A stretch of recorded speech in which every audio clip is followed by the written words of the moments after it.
This story starts with the male lead saying, "I've fallen in love with Grace. I'm sorry, but I'd like you to break off our engagement as soon as possible, Salonia." Salonia Besson, the only daughter of Duke Besson and Ian Cherville's fiancé, stood in shock. She asked, "Excuse me," Ian continued. "I feel bad about saying this now, just as you've woken up, but I'd like to marry Grace as soon as I can." Salonia thought, what did I just hear? Break off our engagement? All of a sudden? And who's Grace? What happened while I was asleep for the past few months? It's already been 9 months since she woke up in this novel and started living as Salonia. And now, the male lead of this novel and her fiancé, Ian Cherville, wants to break off their engagement. Surviving the Demon Lord. It's an ordinary romantic fantasy novel she was reborn into.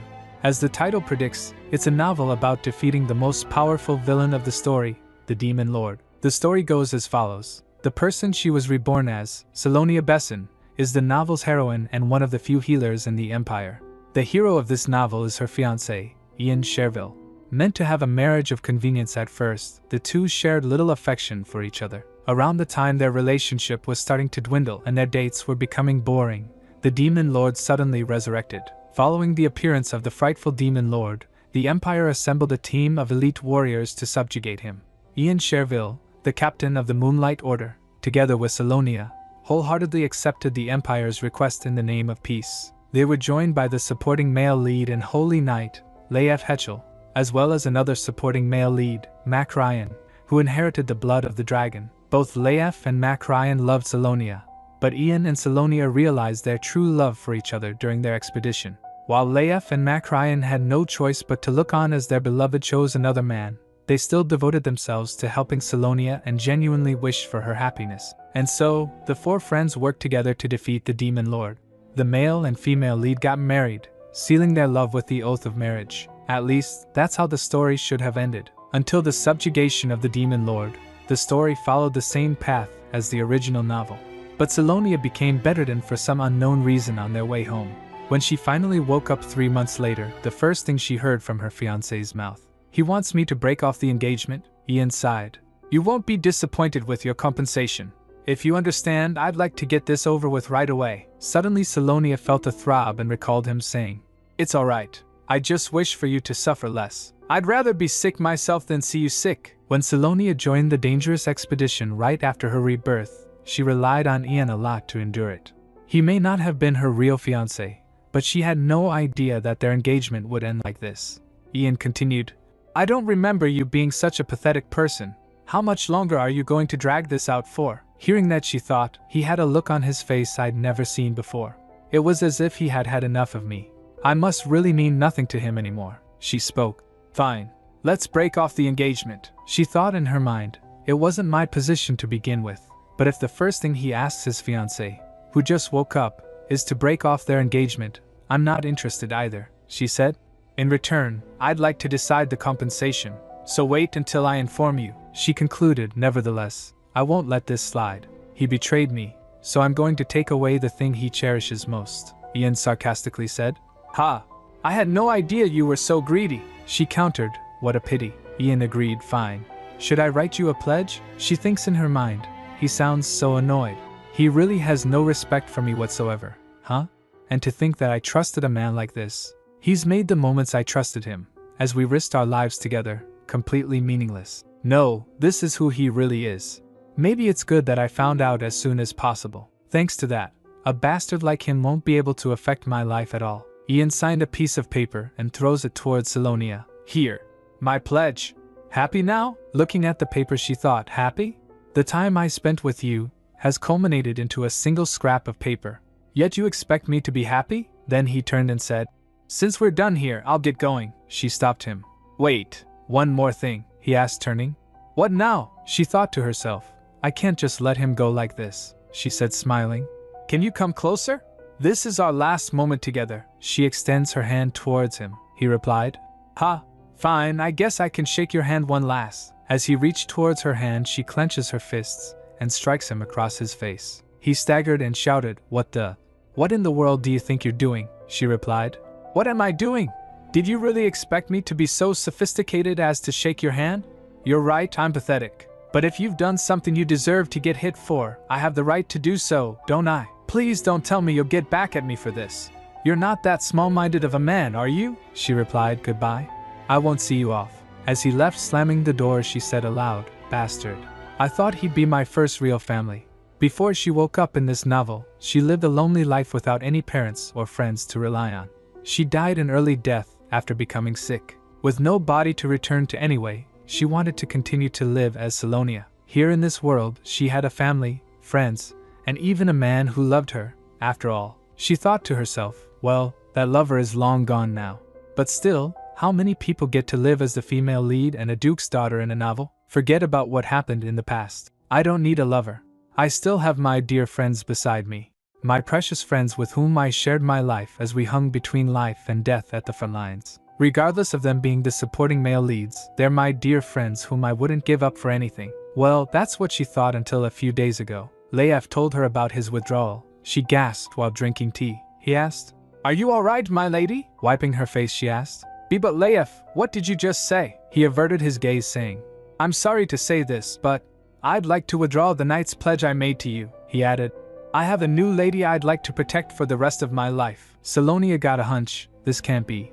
He continued, I'm going to make an eternal pledge to Miss Grace Bennet. Hearing that, she thought, Leif Hetchel. Even my friend has changed his mind? She wondered. And who on earth is this Grace? She remembered Ian saying, I'd like you to break off our engagement as soon as possible. And Leif saying, I'm going to make an eternal pledge to Miss Grace Bennet. Salonia touches her face thinking, am I dreaming? She pinched her cheek. Leif flinched. Ah, Lady Salonia. She thinks to herself, first, Ian wants me to break off our engagement. And now Leif, who promised to protect me for the rest of his life, has withdrawn his pledge. That hurts. Only after pinching my cheek so hard that I teared up did I realize that none of this was a dream. He nervously asked, Are you all right? She thinks in her mind, if someone asked me if I loved Ian Cherville, I would say, no. Regardless of the fact that he was a gentle and affectionate hero, the real Salonia and I were different people. On the flip side, because I wasn't really her, it was easier to accept that the story was moving along a different path and my dear companions had left me. However, she said aloud, the time we spent together wasn't fake. Leif asked, Pardon? What did you just say? She replied, Oh, nothing. She continued thinking, it's true that I'm sad the same thing happened to me twice, but there's no need to be mad about Leif withdrawing his knight's pledge. Still, I should tell him the truth as his friend, right? She began. Leif, I'd like to support you, but Grace Bennet will soon be engaged to Ian, she thought to herself. I'm sure it must be a shock to him. When he pledged his love to me, he didn't get anything in return either. He has lost to Ian once again, so he must be heartbroken, he said. I know. Salonia gets baffled. Why, you're aware? He replied. Yes. But I can't stop being fond of her. I'm fine with just admiring her from afar. She recalled the scene where Leif confessed to her earlier. Being able to protect Lady Salonia is all I ask for, Leif told. Being able to protect Miss Grace is all I ask for. She thinks that's exactly what he said to me as well. She was about to say but stopped thinking. It's not like I feel betrayed or hurt. Who he loves is his choice. And unlike Ian, Leif isn't cheating on me. He simply had a change of mind. But Leif is the first friend I made after I came here. Him telling me this means that our friendship is as good as over, and that we won't be seeing each other anymore. So I can't help but be disappointed. Then he said, Forgive me, Lady Salonia, she replied. It's alright, Leif. It's your heart, so you can do what you want. No need to be sorry. She realized, however, something is strange. First Ian, and now even Leif. How did they both end up falling in love with the same person? Could it really just be a coincidence? I'm sure it's no use asking Leif.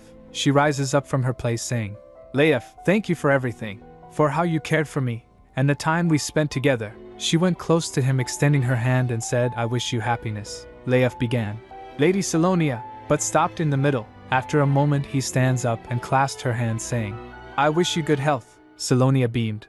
You too, Leif. Then he bowed. Goodbye, my lady, and started walking away. After he left, Salonia thought, so this is the end of me and Leif. She plopped to her chair in despair and said, What exactly happened to me while I was out cold? From the minute I arrived here to the moment we defeated the demon lord and headed back home, everything happened as per the original novel. The point at which the story suddenly changed was when I suddenly collapsed during our journey back. I was on the verge of death for 3 months. unaware of what happened. And during that time, the male leads all fell in love with another woman and turned their backs on me. Suddenly she remembered, wait. Come to think of it, there's still one male lead left. Someone came calling. Sally! Sally! Are you here? He came close and said. Oh, I found you. Mac Ryan, descendant of the dragon. She asked, why now of all times? She thinks, could it be, he said, about the heart that I gave you before. I'd like it back. I have someone else I'd like to give it to. Salonia jolted hearing that. She said inwardly, you once told me that heart would protect me forever, didn't you? And now you want it back as if I was just holding on to it for you temporarily? I felt even more horrible, because I just knew who he was going to give the dragon's heart to instead. She said, this person you want to give it to, I suspect it's Grace Benet. Mac Ryan gets startled. Huh? How did you know? Have you been digging up information on me? Hearing that, she chuckled at first, and then burst out laughing. Ah ha ha ha ha ha ha. She thinks the male leads have fallen in love with someone whose name didn't even appear once in the original novel. Grace Benet. Extra and extra. A few months ago, during the expedition, Salonia tripped at the edge of a cliff. While she was falling, she thought, and no, this can't be happening. Am I going to die like this? In such a ridiculous way? Then Mac Ryan also jumped after her, shouting, Sally! Sally! Stay still! I'll come and save you! He transformed into a dragon and saved Salonia. After catching her, he flew and dropped at a steady place. Then Salonia took a breath of relief and said, I thought I was going to die.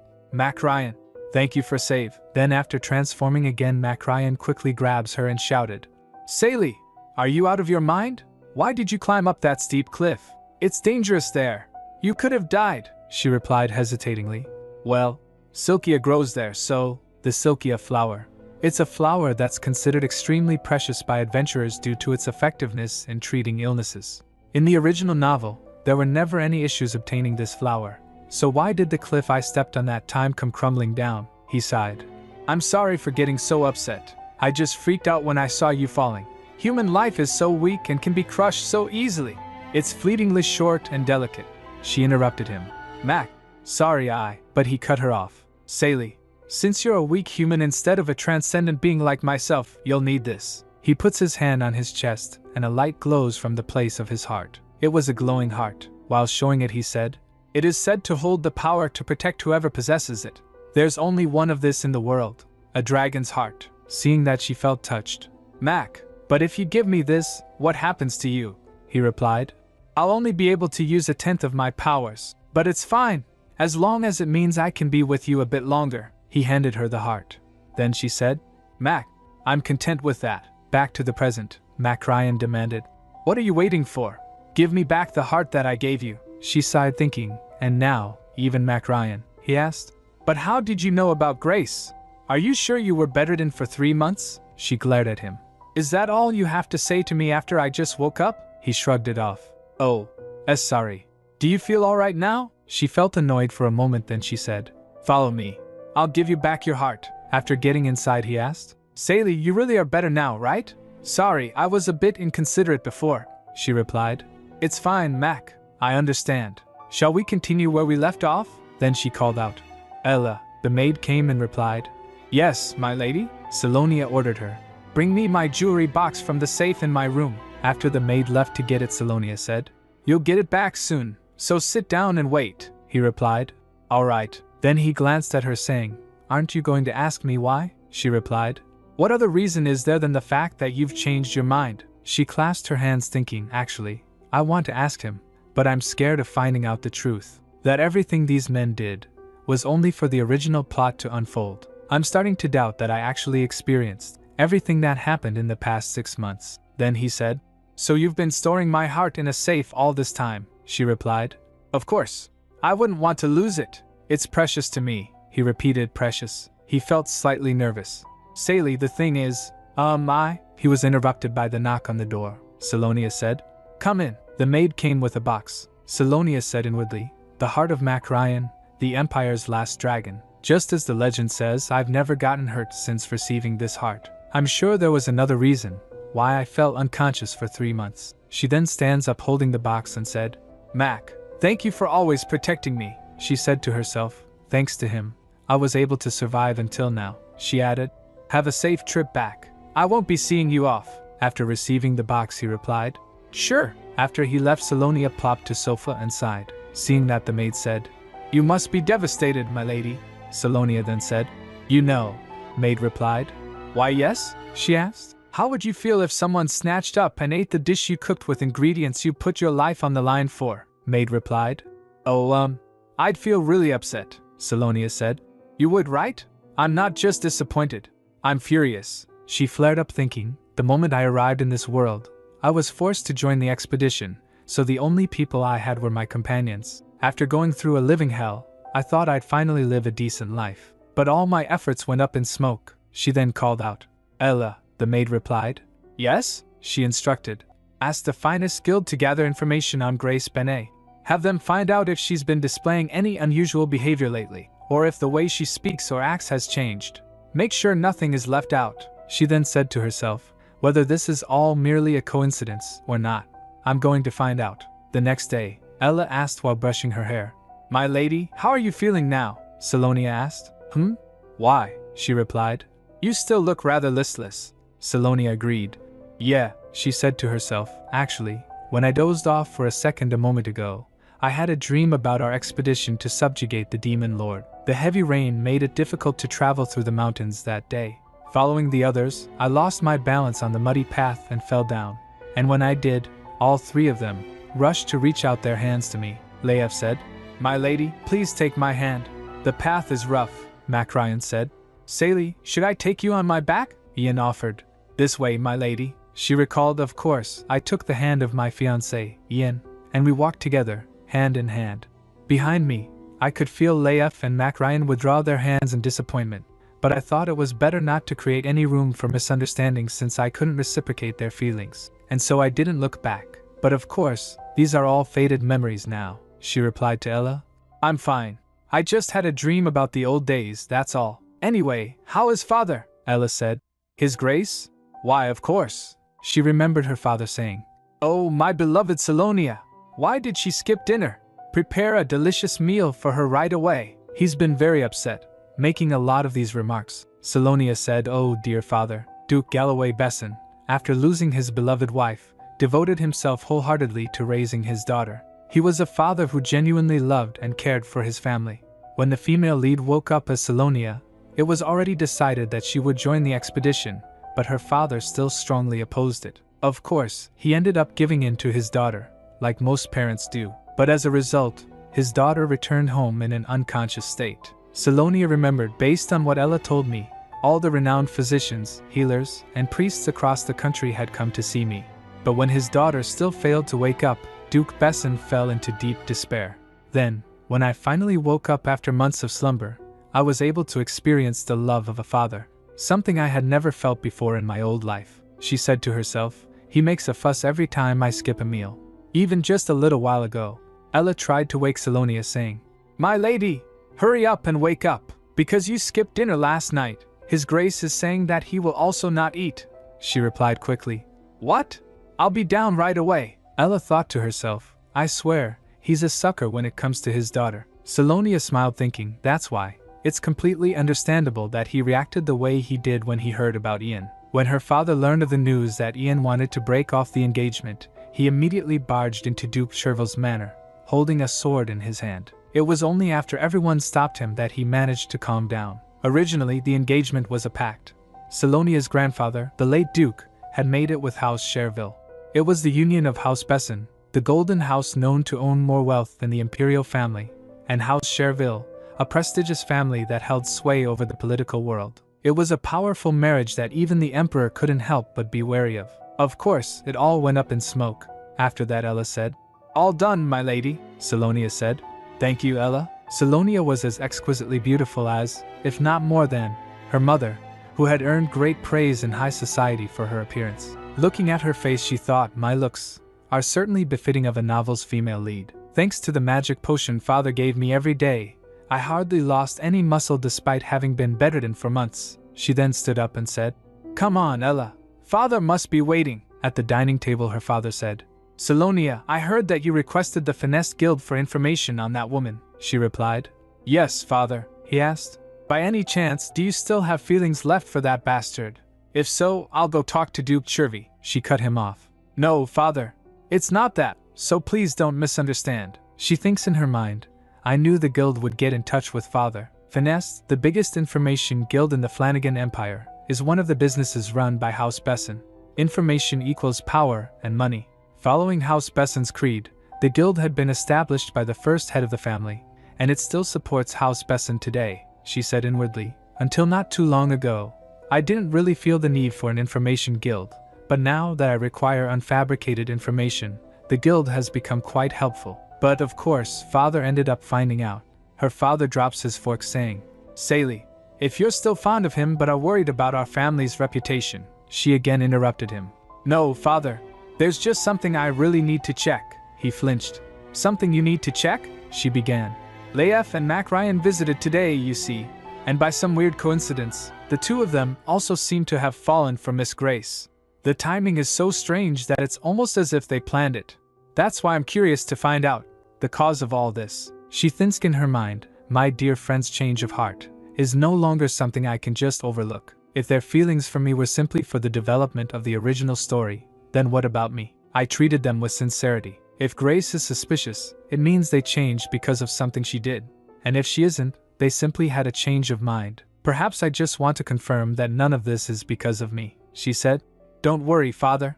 Whatever it may be, I will find out the truth, she concluded. Right. There must be a reason. I must have overlooked something. Meanwhile, Ian went to meet Grace. He said, I'm glad I quickly finished my work. Now I can go on a lovely date with you a day early. Do you like the scenery? What do you think, Grace? He asked her. Grace, is there any place you'd like to go? She replied. I'd like to go to that dessert cafe that the other ladies recommended, he asked. All right, what's it called? She smiled, saying.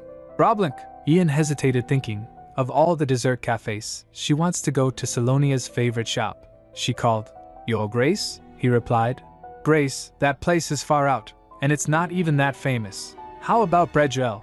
It just opened, and I hear the interior looks beautiful. She snugged him, saying, I really want to go to Roblink. Ian's heart raced as she hugged him. He caressed her, saying, Gee, Grace, Roblink's a bit far out, so let's go somewhere closer by today. Then she coldly asked, Yo, Grace, have you been there with Lady Salonia already? Is that why you don't wish to go with me?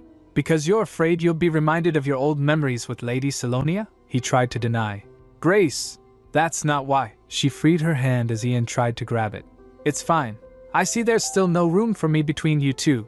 Saying that, she started walking. Ian tried to stop her. Wait, Grace, that's a misunderstanding. I'm simply worried that you'll be tired. If you'd like, we can go to Roblink right now. Hearing that, Grace stopped. Ian added, I don't care about Salonia at all. Tears welled up at her eyes. She asked, Do you mean that? He replied, Of course. You're the only one for me. That woman has nothing to do with me anymore. Then she said, I trust that you're telling the truth, he said. I give you my word. She smiled, saying, All right then. Let's go to Roblink. So her ordered the servant, Prepare the carriage right away. Hearing that, Grace smirked to herself. Later, a newspaper boy was shouting, Extra! Extra! Read all about it. The latest news on the Warriors. Extra! Extra!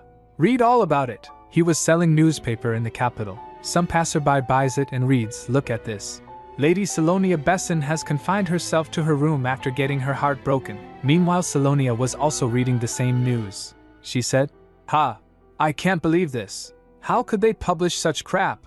I confined myself to my room? For the first time in 9 months since I woke up in this world, I'm finally enjoying the splendid life of a noblewoman.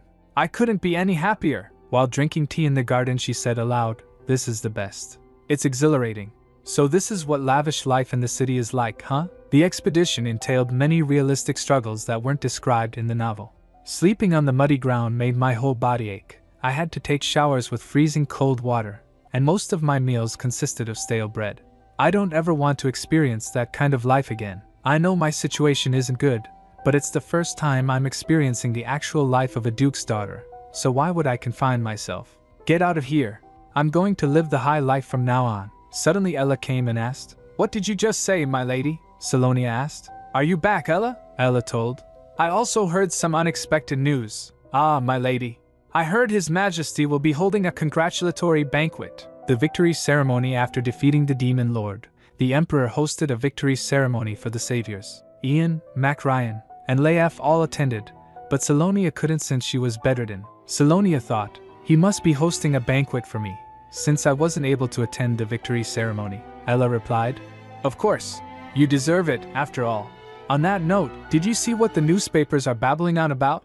They wrote nonsense as if it were the truth. Are they asking to get smacked?" She complained. How could they write such articles without even checking the facts? She fumed. "I think they're even more out of control because you keep quiet." "You should just sue them," Salonia asked. "Should I?" Looking at her frustrated on her behold, she thinks she's so cute. While she was staying inside the manor, using her recuperation as an excuse, Ella gathered information about the outside world on her behalf. Currently, the hottest topic in high society is no doubt the saviors who defeated the demon lord. And among them, most of the attention is on Salonia and Ian's broken engagement. Salonia thought, I guess it's the same in any world where people like to gossip about others. She said, "By the way, Ella, what about the thing I asked you to do this morning?" Ella replied, "I sent the letter you wanted me to send, but the recipient." She filled in. "That's right. It's Ian Cherville. It's about time I get my compensation." She thinks in her mind, he'll probably have a fit when he sees my letter. After all, I did request something very valuable to him. Nothing would be better to receive from that bastard as compensation than that. Suddenly another maid came and said, "My lady, the deputy chief of the Finesse Guild is here." Salonia asked, "What? Already? It hasn't even been a day." She thinks, was it father's influence? He's quick to gather information. She instructed, send him in. At their meeting, Jillian informed, "Lady Salonia, I brought the information you requested. It includes everything you asked for. Her personal information, the names of those surrounding her, and even her family history." Looking at the information, she said, "Thank you, Jillian." Looking at him, she thought, Jillian? He became the deputy chief of the Finesse Guild at the young age of 24. Knowing how competent he is, the information he brings will surely be reliable. She looks at the envelope. So this envelope contains all I want to know about Grace Benet, huh? Let's see. After taking a look at the information, her heart sank. She asked, bewildered, "Is this information true?" He replied, "Yes, it is." She was flabbergasted. A single piece of paper. Was this all that could be found on Grace? She turned to Jillian. "Jillian, I think there may have been a misunderstanding. What I requested was everything you could find on Miss Gra." He cut her off. "As you can see, that's everything." She thinks in her mind, even if I couldn't uncover the full truth about everything that happened, I thought I'd at least be able to find something on Grace. But this? I could find this kind of information without the guild's help. At this rate, Jillian spoke. The only thing that stood out was that she often interacted with the three men for about 3 months following the victory ceremony. However, that was only because they asked to see her first. Hearing that, she thought, right, I already read about that. The 4 of them first met at the victory ceremony without any prior connections. Coincidentally, they started talking to each other, and by the last day of the banquet, people said the 3 men never left her side. It meant they gradually fell in love with her during the week-long event. Jillian slides another paper saying, "This is the guest list for the victory ceremony." She stared at the list. The emperor and empress, the crown prince, high-ranking officials, my father. Nothing stood out. She wondered, then was Grace not the cause of all this? Did they really just happen to have a change of heart? She gets confused. I don't know anymore why I even started this. What should I do now? Suddenly Ella cautiously approached. "My lady," she suggested, "how about you leave the manor this afternoon to get your mind off things?" Dazed, she nodded. "Sure." Seeing her, Ella thought, poor Lady Salonia, she's completely spaced out. Salonia's mind was racing. Was it because I didn't find out anything? I'm not feeling any better. While I didn't expect to uncover everything at once, I had hoped to at least find some sort of clue. Suddenly Ella interjected. How about we go downtown? You like cake, don't you, my lady? We should go to Roblink and get some nice desserts. It's been ages." Hearing that name, Salonia's ears flinched. She said, "Nice desserts?" Ella replied. "Yes." She straightened up, right. "I don't have time to wallow in frustration like this," she said. "Let's go, Ella," she complied. "I'll get ready, my lady." A few hours later, after reaching the bakery, Salonia thought, my timing couldn't have been worse. She saw Leif there standing. She called out, "Leif?" Seeing her, he flinched. Looking at him, she thought, what twist of fate led me to bump into the person I guaranteed I'd never meet again in just a matter of days? "Well, I still can't ignore him," she asked. "What are you doing here?" He hesitated, flustered. "Oh, I... Looking at him, she thought, why is he making that face? It's as if He's seen someone he shouldn't see here, he asked. Are you here to buy some cake? She replied, confused. Yes. What about you, Leif? He began. She thought to herself. I was sure Leif wasn't completely comfortable seeing me either. But something was strange. Leif was a gentleman. He would never act like this in front of someone, he said, blocking her way. Lady Salonia, well, the thing is, I don't think you should go inside. You see, today's desserts are all sold out, so… Salonia interrupted him. I see, you're still bad at lying. He averted his gaze so she noticed. He had a habit of avoiding her gaze whenever he lied. Seeing that, she thought, so that habit hadn't changed, huh? She then remembered him saying, being able to protect Miss Grace is all I ask for. He hesitatingly called Lady Salonia. Salonia said, Miss Grace must be inside. Hearing that, he flinched. Well, Salonia concluded, so that was the answer. Grace is inside the shop. It hadn't even been that long since we wished each other the best. Smiling, she wondered, had I already become this much of an uncomfortable presence to him in that short amount of time? My lady, Ella whispered. Should I take out some cakes? She replied. No, I'm going to eat inside. Salonia then turned and said, well, have a nice day, Leif. He again tried to stop her. Lady Salonia, but she didn't stop. While walking, she thought to herself, why do I have to avoid Grace? If she and I can't be in the same place, I shouldn't be the one having to move out of the way. Grace was the one with whom my fiancé cheated on me. Moreover, I wanted to see what this woman, whose name I'd heard countless times, actually looked like in the flesh. While standing in front of the door, she gets anxious. But why was I so nervous? She reached out to open the door, but someone suddenly opened from inside. It was Grace. She said, oh my, I didn't expect to bump into you here. A smooth and shameless voice greeted her. What a pleasure it is to see you, Lady Salonia. I've always wanted to meet you. Looking at her, Salonia thought, so it's her. She's more shameless than I expected. The male lead's new woman, Grace Benet. A few months ago, during the expedition, Ian was fighting the monsters in a dungeon. Salonia rushed towards him and asked, Ian, are you alright? You're not hurt, are you? He replied. I'm fine, but what about you? She smiled. I'm alright, since you protected me. He looked at her, concern flickering in his eyes. You look a bit feeble. When we return, let's go to Robin together, he suggested, forcing a small smile. We'll order a whole table of your favorite desserts and reminisce about today, she agreed. Alright, let's do that. Back to present, Grace said with a sly smile. You must have come for some dessert as well, Lady Salonia. Seeing that, Salonia thought, why is she acting as if she knows me? Does she want to make it a point that she's seeing my ex-fiancé? She's even more brazen than I thought. Who are you? She asked coolly. It looks like you know who I am, so wouldn't it be proper manners to first introduce yourself to me? With a slight bow, Grace responded. Excuse my late introduction. I'm Grace Benet, daughter of Baron Benet. Forgive me if I was rude. I must have mistaken that I knew you because you're one of the saviors who defeated the demon lord. Hearing that, Salonia thinks in her mind, savior, huh? Right. That's what it also said in the original novel. The four saviors will be forever together based on their trust and affection for each other. She grinned, thinking, although now, I'm just by myself. She then spoke. I didn't become a savior just so that anybody could pretend they know me. Hearing that, Grace flinched and Leif quickly guarded her, calling. Lady Salonia! Leif's sharp voice interrupted. I must say, that was rather rude of you. Miss Grace may have been discourteous, but there was no reason for her to hear that. Looking at his response, Salonia thinks in her mind. So Leif also knows how to make this kind of face. It's surprising that his attitude can change this much. She took a step back, but before she could say anything, a new voice cut in. Grace, is something wrong? Why are you still? It was Ian. Looking at him, Grace responded, Ah, your Grace. Salonia thinks in her mind, as I thought. The two of them came together. How dare he go as far as to bring her to Roblink? He knows better than anyone that this is my favorite dessert shop, so how could he? He called out, Salonia, your Grace. Grace clung to his arm, her eyes wide and teary. What do you think you're doing, Lady Salonia? Ian bellowed. Bewildered, Salonia responded. Pardon? I didn't do anything. There's no need to defend her, Grace, Ian said firmly. It doesn't matter what happened. I asked you not to be rude to my fiancé. This came as a sudden shock to her. Salonia thinks in her mind, why was I trying so hard to find the reason, when our relationship was clearly already over? How foolish of me to linger over a past I can't return to. I've been wondering how the story may have changed and what could have affected our relationship, but I see. I was the only one who has been holding on to such thoughts. Ian added, I hope we don't ever see each other again.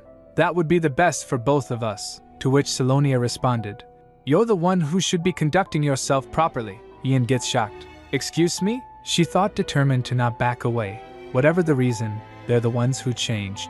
I didn't do anything wrong. She questioned. How dare you go around like this? Ian again gasped in shock. Lady Salonia, she continued, I've always known she was the brazen type. But you could at least pretend to feel shame when there are so many eyes watching. Are you proudly showing everyone the woman with whom you cheated on me? Ian gets flushed. So Grace whispered to her, We should leave, Your Grace. Then Ian stormed away saying, Ha, I've been deceived all along. It was all just pretend. As they were leaving, a dragon flew above them. He was Mac Ryan. Looking at him, Salonia thinks, Mac Ryan. He must have been waiting for Grace nearby. I'll just get some desserts to go. Before she could leave, Grace spoke again, her voice sickly sweet. By the way, Lady Salonia, she said, her tone dripping with amusement. His Grace and I will be getting engaged soon. Hearing that, Salonia thinks, Ha, so she wants to brag, huh? And why are you telling me this? She asked, raising an eyebrow. Salonia gets shocked by the sudden remark. What? But Grace quickly clasped Ian's arm and said, Your Grace, let's go together. Grace clasped his arm tightly, and he gently held her hand in return. Ian replied, Grace, let's hurry back. Good idea. Leif agreed. She must be exhausted from traveling. Mac Ryan added, Should I take you home on my back?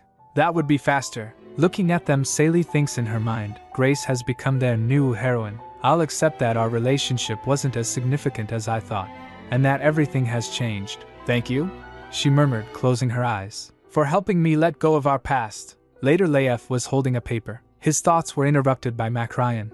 You made your choice knowing what you were getting into. Leif turned to face him. Mac Ryan, yes, I did.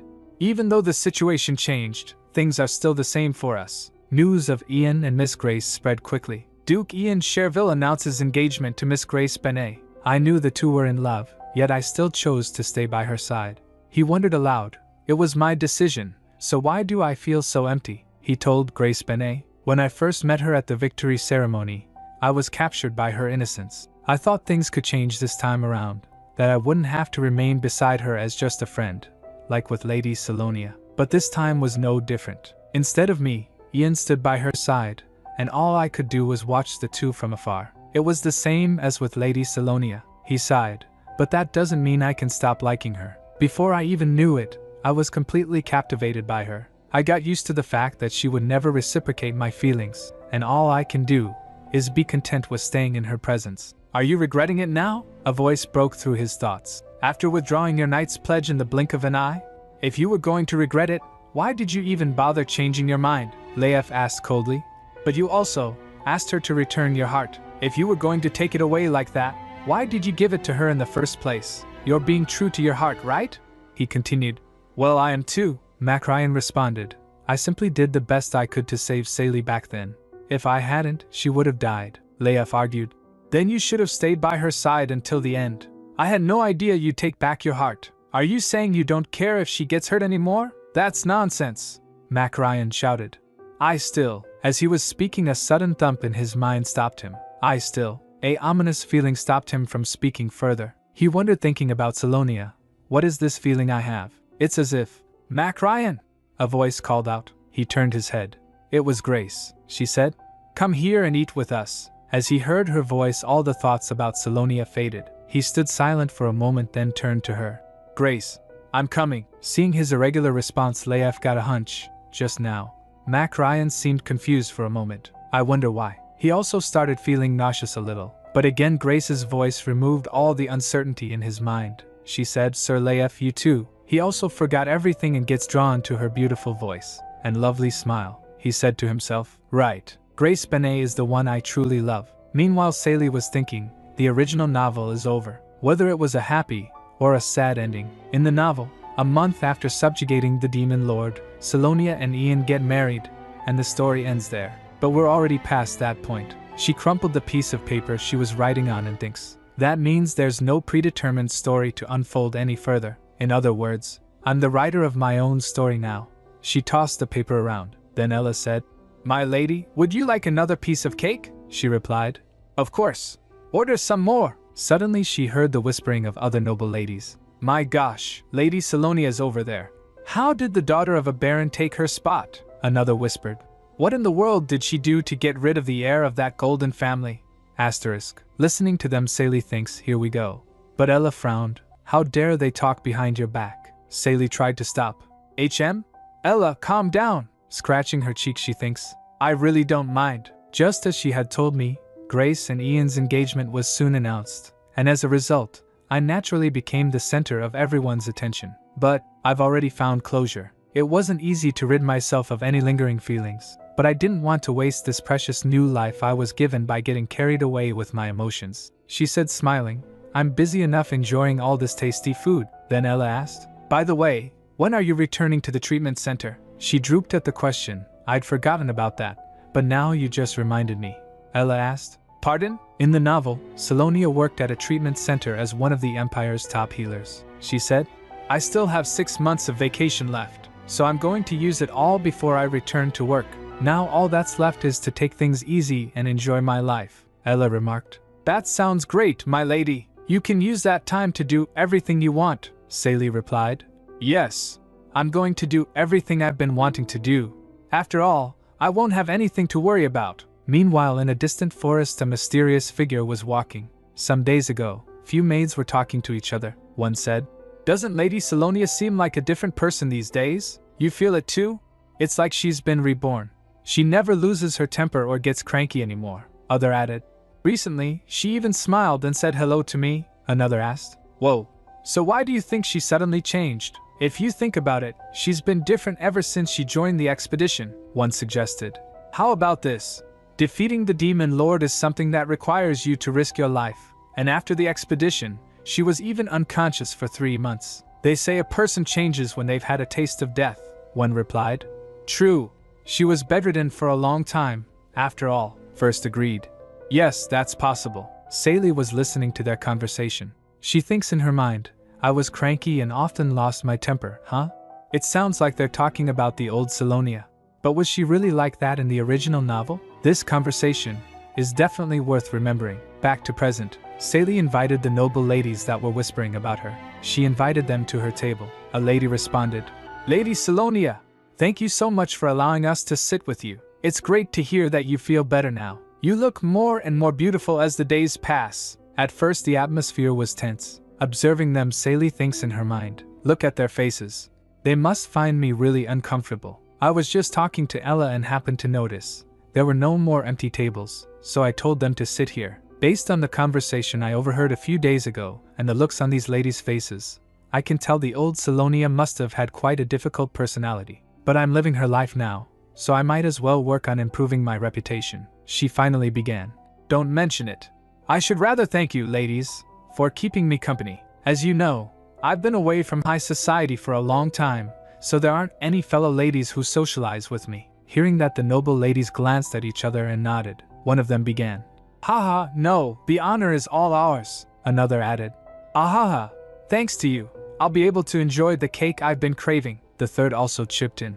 Me too. Their coincidental meeting turned into a long conversation, and right around the time Salonia learned just how much influence these ladies had, so they started talking about Ian. Lady Abel began. I'm not sure if I should say this, but Lady Pelaine asked. What is it? Lady Roanna said. Please go ahead, Lady Abel said. Perhaps it's inappropriate of me to say this, but I heard about Duke Cherville and Miss Grace's engagement today. I'm just worried that you might be too devastated. Sally responded. Oh dear, I'm fine, Lady Abel continued. I'm glad to hear that, but I'm still surprised someone would dare to do such a thing. How could she flirt with a man who's already engaged? Other ladies also added. It seems Baron Benet's family has no dignity. It's a disgrace for us nobles, Sally then remarked. Both the man who cheated and the woman he cheated with are to blame. Hearing that, the ladies flinched. Lady Pelaine said. Yes, His Grace went too far. He tainted the great Cherville family name by having an affair. Lady Roanna agreed. Exactly. Lady Salonia wasn't just any fiancé. Moreover, she was unconscious at the time. Listening to them, Sally thought, I have to say, it feels pretty good hearing all this. While there were a few newspapers that spoke positively of Ian and Grace's relationship, most condemned his behavior. However, due to Ian's influential position in high society, everyone stayed quiet. Of course, that was only because I, the victim, hadn't spoken up yet. He'd be wrong if he thought I'd keep quiet after being humiliated. Sally responded, who knows? Perhaps it's the severity of the situation that allowed me to get over him this quickly. A lady expressed. Ugh, just thinking about it makes me so mad, right? Suddenly a jingle of bell interrupted their conversation. As the whispers arose around them, Lady Abel wondered aloud. What's all the commotion about? Lady Roanna scared. Who could it be? Looking at the person in tattered clothes, Lady Pelaine said, My gosh! Wait, that's... All of them froze silent, unable to respond. Sally gulped. What's going on? Who are they talking about? A person in black with a chilling aura walks past them. Lady Abel said, Of all people, what's he doing here? Sally asked, Who is he? She replied, The Beast of the Night. Sally looked at him. The Beast of the Night. She had a hunch, Why does he look so familiar? I definitely met him somewhere. She thinks in her mind, that's strange. This is a romance novel, so all important characters have looks that stand out, and the main characters are all drop-dead gorgeous. So, for a character I'm seeing for the first time to look so attractive, and he's called the Beast of the Night? Normally, extras don't receive such nicknames. I have to admit, it does suit his appearance. He doesn't look like the type to like sweet things. But maybe he's not what I think he is. That person talked to a servant, and the servant handed him an ominous-looking bag. Looking at them bag, Sally thinks, that looks really fishy. Sally spoke. Ladies, I hope that man isn't doing anything to harm the owner. Lady Abel denied. Oh no. That's food, my lady, she asked. Food? Lady Abel replied. Yes, I heard he receives food from this place and distributes it to those in need, Lady Pelaine said. Really? What a wonderful thing to do. I didn't expect that at all. I always found him a bit scary. So Sally concluded. So he's famous because he's a good person? But what's this nervous premonition I keep sensing? I strangely feel as though I shouldn't send that man away. As the person was walking away, his robe flutters and Sally saw a scar on his chest. She gets startled. Wait, that scar on his chest. It's not an ordinary scar. Aside from the Demon Lord, this world has always been a peaceful place. So how could he have suffered such a dangerous wound? She wondered that man. Who is he? On her back and carriage she told about the scar to Ella. She said thoughtfully, a scar? On the Beast of the Night's body? I don't remember seeing one. She added, among the rumors about him, some say he goes around fighting criminals and dangerous beasts. Perhaps that's where it's from. Sally concluded. But it didn't look like that kind of scar. Is that really all there is to it? Ella continued. Anyway, how was today? I think you met some really nice ladies. I hope you feel better now. Hearing that, Sally said, going out for the first time in a while certainly lifted my spirits. While they were on their guard in the beginning, before I knew it, we had become close and started gossiping. I even promised to invite them to the Besson Manor for our next tea time. Ella responded. We'll have to decorate the garden and make it look pretty. In time for when your friends visit, my lady, she replied. The garden looks just fine as is. It does feel like I'm starting over from scratch. But this kind of life doesn't seem so bad either. During their way back, Ella asked, My lady, I've always been curious. What does the Demon Lord look like? Sally reminded of the Demon Lord. Ella continued, There are rumors flying around about his appearance, but I heard only the saviors know what he really looks like. He must look like the leader of... No, like a monster, right? Sally was surprised by the question. She remembered, the Demon Lord's appearance? Well, he possesses black scales covering his body, and stands at a towering height of at least 3 meters. Moreover, with his half-human, half-beast appearance, he gazes at you with eerie red eyes, she said. He was scary, Ella said. I knew it. Actually, at the dessert cafe today, I heard people saying the Demon Lord was extremely good-looking. They said he captivates people with his good looks. Hearing that, Sally flinched. Is it alright to let her misunderstand like this? Well, I suppose I'm the only one who's actually seen the Demon Lord's true form, so... Her thoughts were interrupted by the sudden neigh of the horses. Her carriage was blocked by the monsters. As the carriage abruptly stopped, Sally asked, My goodness. Cohen, what's wrong all of a sudden? He replied from outside. Apologies, my lady. I was trying to cross the woods, but suddenly, these beasts approached. Sally thinks in her mind, oh no. Starving monsters must have smelled our tracks and followed us here. She asked, Are you alright? Can't we just pass through them? He replied. The horses won't budge. They're too scared, she resolved. But it's even more dangerous if we stay still like this. If I'd at least brought my sword, I could have handled a few myself. But this is just too many. Looking at the sheer numbers, Cohen said while trembling. I'm really sorry, my lady. I'll try to block a few in the front, so please take the carriage in. Sally refused. No, I won't be leaving you here by yourself, Cohen. If I chase away the ones blocking the front, do you think you can get the carriage moving again? He said. Yes, I think so. She gets determined and said, All right. I'll try and create a path using my healing powers. When that happens, you should start moving right away. She thinks in her mind, I can't have Ella or Cohen get hurt. I have to do something. Ella stopped her. Don't go, my lady. There are too many monsters. It's dangerous, she responded. Wait for me here, Ella. Don't move. As she stepped forward, the beasts growled at her. Looking at them, she thinks, I can shortly create a gap using my healing light. And if I give Cohen the Sigma right then, we can get out of this mess. She moved her hand and a white light in shape of a ball emerged. She said, Right now. Cohen, quickly move the carrier. But the remaining beasts recovered quickly. She gets startled. What? Already? Was the light not strong enough? The spell got lifted too quickly. But we have to get out of here. Suddenly a beast rushed and lunged at her. But it was stopped by the beast of the night using magic. With the sound of boom, the beast disappeared and the remaining scattered away. But Sally falls to the ground. She wasn't able to move, lying on the ground. She wondered, what was that black light just now? Magic?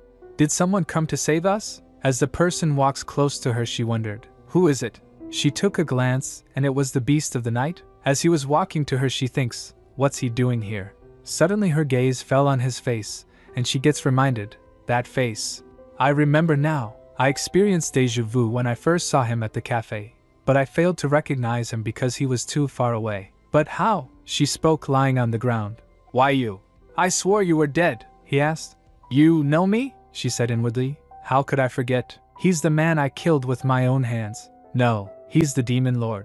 A few months ago, right after the subjugation of the Demon Lord, at the Demon Lord's castle, Leif announced, Finally, everything's over. We brought peace to this world, Ian said. Good job, everyone. I'll send a letter to the Imperial Palace notifying them of our victory, Macryan said. Then I'll send a carrier pigeon as well, Leif then said.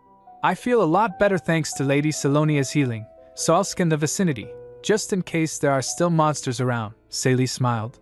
All right. Be careful, Leif. As Leif was walking away, Sally thinks in her mind. The last battle was truly brutal. She staggers as she was walking. She said inwardly, I can't even stand properly because I used up all my energy. Will I endure the journey back? Suddenly she noticed. Where's my sword? She tried to find it but couldn't. Looking at the ominous castle, she thinks, I didn't leave it inside the castle, did I? She ended up heading back inside. While walking in the eerie hallway, she thinks, Ugh, it's so creepy in here. Let me quickly find my sword and go back. I could just leave it here, but it carries too many precious memories of the expedition. While walking, she reached the place where they defeated the Demon Lord. His corpse was lying in there. Looking at it, she checked. He's dead, right? Chills were running down her spine. Then she saw her dagger lying on the ground. Looking at it, she thought, I knew it. It was here. Now let me get the heck out of here. As she reached to pick it up, she heard a sound. She flinched, thinking, what was that? I just sensed something. She turned her head and saw a human lying at the place of the Demon Lord. She gets startled. What? Isn't that where the Demon Lord was lying? What's a human being doing there? Wait, or is that what the Demon Lord really looks like? The person lying there opened his eyes. Seeing that, she freaked out. Eek, he's alive? She wondered, did he come back to life in a different form? No, this can't happen. Due to her quick resolve, she raised her dagger, thinking, I need to stab him. I must kill him. So she stabbed him, but she suddenly jolted awake, shouting HAA. She wondered, was that a dream? How much of it was just a nightmare? Suddenly Ella came and asked, My lady, how do you feel? I'm glad you woke up right away, Sally called out. Ella, what happened? She replied. Please be careful. It hasn't been that long since you were treated. You might not be hurting anymore, but you still need to take it easy, Sally asked again. What in the world happened? And what time is it? Ella replied. It's been about 2 hours since we escaped the woods. Hearing that, she thought, so what happened in the woods wasn't all a dream. Then what happened to the Demon Lord? Ella continued. Let me help you. You're going to greet the guests, right? Sally asked, surprised. The guests, Ella smiled. Yes. Our savior. Sally was dazed after hearing that. Her instincts screamed, don't tell me. She quickly lunges away from bed, running. Ella called from behind. My lady, where are you going? Sally's mind was racing. It can't be. There's no way. At the door to the guest room, she gulped, fearing the worst. She opened the door and saw her father heaving tea. Her father said, Salonia, you finally woke up. How are you feeling? You're just in time. Say hello to our guest, the man who saved your life. Her heart sank looking at the demon lord. She questioned herself, what is that man doing here? Why is the demon lord in my house? The person said.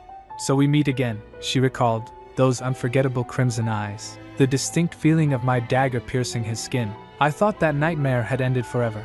Her mind was in shambles. What the heck is going on? Her father left saying, please serve our guest some tea, Salonia. Well, I need to run now. He's your savior, so make sure to treat him like an honorable guest, she complained in her mind. Father, please. You can't just leave like that. The person was staring at her as she doesn't spoke. He suddenly questioned. You know me, don't you? Sally replied calmly. I don't think so. This is my first time seeing you. Thank you for saving me. I'll compensate you generously, so please leave now, he asked. You said to me, I swore you were dead. Sally felt caught, damn it. So he remembers. She had a hunch, but something strange. Why does he speak as if we're meeting for the first time? Does he not recognize me? At some dark place, a mysterious person was walking cloaked in dark. He walked to a glowing sphere. He raised his hand and asked, how did it go? A person who was behind him kneeled holding a body bag. He said, I got 2 more. After he said that, there was a moment of silence. The first person thinks in his mind, this won't do. We must work faster. Just a little more. The sphere behind him glowed even brighter. It was a magic circle, the person said TSK. At this rate, it'll take ages. We'll need to speed things up. The person kneeling replied, I await your order. Hearing that, the first person grinned. Back to the guest room. Sally was reflection on his words. You know me, don't you? Does he really not recognize me? Should I be relieved or not? She resolved, first I must kick him out of the manor before he remembers everything. I can't jeopardize the safety of father and the servants. I'll think about the next step later. She Finlay spoke. You must have mistaken me for someone else, Demon Lord replied. So you'll keep quiet until the end, huh? She denied. No, he pressed. I lost my memory. She asked, surprised. Excuse me, he said. I have nowhere to go, and I don't know anyone. She thought in her mind. So he didn't recognize me because he lost his memory? What does that mean? He added. So I have no choice but to stay here. She was caught off guard. What in the world is he saying? She said. I appreciate the fact that you saved me, but I never said you could stay here. If you won't leave, I'll call the guards. After a moment of silence, the demon lord stands and started walking. She felt defeated. Ugh, I can't read him at all. What the heck is that man I mean? The demon lord thinking. He walks to the window and asked, aren't you curious? She gets confused. Sorry. He raised his hand and with a finger flick a small flare lit up. He said, just how long it will take for this fire to spread throughout the entire manor? She felt threatened. What do you think you're doing? I'm going to call the guards right off. He cut her off. The guards? Go ahead if you want to see what happens to them with your own eyes. She flinched at his provocation. She thought to herself, I have to stay calm and think. I went through so much effort to get rid of the demon lord, but I guess it's impossible to defeat him alone. If I provoke him in the wrong way and he recalls what happened, then what will happen to me then? I can't possibly reveal that he's the demon lord who threatened world peace, and I'm the savior who stabbed him. Her mind raced. I'm guessing the reason he's acting this way is because he thinks I'm the only one who remembers anything about him. She said, I'll say it again. I do not know you. Therefore, I can't give you the answer you want. She said to herself, I have no choice but to continue to pretend I don't know him. He accepted. Fine, I'll wait. I have plenty of time on my hands. He extinguished the flare. He walked and plopped to the sofa and said, and in case you haven't heard, the man who's your father has already permitted me to stay here as long as I want. Sally sighed to herself. Father, why on earth did you do that? The demon lord said. I couldn't turn down a gesture of kindness, she mumbled. Actually, you could. Hearing that, he said, it seems you don't like me being here. Well, the solution is simple. If you want me to leave, tell me how you know me. If you do, I'll be out of here right away. She denied. I don't know anything. He smiled. Fine. Tell me if you change your mind. She thinks in her mind. Who knew the demon lord would be so childish? I can't get used to this. He won't budge at all. Why do irritating things like this keep happening to me? Well, it doesn't look like he'll try something right away, so I can take some time to think. If I sweet talk him, I might just be able to get him out of here without any issues. Her thoughts were interrupted by him. By the way, weren't there going to be snacks? Huh? He brazenly asked. When are they coming? At this rate, I'll be eating them for dinner. She wondered miserable. I'll be able to overcome this, right? Later Ella asked her. My lady, did you have a nice chat with Mr. Beastly? She was completely infatuated by him. You don't know how amazing he was when he saved you. Hearing that, Sally wondered, when did he suddenly become Mr. Beastly? She recalled, last night, after I finished my talk with the Demon Lord, Ella told me about what happened in the woods. Just like his first attack, he took down the remaining monsters in the blink of an eye, and then escorted us safely back to the manor. Or at least, so she says, Ella told. Mr. Beastly sent all the monsters flying with just a single motion. I wish you'd seen it, my lady, Sally said inwardly. Right. And he also sent me flying through the air, Ella added. I don't know what we would have done without him.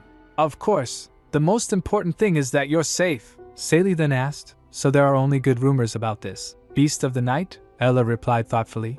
I wasn't sure either, so I asked around, but everyone only had good things to say about him.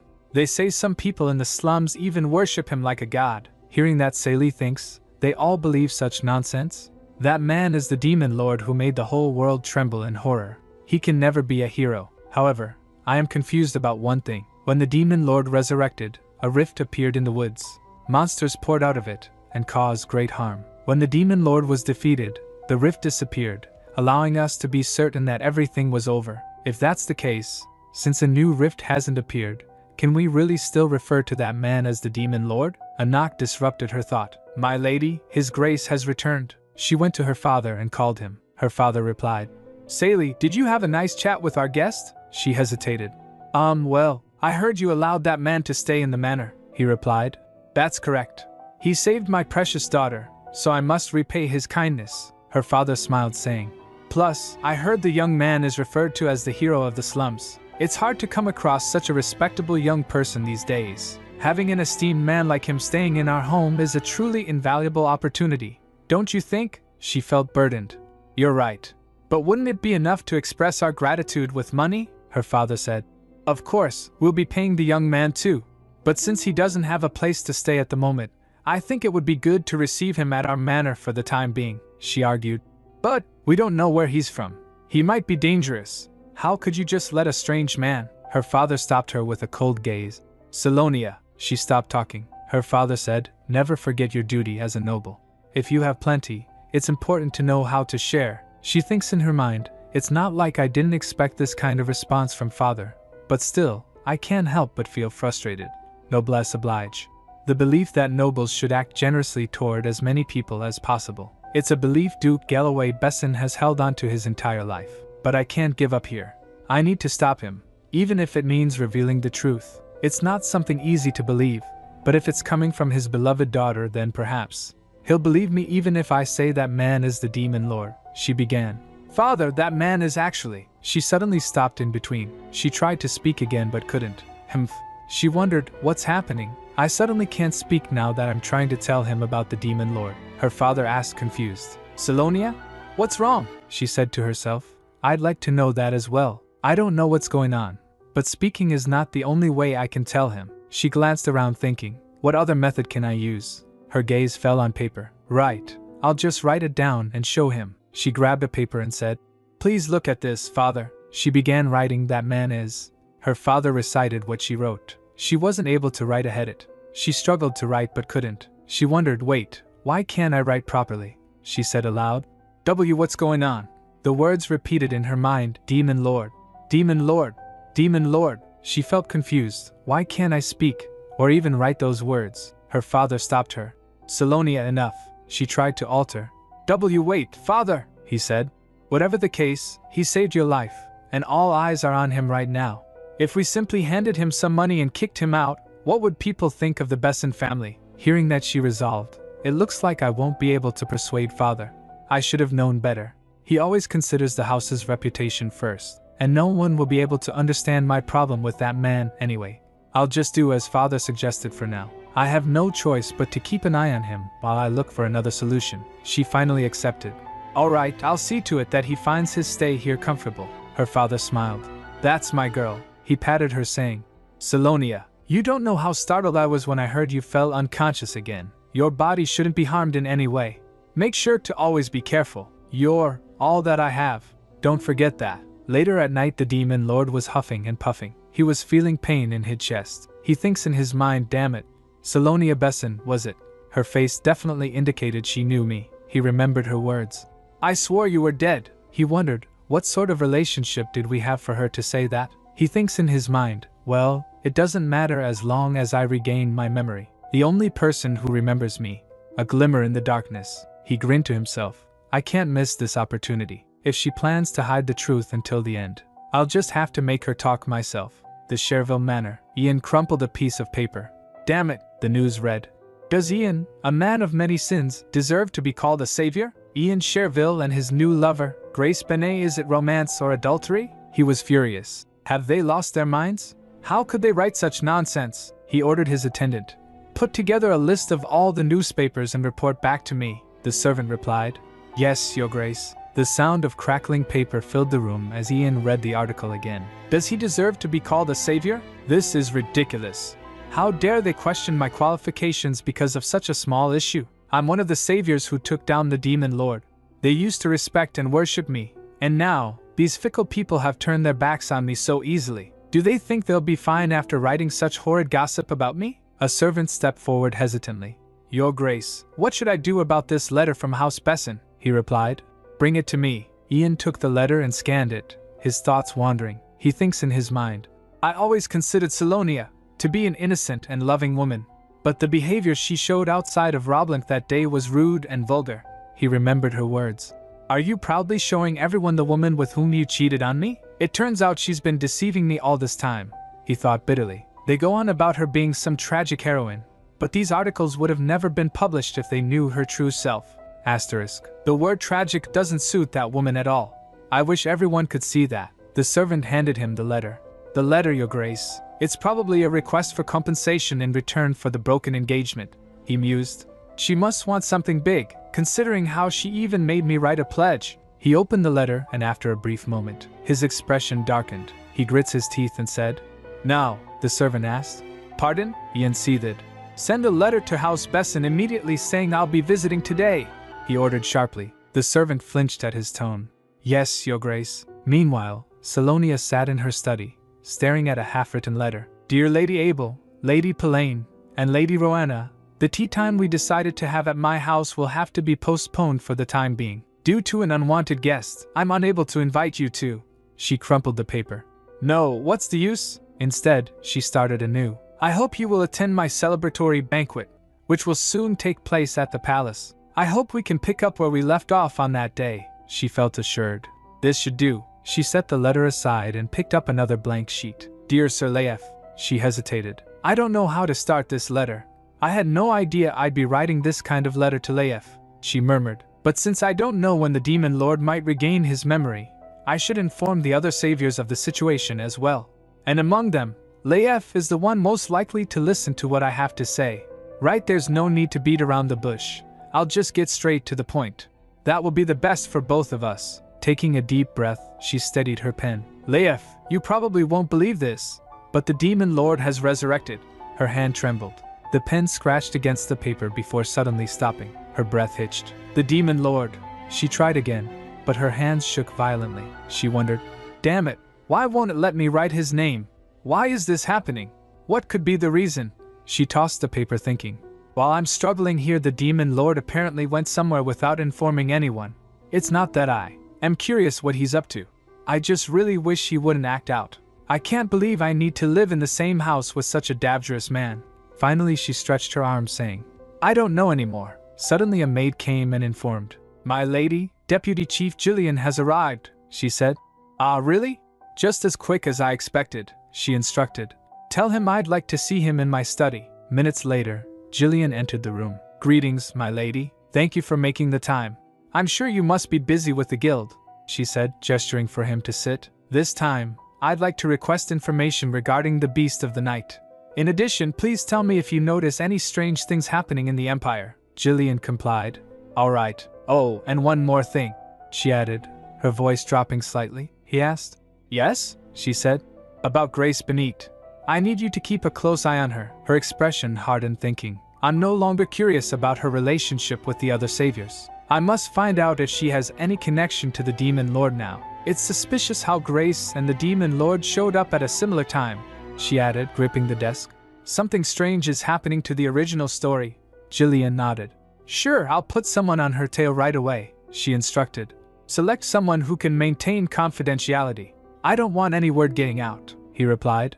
Yes, I have someone suitable. Then, suddenly, a commotion erupted outside. Your Grace, please, I ask you to wait until her ladyship approves. A servant pleaded. Heavy footsteps stomped toward the room. Ian shouted, Get out of the way! Didn't I tell you it's an important matter concerning Lady Salonia? The voice made Salonia stiffen. This voice. It looks like the unwanted visitor has come sooner than I expected. The doors flung open, and a tall, imposing figure stepped in. Jillian whispered beside her. Does Duke Cherville still bother you? If you want, I can take care of him. He gets alarmed as he said that. And no need for that, Jillian, she replied quickly. I'm all right, she said to him. You can go now. Sorry for keeping you so long. Jillian hesitated before bowing. Goodbye, my lady. As Jillian left, Ian stepped forward, burst opening the door. He shouted, Lady Salonia, have a word with me. The servants rushed to stop him. Your Grace, please don't. It's all right, everyone, Salonia said, standing.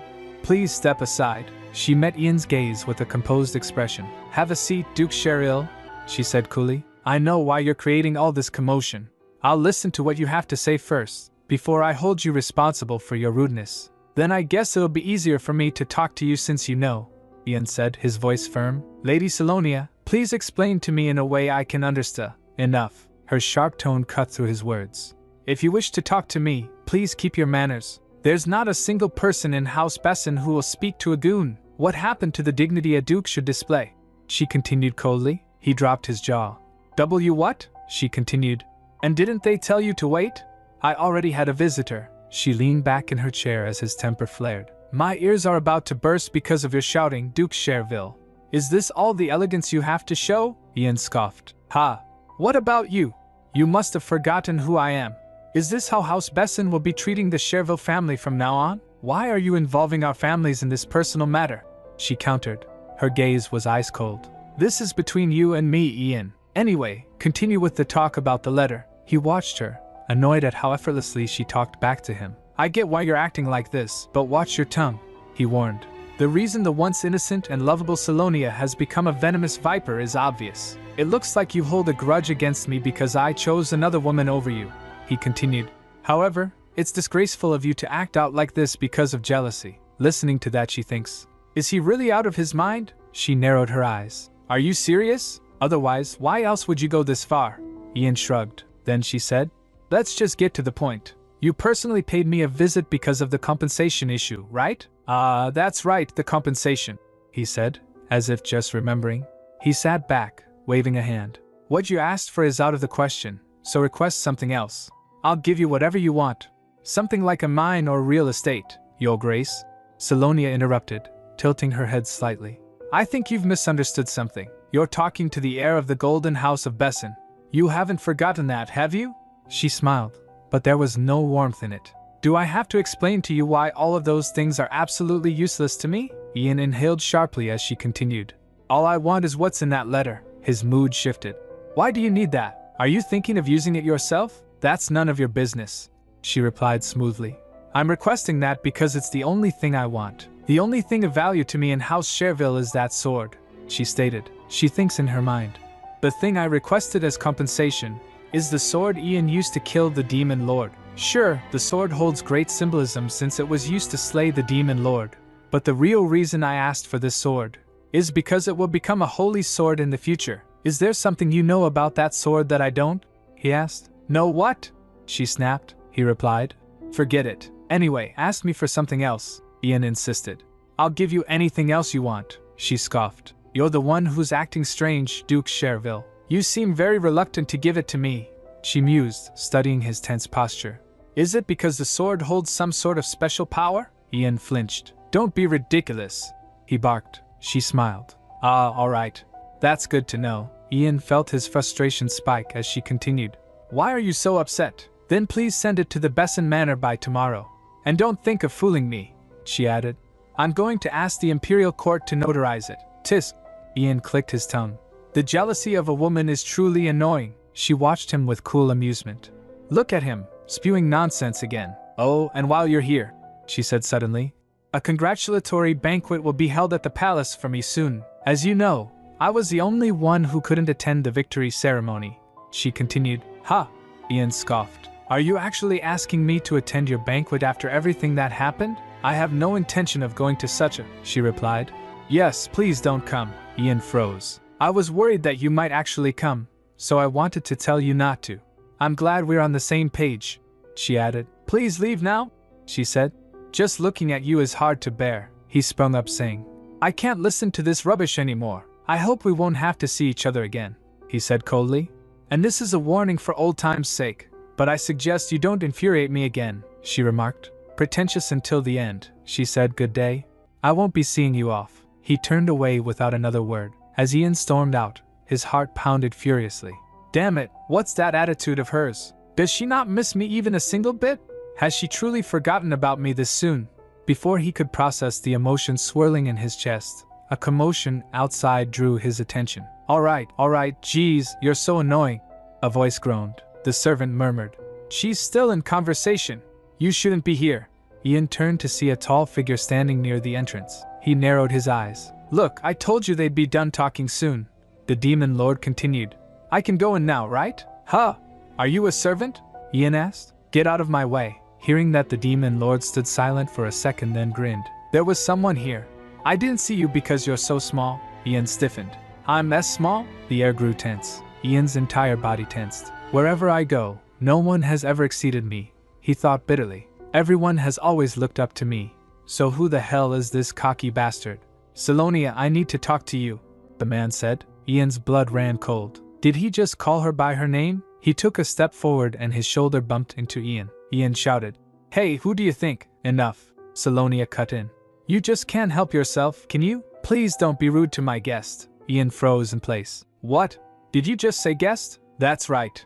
Our house owes him, so please refrain from being discourteous, Selonia said smoothly. You really should go now. Selonia and the person started whispering. She said. I told you to stay in your room, he replied. Are you trying to keep me locked up? Ian could barely register her words. She has someone else, other than me? His vision swam. Why am I feeling this way? Later, walking towards him, Grace called. Sir Leif. Leif looked at her. Ah, Miss Grace, here you are. I've been looking all over for you, she responded with a smile. Did you really come all this way for me? He asked. If you had called, I would have come to you right away, he assured her. She replied. It's all right. You came to mind today, so I thought I would drop by. It's today, isn't it, Leif? He said. Yes, it is, she asked. When do you start? He replied. It's almost time. I'll go in as soon as the preparations are finished. Knowing that I wouldn't be able to see you for some time, I already felt sad. I'm genuinely happy that I was able to see you before I left. For 15 days out of the year, the Holy Knights participate in a sacred ritual. It is a ceremony meant to erase the fatigue and worries experienced in the secular world and to regain purity and virtue. Me too. But I wanted to give you this. She reached into her bag. I made this thinking of you, Leif. The ritual must be tiring, so have this as a snack afterward. What is it? He asked. I'm a bit embarrassed to say since it's nothing fancy, but it's a cake that I baked myself at home. She smiled softly. I made it using parjiling leaves since I know you like them. You'll be hungry after the ritual, so I made this for you to eat. It should last 15 days. He gets surprised. Miss Grace, are you saying you remembered what I told you? A few months ago, during the victory ceremony, they had spoken briefly about the holy ritual. I see it's already time for that. I hope it goes well, though I know it'll be tough, Ian had said. Don't worry. It's not that hard. It's just a ritual that every holy knight must attend annually. It's nothing extraordinary, Leif had replied. Mac Ryan added, he's lying when he says it isn't difficult. The holy knights had to fast for 15 days. I could never make it, he giggled. Haha, Mac Ryan, back to present, Leif said. I'm very pleased. I remember just briefly mentioning it to you at the victory ceremony, but I see you remembered it all this time. Grace smiled. Of course. It's something that concerns you, not just anyone. Make sure you eat it afterward. You could feel dizzy if you suddenly move too much after fasting. All right? I will, Miss Grace. He took the cake from her hands. That's a promise. You have to eat at least one slice, she insisted playfully. As they were talking, a priest came and said, Sir Leif, it's time to go to the temple. Oh, all right. He turned back. Miss Grace, I must go now. Suddenly Grace grabbed his arm. He blushed. Miss Grace, she said. Leif, promise me that you'll return in good health and come to see me. Yes, I give you my word, he replied, his heart was racing. Meanwhile, Sally was thinking, everything went well up until I sent Ian home. What brings you here? She asked as she turned to face the demon lord. You make it sound like I'm harassing you, he replied coolly. Who was that guy earlier? She halted in her mood. He asked. Do you dislike him? She replied. Sorry? He asked ominously. If he's bothering you, should I kill him for you? Her breath caught. What did he just say? He'll kill him for me? Does this mean that while he may have lost his memory, his temperament still remains? She clenched her fists. How could he say something so inhumane without missing a beat? She asked. What are you? He pressed. Just tell me if that's what you want. I can bring you his head. It's not that difficult, she replied. So that's what you meant, forget it. She exhaled sharply. No matter how much I hate someone, I'd never want to do such a thing. His expression was indifferent. Looking at your face earlier, I thought you wanted to kill the bastard. Maybe I was wrong, she felt annoyed. I told you that's not what I want, he said. I just thought it might be a good condition for our deal, but I guess I misunderstood, she thought. Condition for our deal? Just like I thought. He's convinced that I know who he is, she sighed. It looked like things were going to get complicated. Later at night, she was walking reflecting. Is it because of all the stressful things that have been happening lately? I just can't sleep at night. While the demon lord was at the manor, the things I had been concerned about never happened. I thought he would create problems and act violently. But other than bumping into him every now and then in the hallway, he rarely left his room. I heard he's not even eating. Is it alright to just leave him like this? Suddenly she heard someone groaning in pain. Ugh, she wondered, What's this sound? Keg. She followed the voice and reached the door. Wait, this is the room where the demon lord is staying. What in the world is he doing? A month ago. An abandoned house, deep in the woods, with no signs of habitation. That was where the demon lord woke up after having lost his entire memory. In order to find out who he was, he wandered from town to town, but wasn't able to find any clues or people who knew him for over a month. What he did find out was that he could wield a strange power, and every time the clock hit midnight, an unbearable pain came over him. He felt a throbbing pain in his chest. It was a dreadful pain that couldn't be described in words. He wondered, will I be able to make this suffering go away if I retrieve my memory? Suddenly Salonia opened the door and asked, Excuse me, what are you doing in there? There was no one in the room. I definitely heard something. She again heard a groan that was coming from the bathroom. She walked to the door and asked, Hey, what are you doing in there?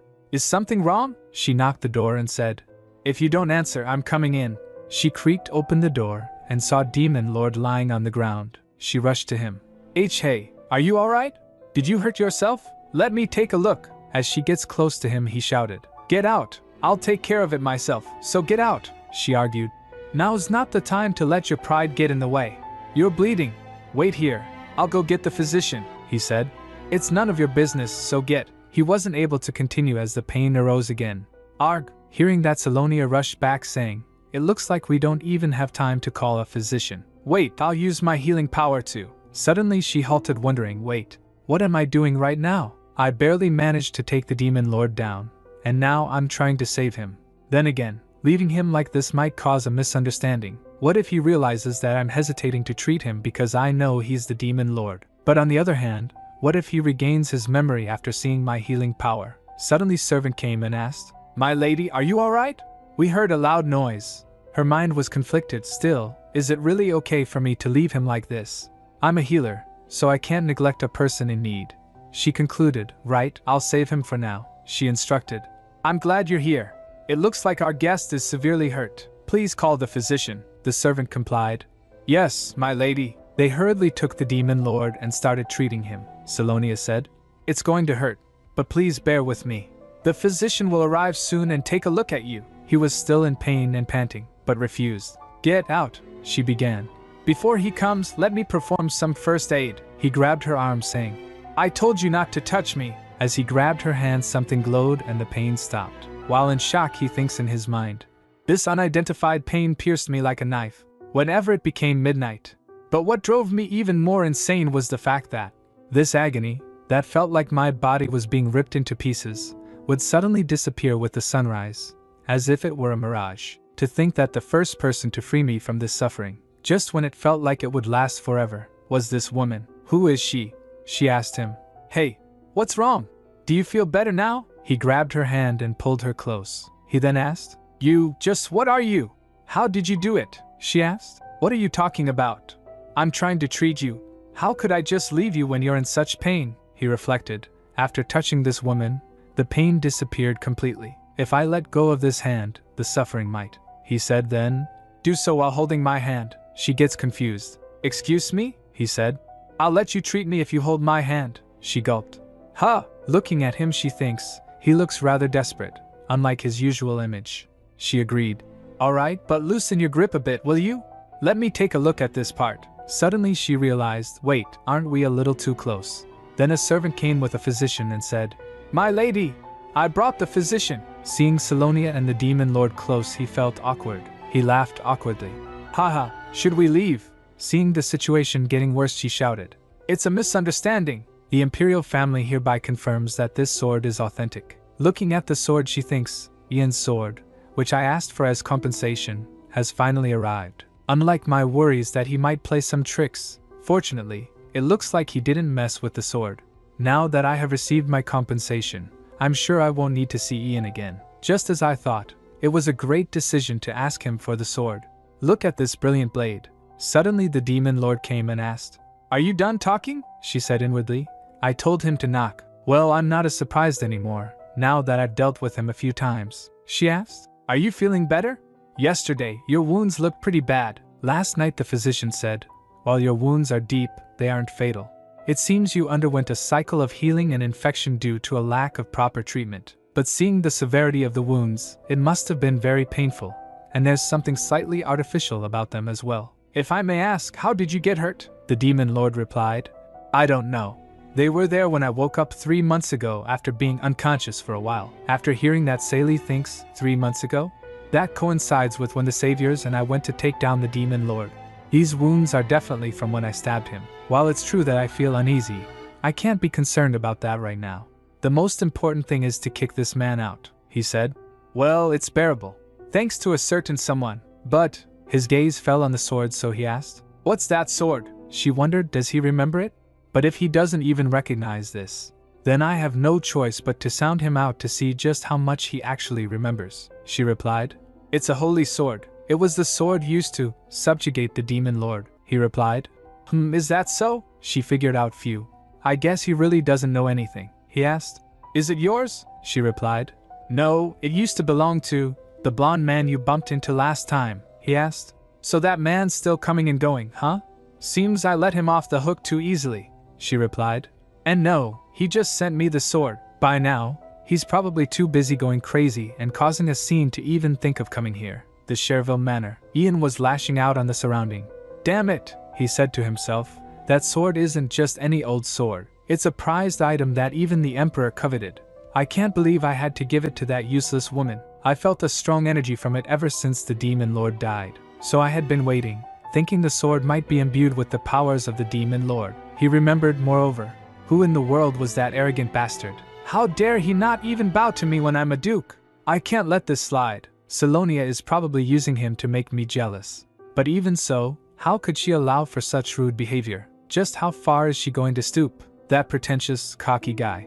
I'll make sure to teach him a lesson. A servant informed. Your Grace, Miss Grace is here. The door opened and she came smiling. Your Grace. She glanced around and said, Oh my, why is it so messy in here? Ian said to himself. Good grief, I need a break, he said coldly. Do you not see that I'm busy right now? Hearing that, chills ran down her spine. She flinched, but Ian quickly retracted. No, Grace. What I meant to say was, Grace cut him off. I understand. I see it was my mistake to come home today. I won't bother you anymore. She turned and started walking. He tried to stop him. Grace, wait. But she didn't stop and left, slamming the door. Then he thinks, damn it. What's wrong with me? My head's all jumbled up. Something like this would have never bothered me before. Dinner party at the Besson Manor. At the dining table, her father laughed. Ha! It's good to see everyone here, Salonia said. I know. It's been a while since we've all had a meal together like this, her father said. Saley, it's your first time seeing Sir Rubwis in ages, isn't it? She replied. Yes, father, she said inwardly. Actually, it's my first time seeing him at all, Rubwis said. I hope you've been well, my lady, Rubius said, captain of House Besson's Order of Knights. As the second son of Count Sip, He received numerous job offers due to his exceptional talent. Yet, he chose to remain as the captain of House Bessen's Order of Knights out of his loyalty to head of the house. Her father added, I also should have invited our honorable guest to dinner much sooner. I ask for your understanding, as I've been occupied with many work affairs. The demon lord replied. No matter. Everyone gets shocked and confused. No matter? As Rubwis glared at him, Sally thinks, this is why I didn't want him to meet anyone else. Rubwis asked with a chilly tone. You there? How dare you show such disrespect to his grace? Her father interjected. It's fine, Rubwis. He is the man who saved Sally's life. He has his own reasons, so don't concern yourself with such trifles, he replied. Is that so? Forgive me, your grace. Lady Salonia, are you all better now? She said. Yes. Thank you for your concern, Sir Rubwis, he said. That's good news. I couldn't sleep because I was so worried. She chuckled at his remark. Then the demon lord said, You look quite rested for someone who hasn't been sleeping. Sally gets startled hearing that. Rubwis asked, What? Sally quickly jumped and shouted to the servants. Excuse me, is dinner not ready yet? A servant replied. My apologies, my lady. We're bringing out the food now. Sally prayed, please, just one day. Can't we just spend one day in peace? Please. The mood was so grim. The silence in the room only amplified the tension. Her father finally spoke. By the way, I heard our honorable guest had some serious wounds. Are they healing all right? A nudge followed the question, urging for a proper answer. Humph, I'll be fine, he responded dismissively. A sigh escaped Sally. What was I even expecting? Why that cocky? The thought was interrupted by a sudden chuckle. Her father said, Haha, I'm glad to hear you're feeling better, but I heard you've been skipping your meals. I'll tell the servants to take extra care of you, so make sure to eat well. You must think of your health. Is it really necessary that I eat?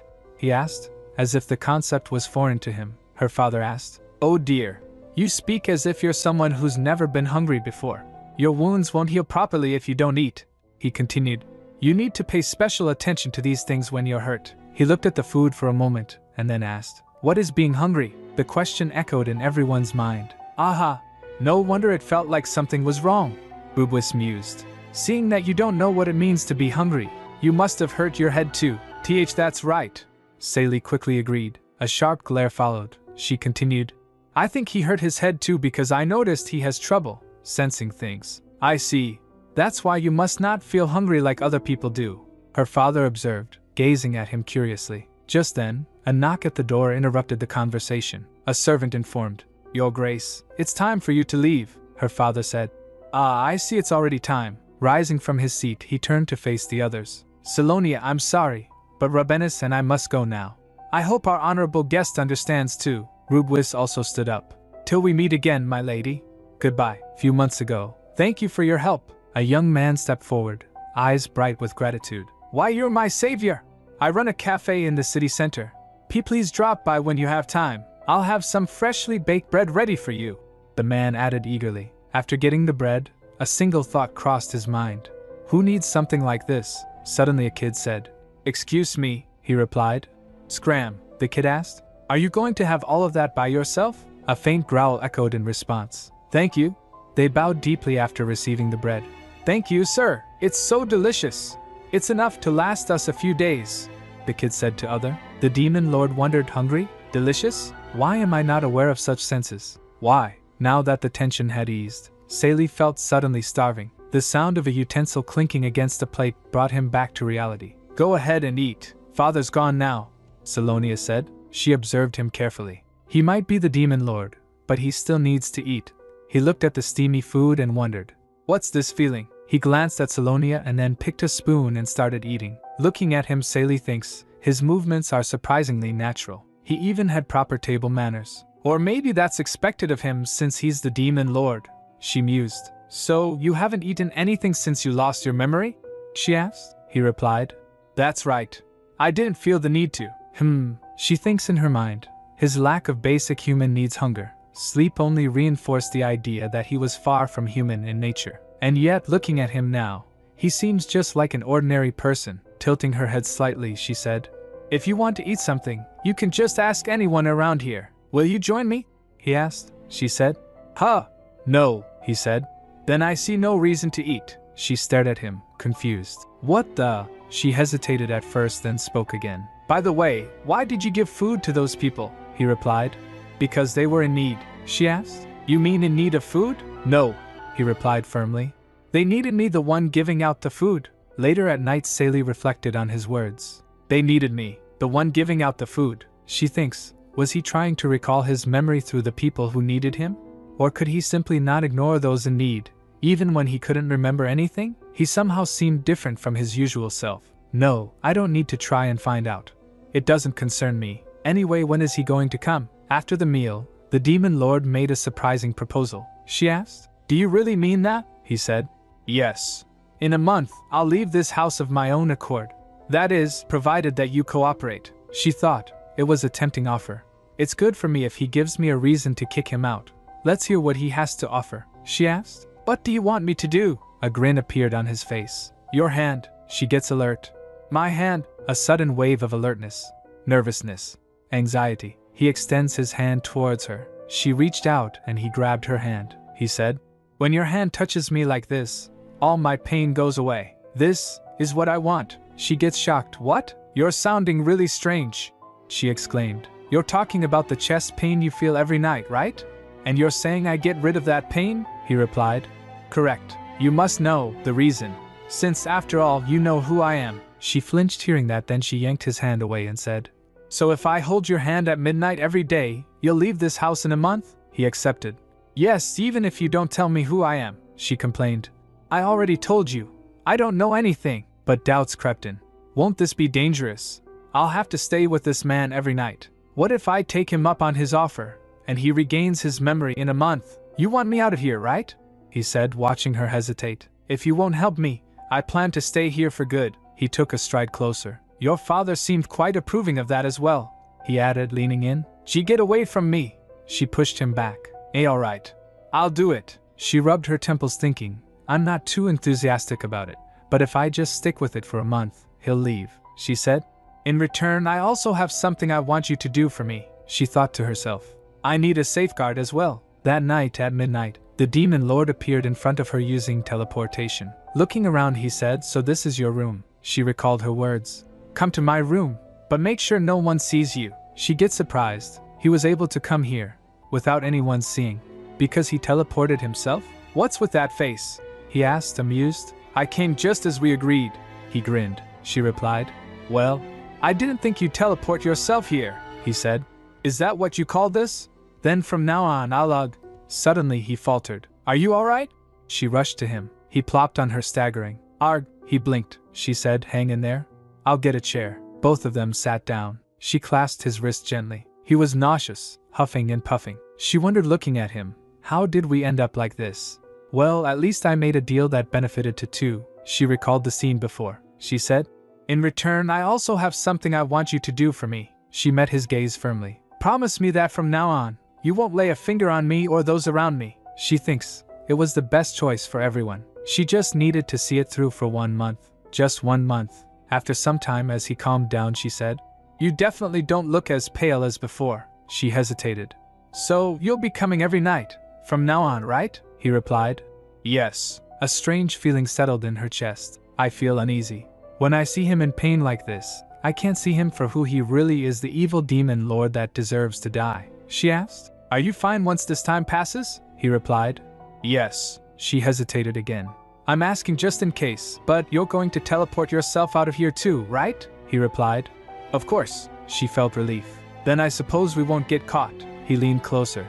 Well then, see you again tomorrow. As he left using teleportation, she thins. He looks like he's in a good mood today. Fresh vegetables and thoroughly cooked meat. That was his first proper meal. He experienced a feeling he never felt before. Hunger. Up until now, nameless and denied by the world, he lived without knowing who he was. But she was the first person to acknowledge his existence. He was certain that if he was with this woman, the shackles of this cursed life would be broken. He raised his hand thinking, she looked as if she only agreed because it was a month.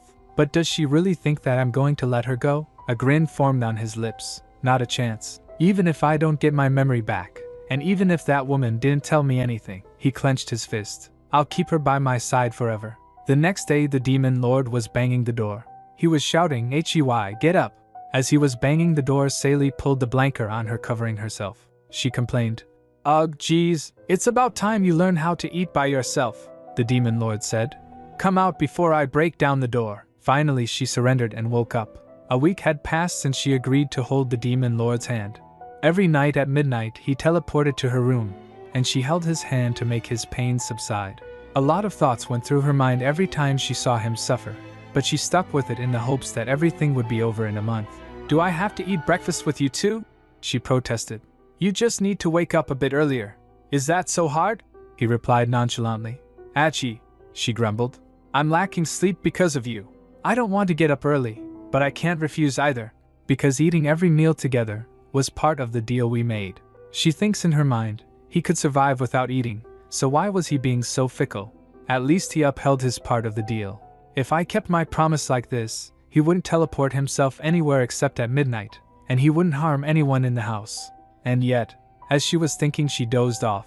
The demon lord wondered, is she dozing off in the middle of her meal? I've never seen someone like her, he muttered, watching her.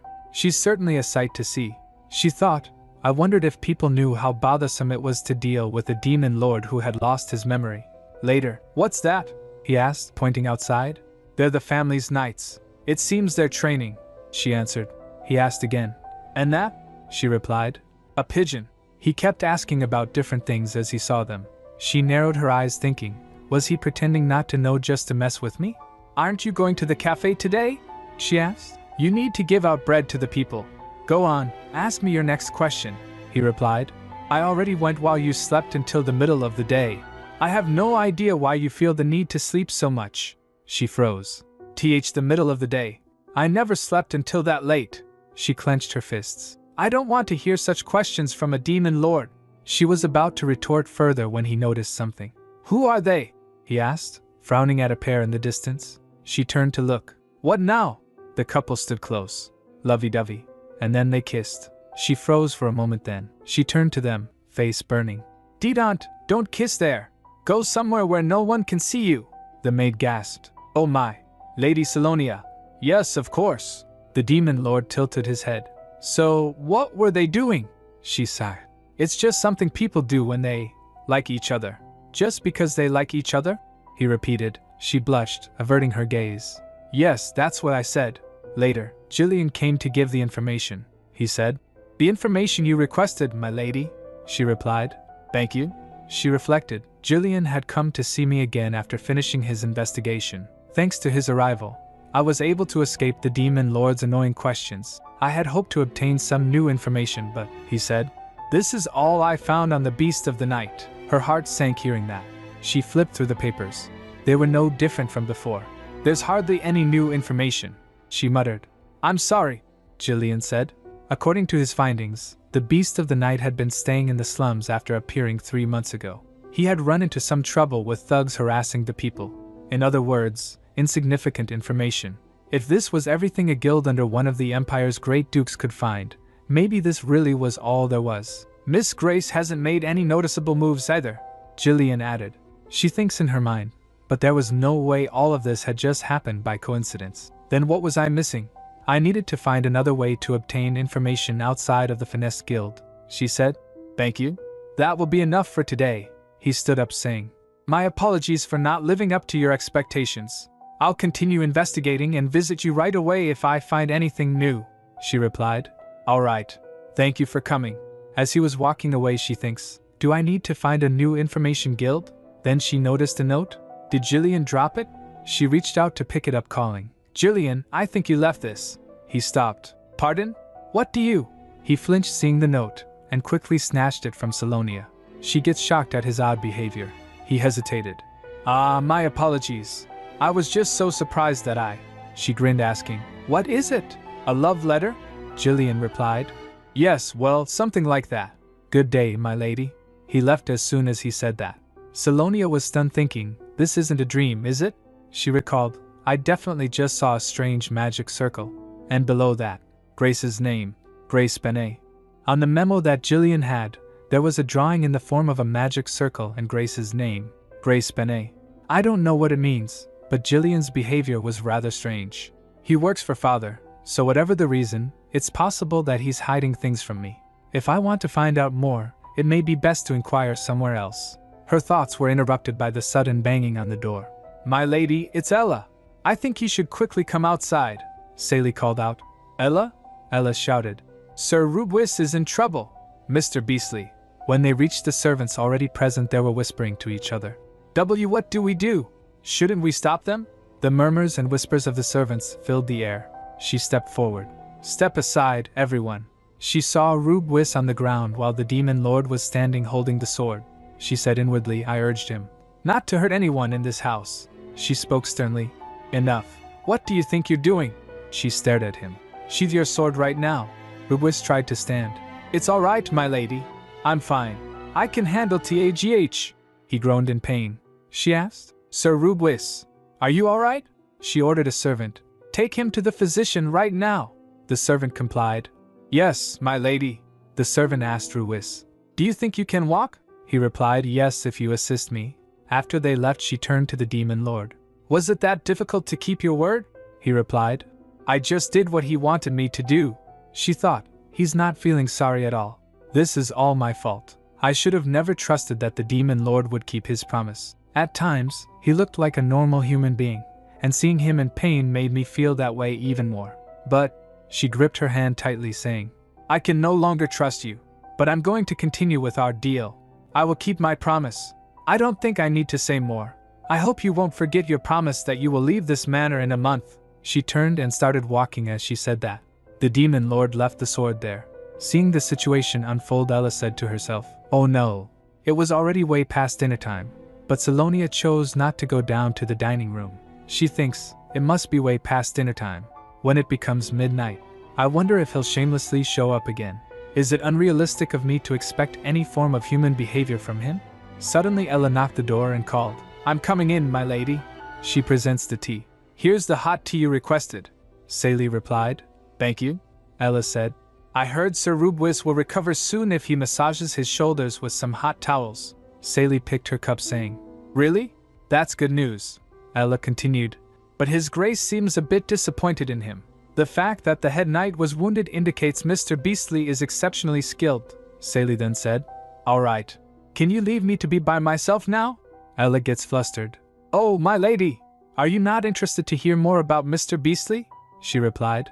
"No, I'm a bit tired," Ella pressed. But there's something you don't know, my lady," she asked. "What?" Ella began. "Remember how you ordered me to be with Mr. Beastly? I know it's not my place to interfere, but what I'm about to tell you may be important. Sir Rubwis wasn't the only one who was injured earlier. Mr. Beastly was also cut. I clearly saw blood dripping from his arm." Sally said, "No way. You're saying he got cut by Rubbia's sword?" Ella said. "It's true, my lady. And the duel that took place earlier wasn't because of an argument. Mr. Beastly simply responded to Sir Rubwis." Rubwis taunted.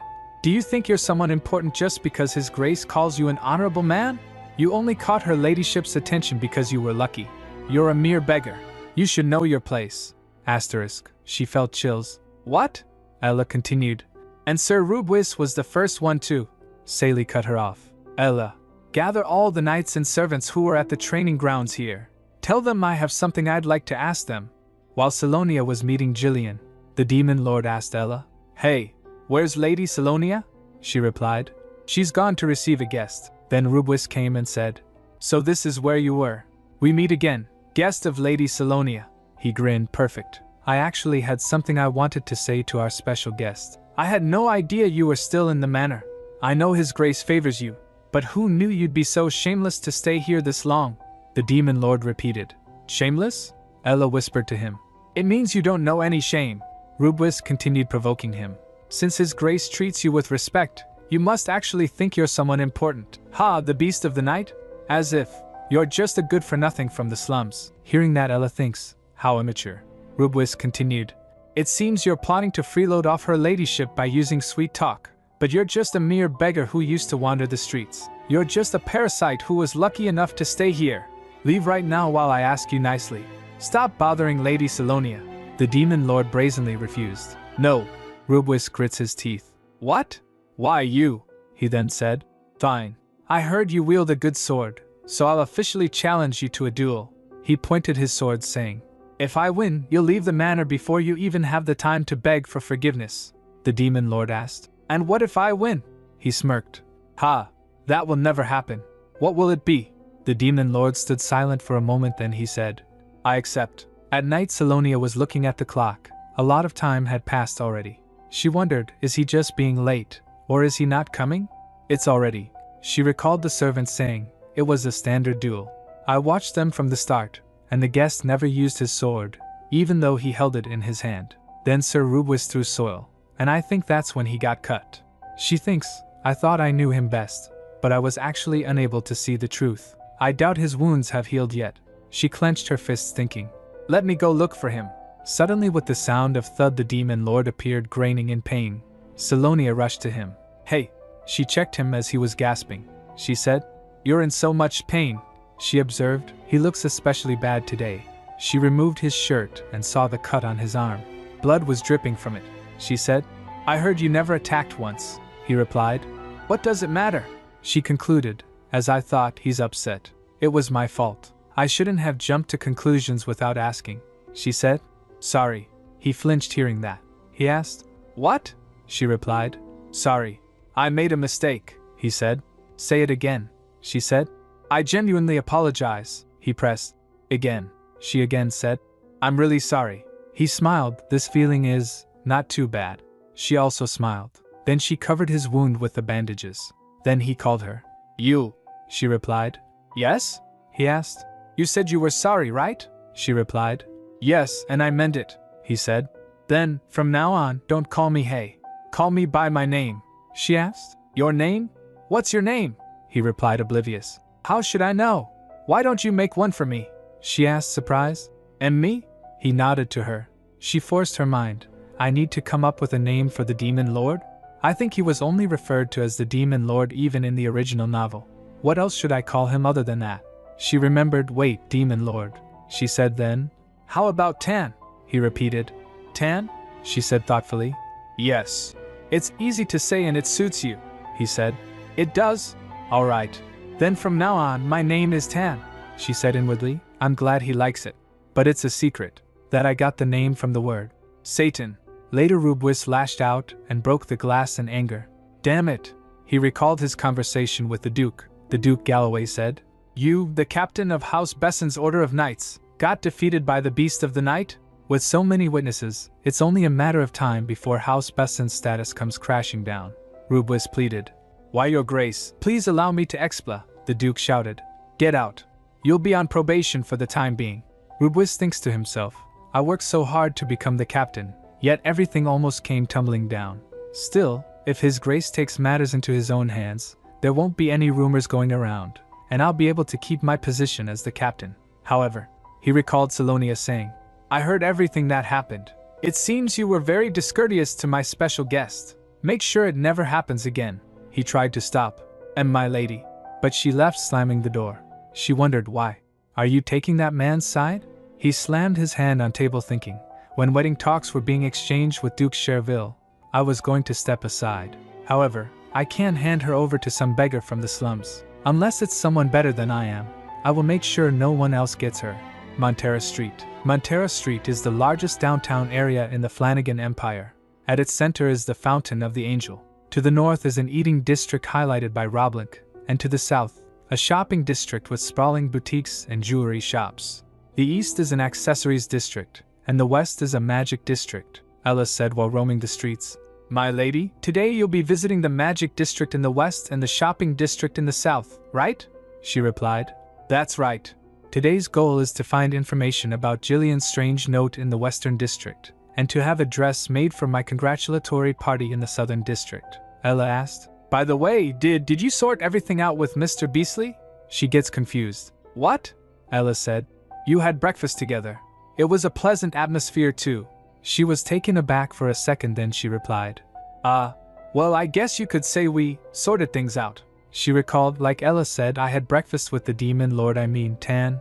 When I told him he had to eat lunch alone because I needed to go out, he glared at me so angrily. She asked. Ella, you seem to be quite fond of that man.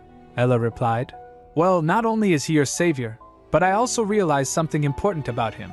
While he may be a bit slow, he's a fair and square man. She wondered, is that a compliment or criticism? Montera Street's Western District. They told description to the shopkeeper. He replied, "A magic circle on sheepskin paper? It's a method people no longer use. I'm afraid I don't know. It's been a while since we stocked those because no one asks for them anymore." "Well, no one sells outdated products like sheepskin paper these days," Sally replied. "I see." She thinks in her mind, maybe I won't be able to find out anything this way. This is bad. But the shopkeeper gave them a clue. How about you check out Weeklander's store?" she asked. "Sorry?" he said. He should be very knowledgeable about old magic. Both Ella and Salonia beamed after hearing that. At Weeklander's store, they entered the shop. "Excuse me, anyone there?"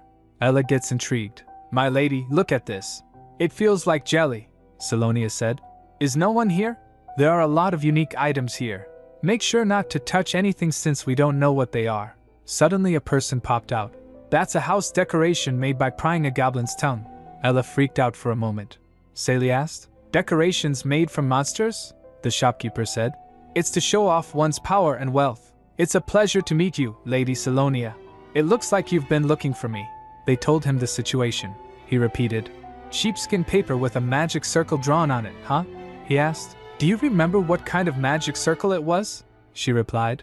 "No, I only took a quick glance," Weeklander told. "Drawing a magic circle on sheepskin paper is a very old method. If someone was really using it like you said, they may have wanted to hide something." Salonia felt a thump in his mind. He continued, "These days, people draw magic circles on portable artifacts. Once you draw the circle, you can keep using it, but it does leave a trace." She mumbled, "It leaves a trace."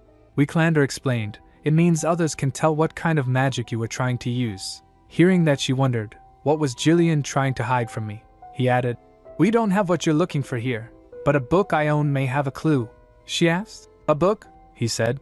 "Yes, it's a book about magic circles. I don't think I'll be able to find it right away since I haven't used it in a long time. But if you give me a few days, I'll be in touch." She resolved, "Now I have a way to obtain some hints." She agreed. "All right, then I'll be waiting. Come on, Ella." As she was about to leave, the shopkeeper stared at her and asked, "Wait, my lady. Do you not often feel unwell?" She replied, "Feel unwell? No, not really." He smiled. "That's good to hear.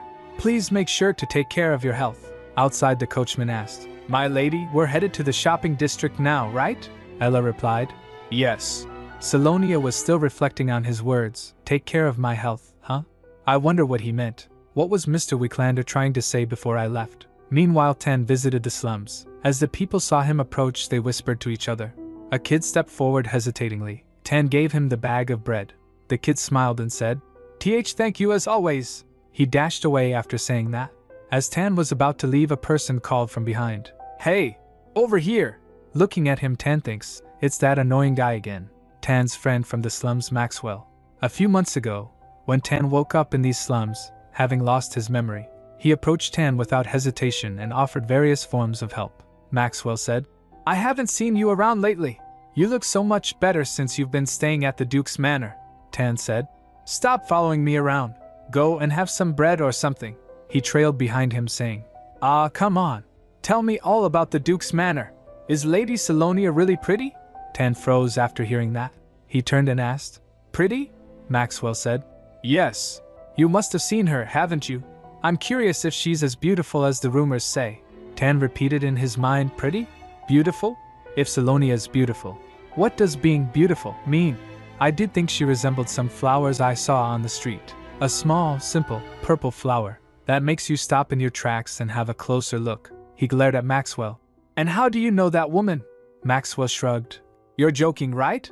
Who in this empire doesn't know Lady Salonia? She's one of the 4 saviors." Tan gets surprised. "Savior? Salonia's a savior?" he asked. "What's a savior?" Maxwell gets shocked. "How could you not know about such a famous story? Want me to tell you?" "The story of the 4 saviors. That will become a legend one day." At Verandi Boutique, the boutique owner presented a design of a dress and asked, "My lady, how about this one? It will match your lovely lilac-colored hair perfectly." Sally smiled. "I guess it's not bad." The Verandi Boutique. It's a dress shop run by a designer every noble lady in the empire desires to work with. As the Empress's exclusive boutique, securing even a single appointment can be challenging. However, for Salonia, the savior of the continent and the daughter of a duke, it was a breeze. Verandi got in touch with her first, eager to design her dress for the celebratory banquet. Sally thought, is it because she's a designer for the imperial family? The designs feel overly extravagant, the owner asked. Does this one not suit your taste either? Then how about this one? She flipped the pages, but Salonia favors nothing. Oh well, the owner said. Please wait here, my lady. Let me fetch my secret weapon. As she left, Sally thinks in her mind, maybe I should have just chosen one of the dresses she showed me. She grabbed a design. Suddenly Ella exclaimed, "Oh my!" Startled, Sally asked, "Ella, what's the matter?" Ella asked, "Huh? When did he?" Tan came there and said, "Here you are." Later Sally asked, puzzled, "How did you know I was here?" He replied, "You told me this morning that you'd come here," she said. "That wasn't an invitation for you to follow me. So you just decided to show up here?" he asked.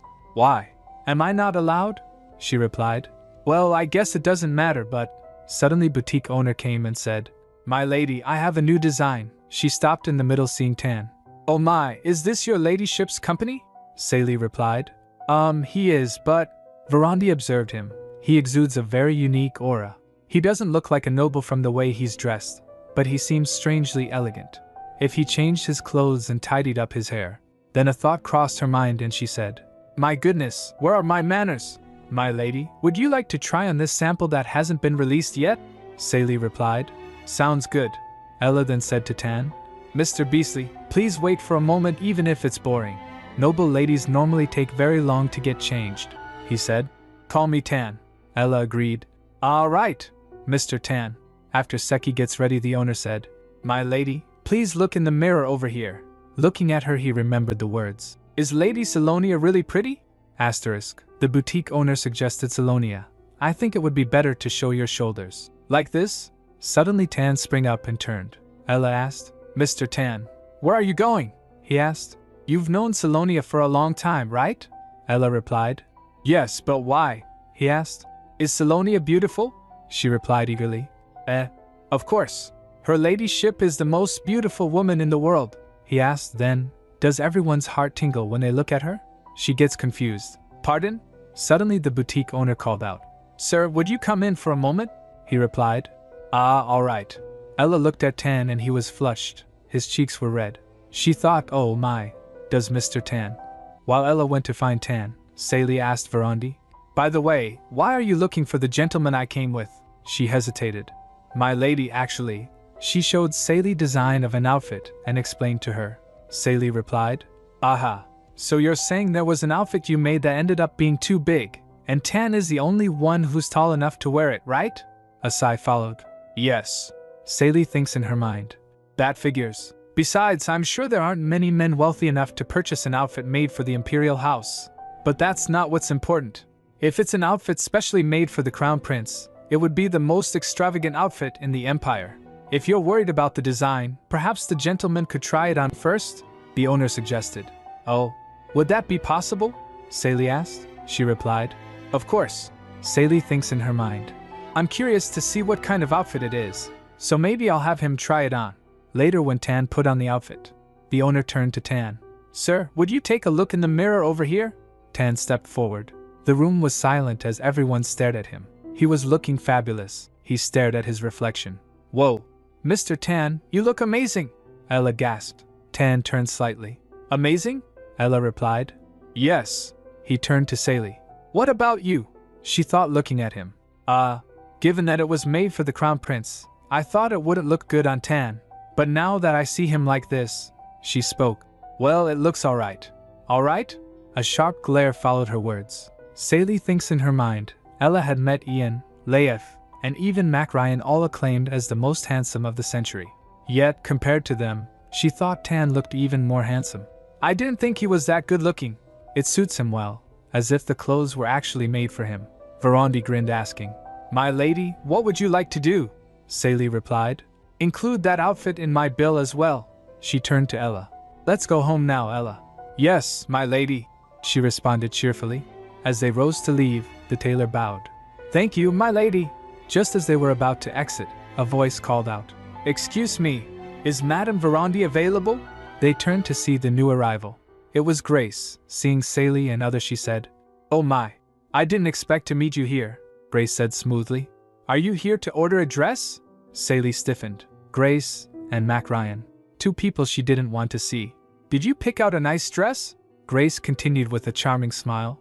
Well, you're so beautiful that you would look dazzling in anything, Saley asked with a serious face. You must also be here to order a dress, Grace replied. Yes. I'll soon have an occasion where I'll need to wear it. Saley narrowed her eyes. Did she purposely come here just to tell me that? To show me that she's marrying Ian? She replied. That's good. Madame Verondy is very skilled, so I'm sure she'll make you a suitable dress. Grace chuckled. I'm aware of Madame Verondy's reputation. Speaking of which, Madame Verondy.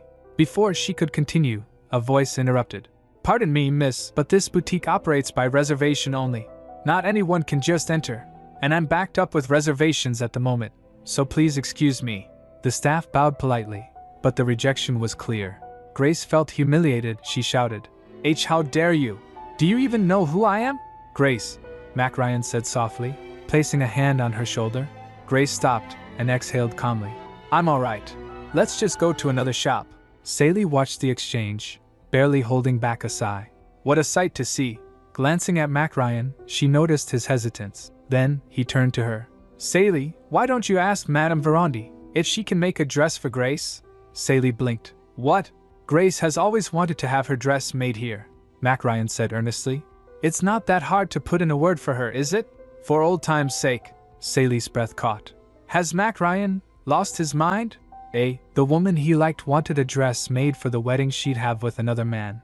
It was bad enough that he was still following her around, but now he wanted Saley to help get Grace the dress she wanted.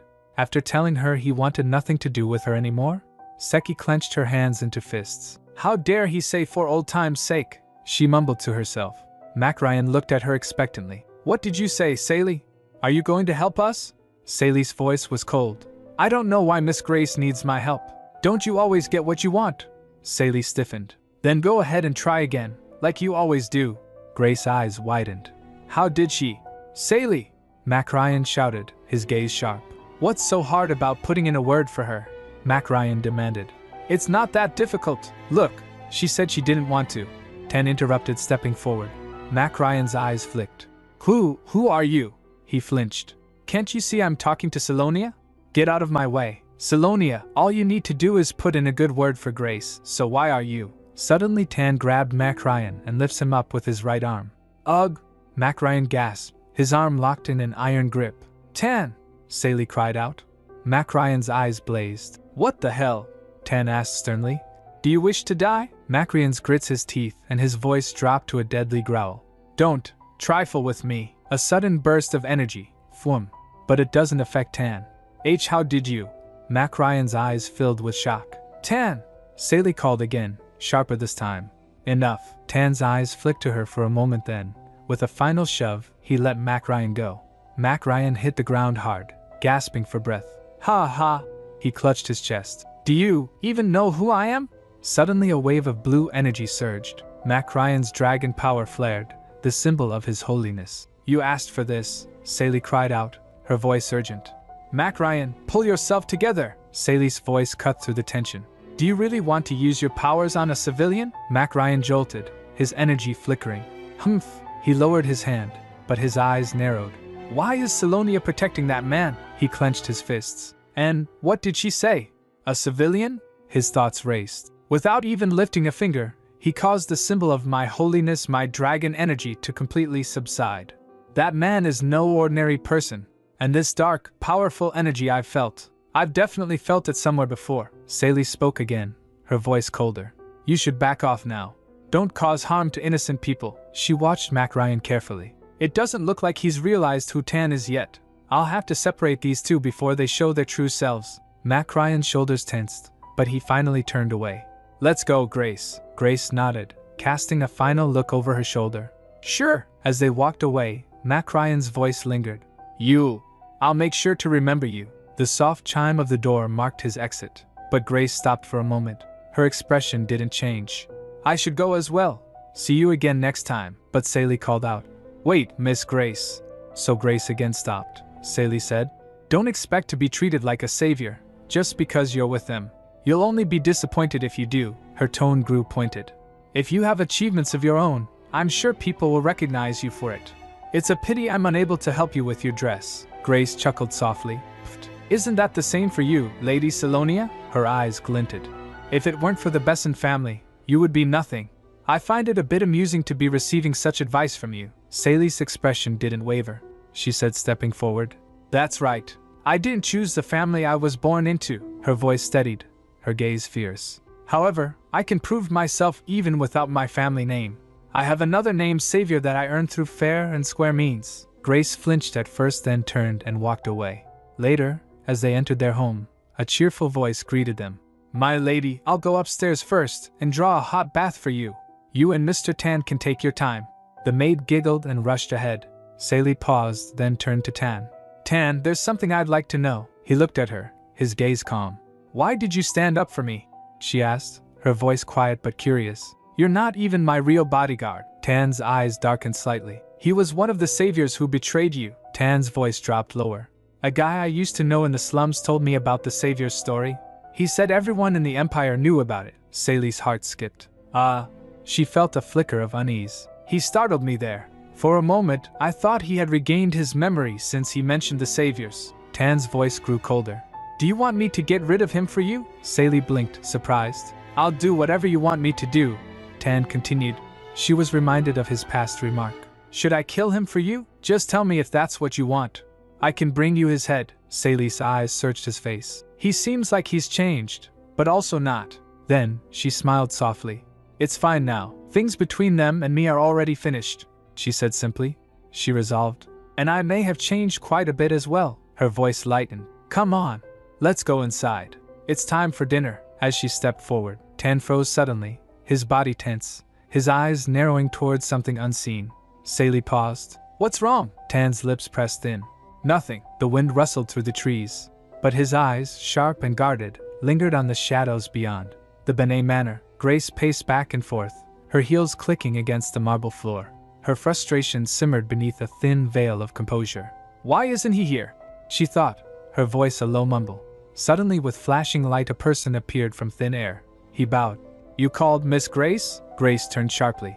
Gale, were you not told anything? Gale replied. I haven't received any orders. Grace's patience snapped. Still nothing? Are you even doing your job? The porcelain cup in her hand smashed on the floor, shards scattering. Her eyes burned with indignation. Must I continue to see that conceited woman while enduring such humiliation? Tell him I won't wait any longer right now. Yes, Miss Grace, Gale replied swiftly. He pulls out a paper from his robe and rips it apart. As he did that, he vanished with a flash. Then Grace thinks in her mind. That woman, the more I think about her, the more annoyed I get. Why is she so proud when everything has been taken away from her? She remembered Salonia saying, I can prove myself even without my family name. She scowled. That damn savior title. If it wasn't for her background, she wouldn't even have been able to obtain such a title. After a few moments, while a maid was cleaning the mess of broken cup, her thoughts shifted. More importantly, who was that man next to her? His image lingered in her mind. He looked more handsome than Ian and stronger than Mac Ryan. She felt a spark of curiosity. It was enough to pique my interest. Suddenly, with a knock, a voice called. Miss Grace, Duke Cherville is here. Grace straightened abruptly. What? Now? What are you doing? Escort him here. Her irritation bubbled anew. This isn't the first time. He can't just keep showing up unannounced. He may be my fiancé, but he still needs to notify me in advance. What a rude and arrogant man. She snapped at her servants. What are you two doing? You hear me? Get ready to receive his grace. Why yes, Miss Grace. They stammered, scrambling to obey. Minutes later, Ian sat poised, a cup of tea in hand. He took a sip and said, I wanted to see you as soon as possible, but I kept receiving missing person reports, so I didn't have time. He set her cup down and added, I heard you ran into Salonia yesterday. Grace's expression cooled. It was nothing, really. His voice hardened. Whatever that woman said, don't mind her, Grace. She may be the daughter of Duke Besson, but she can't mistreat my fiancé as she pleases. Grace smiled faintly, her voice measured. Of course, I'm well aware that the person the savior of the Empire loves is me. The tension lightened as Duke Cherville glanced around the room. By the way, your room looks different every time I visit. Grace's eyes brightened. Oh my! You noticed? She gestured delicately. I changed the curtains and bought some new decor items to freshen up the atmosphere. Do you like it? The Duke's eyes roamed the room. His response clipped. It's quite impressive, but his expression cooled slightly. It's my understanding that Baron Benet's finances aren't the best, he thought. All of this seems unnecessarily extravagant. His eyes narrowed. If we get married, the first thing I'll have to teach her is how to manage finances. Grace's voice cut through his thoughts. Would you like more tea? Without pause, he asked. How about we set a date soon, Grace? She froze slightly. By that you mean, for our wedding? His gaze locked on hers. Don't you want to get married as well? I'd like you to become my wife as soon as possible, so you can learn how to manage the household and spend time with my family. Grace's fingers tightened slightly around her cup. She replied, Your Grace, have another cup of tea. She poured gracefully. To me, every single moment I spend with you is precious. There's no need to rush. She smiled sweetly. Don't you like my Darjeeling tea? At the Besson manner, a soft sigh escaped from Tan. Ha! Are you alright? Sally asked. Not yet, came the reply. Oh no. The voice grew worried. You must be in a lot of pain. Let me take a look at you. He turned his head softly. Sally asked. I heard you've been spending time reading with Ella these days. Which book did you read today? He replied. It was about a man and a woman overcoming their differences in status and falling in love. She felt confused. Ella. She recommended a romance novel to Tan? Tan's brow furrowed slightly. High status. How do humans obtain titles? She replied thoughtfully. If you make a big contribution on the battlefield, or have a big achievement like defeating the Demon Lord, His Majesty might consider bestowing you with a title. The voice softened. But the war ended long ago, and the Demon Lord is gone too, so that's not going to be an option. A pause, then a murmur from Tan. If the Demon Lord was still here, I would have killed him, Sally said inwardly. You are the Demon Lord. The moment shifted.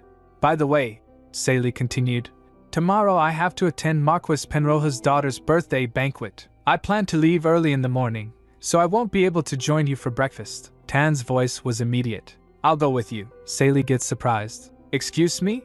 Only invited guests can attend banquets held by nobles. Plus, you still lack a lot of common knowledge, Tan replied. By the way, do you know how old I am? Why do you speak to me so formally? The response came. It's just a habit. And you look older than me, he asked. How old are you? A moment of hesitation then. I'm 24 year. A sudden correction. No, I'm 21, she thought to herself. I almost said the wrong age. Suddenly she yawned thinking. I seem to get tired really early these days, but I eat and sleep enough. I wonder what the problem is, she then said. If you're feeling better now, could you please leave? He squeezed her hand and refused. No. My wound still hurts. A sudden squeeze on their arm. Squeeze, she asked. Really? Then she leaned on him and fell asleep. Every time she pressed closer, snuggling against him, the faint scent of her perfume tickled his nose. Tan paused, then, gently, he pulled her hand toward him, and then he kissed against her hand. For the first time, he didn't want this night to end. Hirschbruch's castle in the north. There was still no sign of change within the Demon Lord's castle. The wind howled, carrying with it an unsettling silence. I don't know what to make of this, muttered Archduke Ayus Hirschbruch, his eyes fixed on the distant fortress. Beside him stood Kelvin Finneger, captain of the House Hirschbruch's Order of Knights. Ayus questioned. Am I just sensing the lingering energy from the remaining monsters? Kelvin replied. But for that to be the case, the king's strength is growing each day. Ayus's expression hardened. That's right. It must be the energy of none other than our master the Demon Lord. But we can't be certain. The castle remains deserted, and more importantly, if our king were still alive, he would have sought us out by now. He paused, his voice lowering as he recalled the past. 3 months ago, when the human warriors stormed the castle, our king ordered us every demon to leave. We wanted to stay by his side, but he forced us to retreat. We never imagined it would be the last time we'd see him. Unlike monsters, we demons draw power from the Demon Lord himself. Our lives are bound to his existence, and what I felt shortly after leaving the castle was unmistakable. A flash of memory and agonizing post-complete extinction. He exhaled sharply. We escaped, scattering to human cities, hiding in plain sight. When the chance arose, we claimed human bodies useful vessels to survive. Yet even now, though I wear this human form, I can feel it. Our king's energy, once faint and fading, grows stronger with each passing day. There is no doubt. His return is near. The Archduke turned to his companion. The time has come, Jack. We go to the capital, the source of our king's power. Dinroha Manor's banquet hall. The grand hall shimmered under the glow of crystal chandeliers, and the air buzzed with chatter and laughter. It's truly an honor to meet you, Lady Salonia. A soft voice piped up. Salonia turned to see a young girl, her cheeks flushed with excitement. And a happy 10th birthday to you, Lady Nina. What a lovely banquet this is. The girl's eyes sparkled. My lady, did you know? I'm very fond of the saviors, she gushed. Could you please chat with me a bit longer? Salonia smiled warmly. Why, of course, the girl added. Among them, you're the one I respect the most. Your story is my favorite. Oh my, how kind of you, Salonia replied, touched by the child's earnestness. Ninia's eyes widened with curiosity. Is the demon lord really handsome? Salonia paused, a flicker of surprise crossing her face. With a soft chuckle, she said, Before I answer that, I have something for you. She reached to her maid and showed a delicate pendant, the gem within glowing softly. She said, It's a pendant containing healing light, a small charm of healing light. I hope it will protect you when you need it most. Nina gasped, accepting the gift with reverence. Thank you so much, Lady Salonia. She hesitated, then asked shyly. By the way, who is that gentleman over there? He's been glaring at you for a while now. Salonia followed her gaze and her heart sank. Across the room, Tan stood, his dark eyes fixed solely on her. Gosh, he startled me, she thought, suppressing a sigh. Oh, him? He's my bodyguard, she answered with a forced smile. He always works too hard. Tan stood at a distance, his posture stiff and his gaze unwavering. He wasn't on the guest list for the Denroha Manor's banquet, but with Salonia's father's permission, he had come as her bodyguard. Still, he couldn't shake the annoyance bubbling within him. Suddenly a lady approached him, introducing herself. It's a pleasure to meet you, sir. Thought I'm unaware of your name. I am Count Bland's daughter, Flower Bland. He tilts his head in question. And so, the young lady gets shocked. She turned and dashed away. He thinks in his mind, so, this was the important event she didn't want me tagging along for. Last night, Saley said. Tan, please stay quietly at home. Humph. Now, his arms crossed, he scowled at the crowd. Do humans really enjoy this kind of dull affair? How tiresome. A sudden voice interrupted his brooding. Mr. Tan, are you alone? What about Lady Salonia? Tan flicked his eyes toward Salonia, who was still with the young birthday girl. She's over there, Ella said, looking towards her. Oh, she must still be greeting the guests. Then let's wait together until she returns. Tan's expression barely softened, but he tilted his head curiously. Hey, how old do I look to you? Ella blinked, startled. Pardon, well, she studied him for a moment. You look older than 20. I'd say, around 25? Tan's lips quirked, amused. Do I? His mind drifted. Salonia said she's 21 years old. So, we're 4 years apart. A 4-year age gap.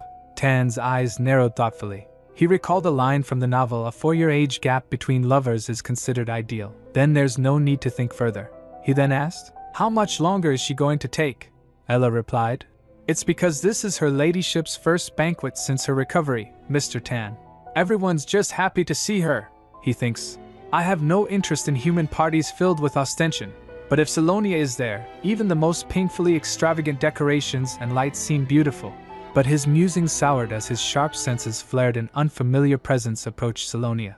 He asked, Who's that guy? A young nobleman had stepped into Salonia's path, his expression one of thinly veiled arrogance. Tan's eyes darkened. Ella replied, She's being greeted by a young lord. Lady Salonia is a noble of high status, so... While talking, she looked piqued towards Tan, noticing a sudden surge of energy. Tan was visibly angry at that young lord. Ella realized and quickly stopped Tan. She whispered to him, Mr. Tan, it's just a formal greeting among nobles. Until Lady Salonia returns, it would be best if you stayed still. Actually, you should really stay still. Then another nobleman approached Tan. The nobleman's voice carried across the hall. So we meet again, in a place like this. He paused, his lips curling into a smirk. We bumped into each other once at the Besson Manor, didn't we? What was your name again? He chuckled. Ah, right. The Beast of the Night. His voice dripped with mockery. I recall you had a vulgar nickname like that. What brings you here? A place like this hardly suits someone of your standing. Tan's eyes flickered coldly. A sudden, clear voice broke the tension. We meet again, Mr. Tan. Tan's attention snapped to the side. Another guest had approached, her expression laced with curiosity. Though we only saw each other briefly, do you remember me? Ian chuckled, putting his hand on Grace's shoulder. Grace, attending events like this. But that doesn't change his background. There's no need for you to speak so respectfully to him, he scoffed with a smile. As there was no response, he pressed. Hey, did you not hear me? Or did the cat get your? He stopped in the middle, noticing a menacing gaze from Tan. His expression shifted. Huh, this can't be. This overpowering energy I feel from him. Ah, Cherville, here you are. Marquis Dinroha strode forward. Thank you for coming. I know how busy you are. Not at all, Ian replied smoothly. It's Lady Ninia's birthday, so it would only be right for me to attend, Marquis replied. Haha, how considerate of you. Grace chimed in, her tone measured. Thank you for your welcome, my lord. It really has been ages. She stopped and retracted her words. Since you hosted a fabulous banquet like this, she added. I'm Grace Benet, daughter of Baron Benet. Marquis chuckled, ignoring her. My daughter is really curious to know how the saviors are doing. He tapped on Ian's shoulder and said, She'll be very pleased to see you today. I see. Then I should personally give her my gift, Ian said smoothly. Marquis then said, Now why don't we go over there for a moment? They started walking away, ignoring Grace completely. After a while, Sally said to herself, feeling relieved. Finally, I can take a breather, Ella said. My lady, please have a drink, Tan then asked, leaning closer.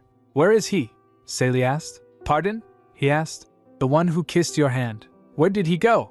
Sally repeated. My hand? Oh, that's considered a normal greeting in high society. It's good manners for a man to gently place his lips on a woman's knuckles, but in reality, they rarely really kiss your hand, Tan remarked, leaning further. But we don't greet each other like that. Are you saying it's only between nobles? She replied. It isn't compulsory if the other person doesn't ask for it. And not only nobles greet each other like that. Hearing that, he said, is that so? She studied him carefully. What's wrong this time? He's making me nervous. Chatter filled the air in the banquet hall. Grace was standing alone, observing. I was convinced Ian Cherville would be the center of attention at the banquet today. She looked towards Tan, but that man attracts a lot of attention even without doing anything. She smiled, wondering, who is he exactly? Where did he come from? She approached Sally. Greetings, my lady. We meet again. Are you enjoying the banquet? Sally asked. Do you have business with me, Miss Grace? I believe we already exchanged our greetings earlier. I see you're still cold to me. Grace fidgeted slightly. I understand that you dislike me, but Sally cut her off. There must be some kind of misunderstanding, Grace asked. Pardon, Sally thinks in her mind. This is so tiring, she began. I'm only going to say this once. I'm not interested in you enough to dislike you. That's usually how people feel about strangers. I'm sure it's no different for everyone else here. You don't have to worry about me anymore. If there's anything that must be discussed, it won't be with you, but with Duke Cherville. Did you hear what she just said? Murmured a noblewoman. Another snickered. She's certainly correct. How can she act so confidently in front of Lady Salonias? The remarks continued. What an incredibly rude woman. Grace was stunned, standing there facing humiliation.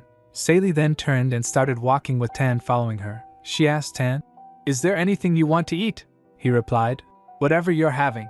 Grace was watching her as she walked away. Suddenly another figure approached Grace. Miss, he wishes to see you in the annex. So Grace followed him. Sally looked towards her walking and wondered, Who's that? Suddenly Marquis Dinroha started with a clink to his grail. Now that the banquet is at its peak, we will be having a special event. I prepared a rare spectacle for our distinguished guests today, he announced. I hope you'll accept my sincerity and gather in the garden. Everyone wondered. A spectacle? Sally thinks in her mind. I've finished greeting the important people, so I should leave before Tan and Ian bump heads again. She instructed. Ella, we'll leave early. Can you tell father I'll wait in the carriage? She replied. Yes, my lady, Ella said to Tan. Mr. Tan, you must safely escort her ladyship while I'm gone, he agreed. Oh, all right. They walked as the chatter and murmur continued in the garden. Observing from a distance, Sally thinks in her mind, I don't see a theatrical troupe or band. I wonder what the rare spectacle Marquis Dinroha spoke about is. Tan suddenly stopped walking. She turned to him. Tan? What's wrong? Tan doesn't speak for a moment, then said, This sound. Can't you hear it? Sally replied. What sound? I don't hear anything. Tan, are you all right? He replied. I definitely hear it. Suddenly a scream was heard. Tan said something's wailing. Ian also reached the garden looking for Grace. Where did Grace go at a time like this? He heard a voice. Tan, are you all right? Look at me for a second. He saw Sally worried for Tan. He stopped, noticing their hands clasped. He twitched at the thought, Salonia. Why is she looking at him that way? Don't tell me that ridiculous rumor is true. Few moments ago. My goodness, did you see him? one noblewoman whispered. I think I know what you mean. You're talking about that handsome, dark-haired man, right? Who is he? Another noble questioned. I've never seen a more good-looking man in the empire. Eavesdropping to them, Ian thinks. What? Why am I hiding? The noblewoman continued. From what I heard, he doesn't even tell you his name, let alone greet you. The other giggled. That's what makes him even more attractive to me. I heard he's Lady Salonia's knight. His grace has a lot of trust in him, Ian thought. Duke Besson trusts a bum like him? I don't believe it. Who knows where he came from? The noblewoman continued. Oh my, that's right. And I don't mean to sound rude, but don't they look so good together? Ian froze. What did I just hear? Salonia and that bastard are already in that kind of relationship. Now he approached Sally and asked, Is something wrong? She guarded Tan and questioned, Why do you care? Please continue on your way. Ian asked, What are you doing? Ha! I just came because you looked like you were in an uncomfortable situation. He asked, Isn't that man suspicious? Like I said, it's none of your boozy. Sally hesitated. Actually, no. While I'm not pleased to see Ian, I've never seen Tan behave like this before. Ian observed her curiously and doesn't speak. Then Marquis de Roja announced, standing in front of a block covered with red cloth. Now, you've waited long enough. Everyone turned to him. I'm certain you won't regret gathering here today. He nodded towards his servant, and the servant pulls the red cover from the cage. Marquis continued. I present to you. Meanwhile a voice spoke in Tan's head. Energy. I must gather energy. Once I can see, I'll immediately. Tan was wondering, who is saying that? It feels like a strange voice is messing with my head. Unknown things are flowing into my mind. Suddenly a flashback came. He saw a person cloaked saying, pitiful.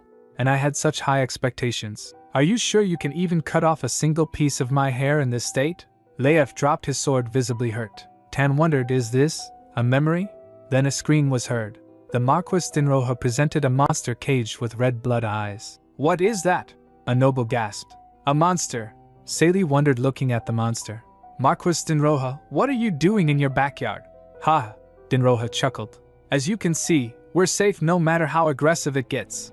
It's a specially made cage too strong for it to break out of. Sally thinks in her mind, it's safe. This monster called Garum, which is as powerful as it is big, was an extremely difficult opponent to defeat during the expedition. Without holy power, it's impossible to subdue it completely. She spoke. Wait, Lord de Roja. Ian stepped forward. I'll handle it. He glanced towards her. You just take care of that stunned fool. She quickly turned to Tan and thinks, I'm worried, you pains in the butt. Well, I'm sure Ian will be able to deal with the monster. I'll check out the situation after I send Tan back to the carriage. She then said, Tan, I think you should go to the carriage. He was still dazed, unable to speak. Her heart sank, thinking, I didn't realize it before I saw the Garum, but now I keep questioning myself. If the monster's energy has an effect on Tan, then could its existence awaken him? Ian went too. Marquis de Roja. Marquis laughed. Oh ho, our savior is finally here. So, isn't it the same monster you saw during the expedition? Ian stands in front of the cage saying, Yes, I'm very familiar with Garums. I'll keep watch just in case. He turned to his servant. You there, hand me your sword. The servant handed him the sword, then the Marquis announced, This sure is reassuring. We have Duke Cherville by our side, so please do not worry and take a close look. The nobles chattered. He's right. I think it should be safe since his grace is present. I heard it's extremely difficult to catch a big monster like that. You really are amazing, my lord. Marquis smirked. Yes, I bet even the Emperor has never seen a monster this big. And with Ian Cherville here, news of House de Roja being protected by one of the saviors while owning a powerful monster will spread throughout all corners of the empire. The monster growled at the audience, his fangs producing karaoke sounds banging with the cage. Then Ella came to the garden and said, My lady, you were still here? I heard a sudden commotion, so I came outside. Ella, Salonia called. You're just in time. Go back to the carriage with Tan. Ella asked. Sorry. What about you, my lady? Sally said. I'll explain later. Take Tan with you and, now! A chilling cry rang through the air. The monster escaped. Everyone, stand behind me. Duke Cherville ordered. Guards, escort the guests out of here. The servant shouted. Yes, your grace. Ian thinks TSK. This is going to be annoying. Hey, over here, Ian shouted. There's something off about this Garum. It doesn't feel right. The beast turned to him. The beast lunged forward, attacking the sword. It went after the sword. After their first clash, Ian thinks, was a Garam's skin always this thick? His hand was trembling from the impact. Then the beast turned and started dashing towards Lady Nina. Sally shouted, "Lady Nina!" She attacks the beast with her healing light, and said, "Quick, find safety!" The beast whimpered in front of her and stopped. It was like the beast was trying to say something to her. She tried. Her, this Garam. Then Ian shouted, "Salonia, why are you just standing there?" Suddenly Tan guarded her and slashed the beast with a single attack. He pulled her close to him. She was taken aback for a moment. After that, Tan asked her, "Are you alright?" "Oh, yes." She was dangling as Tan was holding her up. She said, "Oh, let me down, Tan." He dropped the sword and lifts her up further. He said, "That's strange. Your face is flushed. Are you feeling unwell?" She blushed and her heart raced. He added, "Your heart's racing." She wasn't able to control and shouted, "Well, I told you to put me down." After he put her down, she thinks, truly, he's so unpredictable. Then a butler approached and bowed. "Lady Salonia, are you alright? Thank you for saving Lady Nina." He was dignified. "I am the butler of this house, Magnus. His lordship has accompanied her ladyship elsewhere, so I extend his thanks to you on his behalf." He turned to Tan. "I'd also like to thank your knight," Sally said. "Oh, this is Sir Tan, my bodyguard." The butler bowed and remarked, "You possess exceptional combat skills, Sir Tan." "Thank you once again." Tan nodded back. The other nobles also remarked, "You're my savior. I was amazed at how you took down the monster with a single blow." Then Sally observed, "Tan seems different from his usual self. In a way, he's normal." As the chatter continued, Ian was also standing there. He winced after hearing all of them praising Tan. Later, when Sally returns to her carriage, she recalled, Marquis de Roja. What was he thinking, displaying a monster like that? It's a relief there were no casualties, but things could have gotten really messy. And soon, a lot of people will know that Tan killed the monster. She sighed, "I really would prefer it if Tan stayed out of the spotlight, but maybe I have no choice. Well, he did a good deed, so I guess that's what matters." Then Tan spoke earlier. "The monster's thoughts crept into my head." She flinched. "Pardon?" Tan continued. "It seems no one else, including you, could hear it." He asked, "Why is that? Why am I different from other human beings?" As the carriage was on her track, he continued, "I want to be like you. Tell me everything you know, Salonia." The next day, Salonia was in her room reading the news articles. Who is the beast of the night? The hero who saved the people. After reading it, she thinks, I knew it. Someone has already written an article about Tan. Well, I expected this much.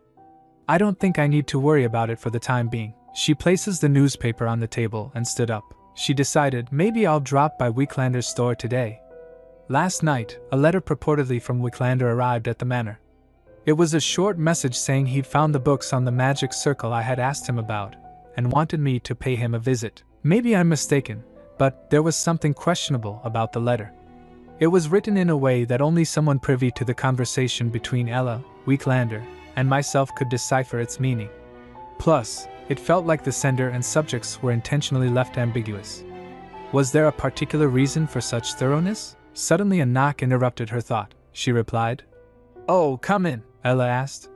"Did you read everything, my lady?" She replied. "Yes, I read all of the newspapers you brought me. I don't think the stories about Tan will be an issue." She mentioned a certain part. Sally flinched. A large fire erupted in the Magic District's shopping area, resulting in injuries and casualties among the residents, as well as the destruction of several stores. Meanwhile, in the royal palace, the emperor called for Marquis Penroja. Marquis accepted while bowing in front of the emperor. "I've committed a grave sin, your majesty." The emperor Erexio said, "A grave sin, huh? Are you referring to turning a formidable monster into a spectacle?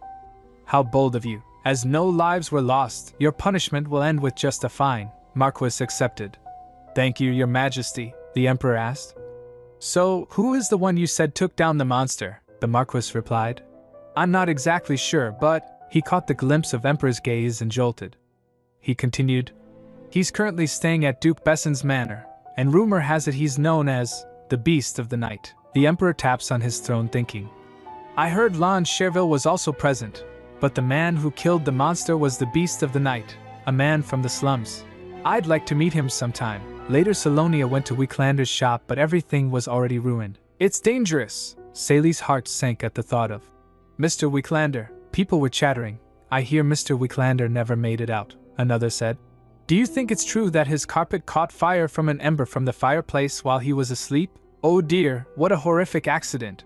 Hearing that, Sally thinks, was the accident simply a coincidence?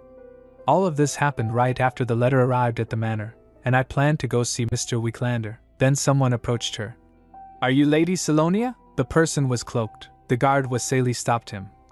Stand back and identify yourself, but Sally said. It's all right, Eden. Who are you? After that they sat down to have tea. After he explained, Sally asked. So you are Mr. Wicklander's apprentice? The person replied. Yes. Mr. Wicklander was a sage. Sally was surprised, thinking he was a sage. The novel only briefly mentions sages. They are described as beings who can read people's minds, and even see the future using their deep insight. No wonder. He didn't seem like any ordinary character, Henrik said. The reason I wanted to see your ladyship was to deliver the item my master entrusted to me, she asked.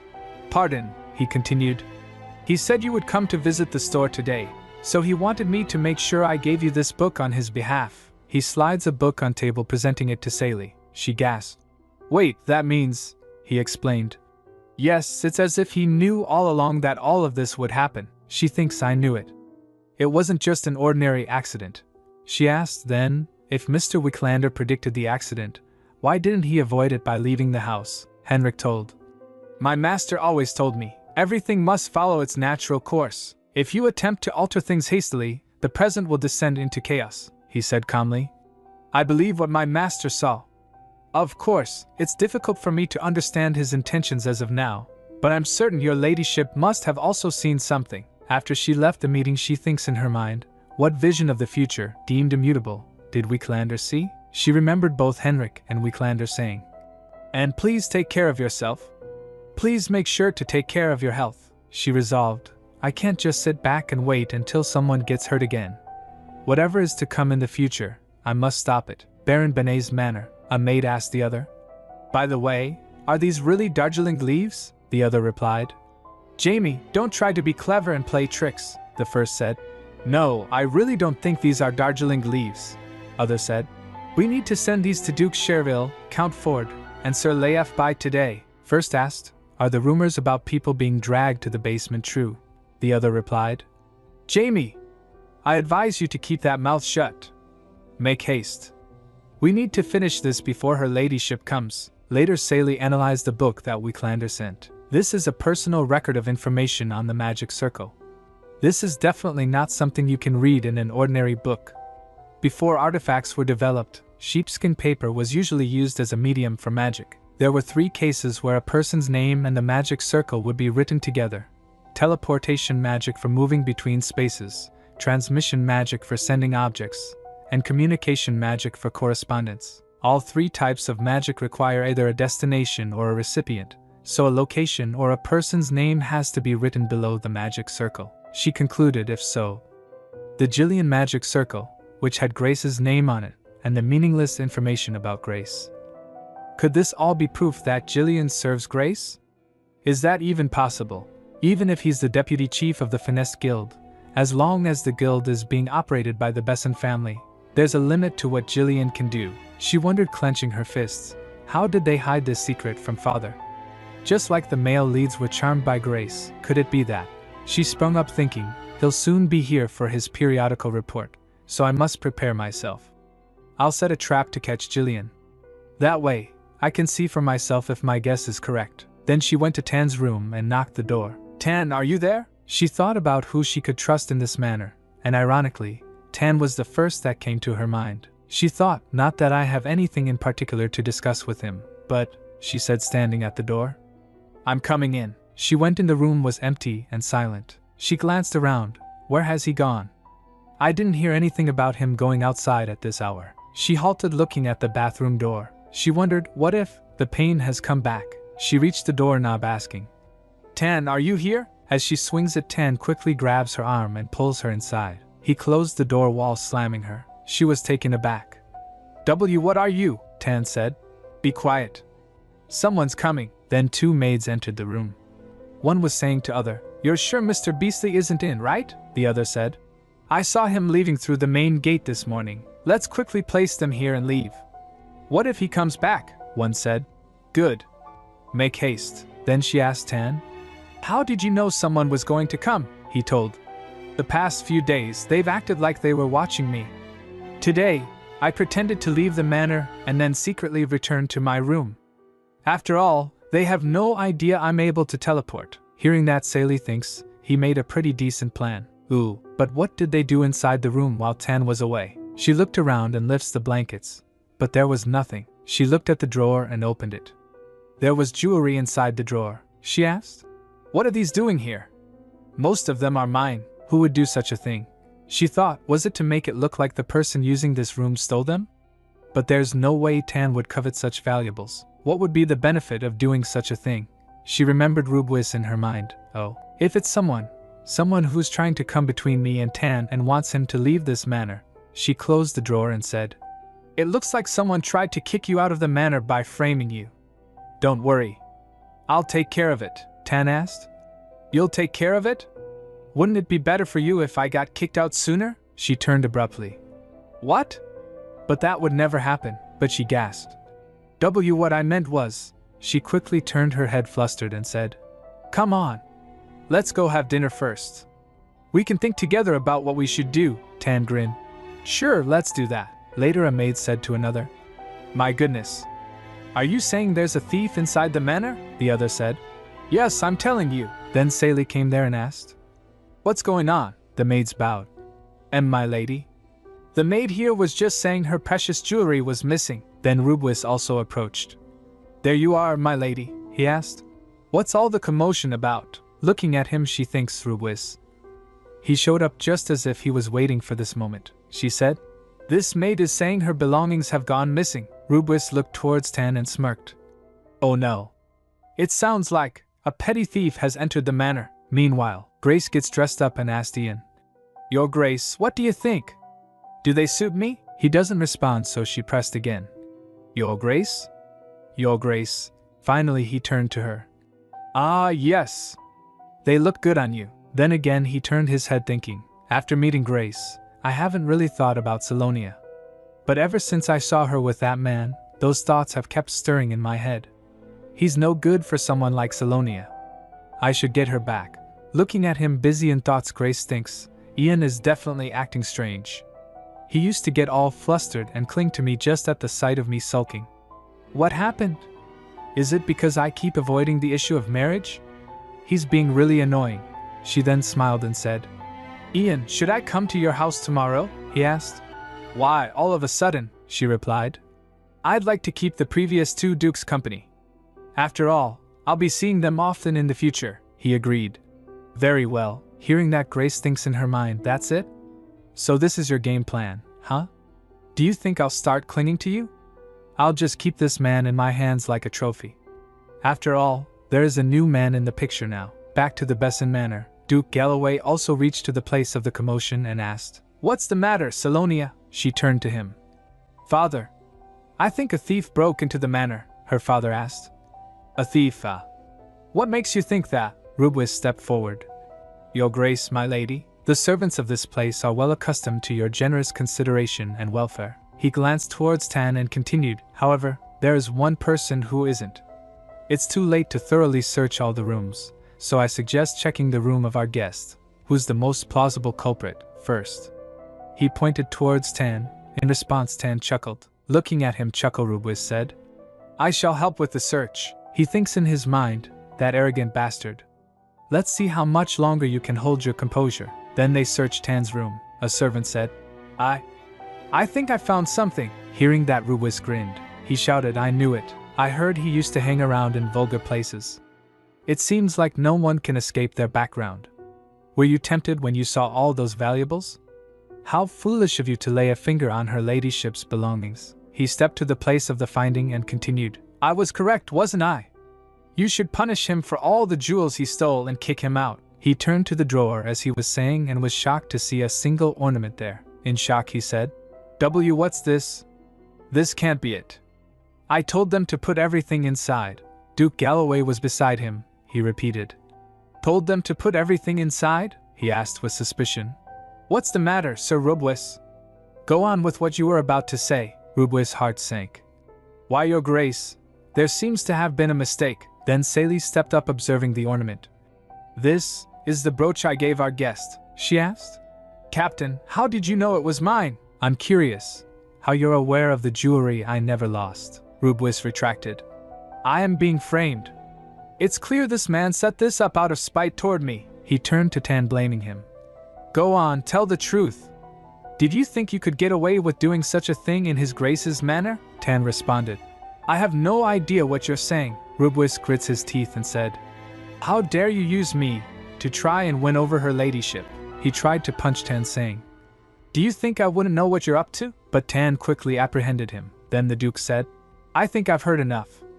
As of this moment, I'm removing Rubwis Sid from the position of Captain of the Order of Knights. Rubwis requested mercy. Why, Your Grace, Saley said, and find the servants who he bought off. I'll personally take care of them. Rubwis pleads to Saley. My lady, this is unfair. Why are you only generous toward him? She replied SDRNOY. Let me set a few things straight. I haven't been generous to anyone. I did offer you another chance out of respect for your loyalty, but remember, you're the one who landed yourself in this predicament. After that, as Salonia and Tan were walking back, he said, My lady, it went just like you said, she replied. I know. Things worked out well, he asked. What will you do now? She replied.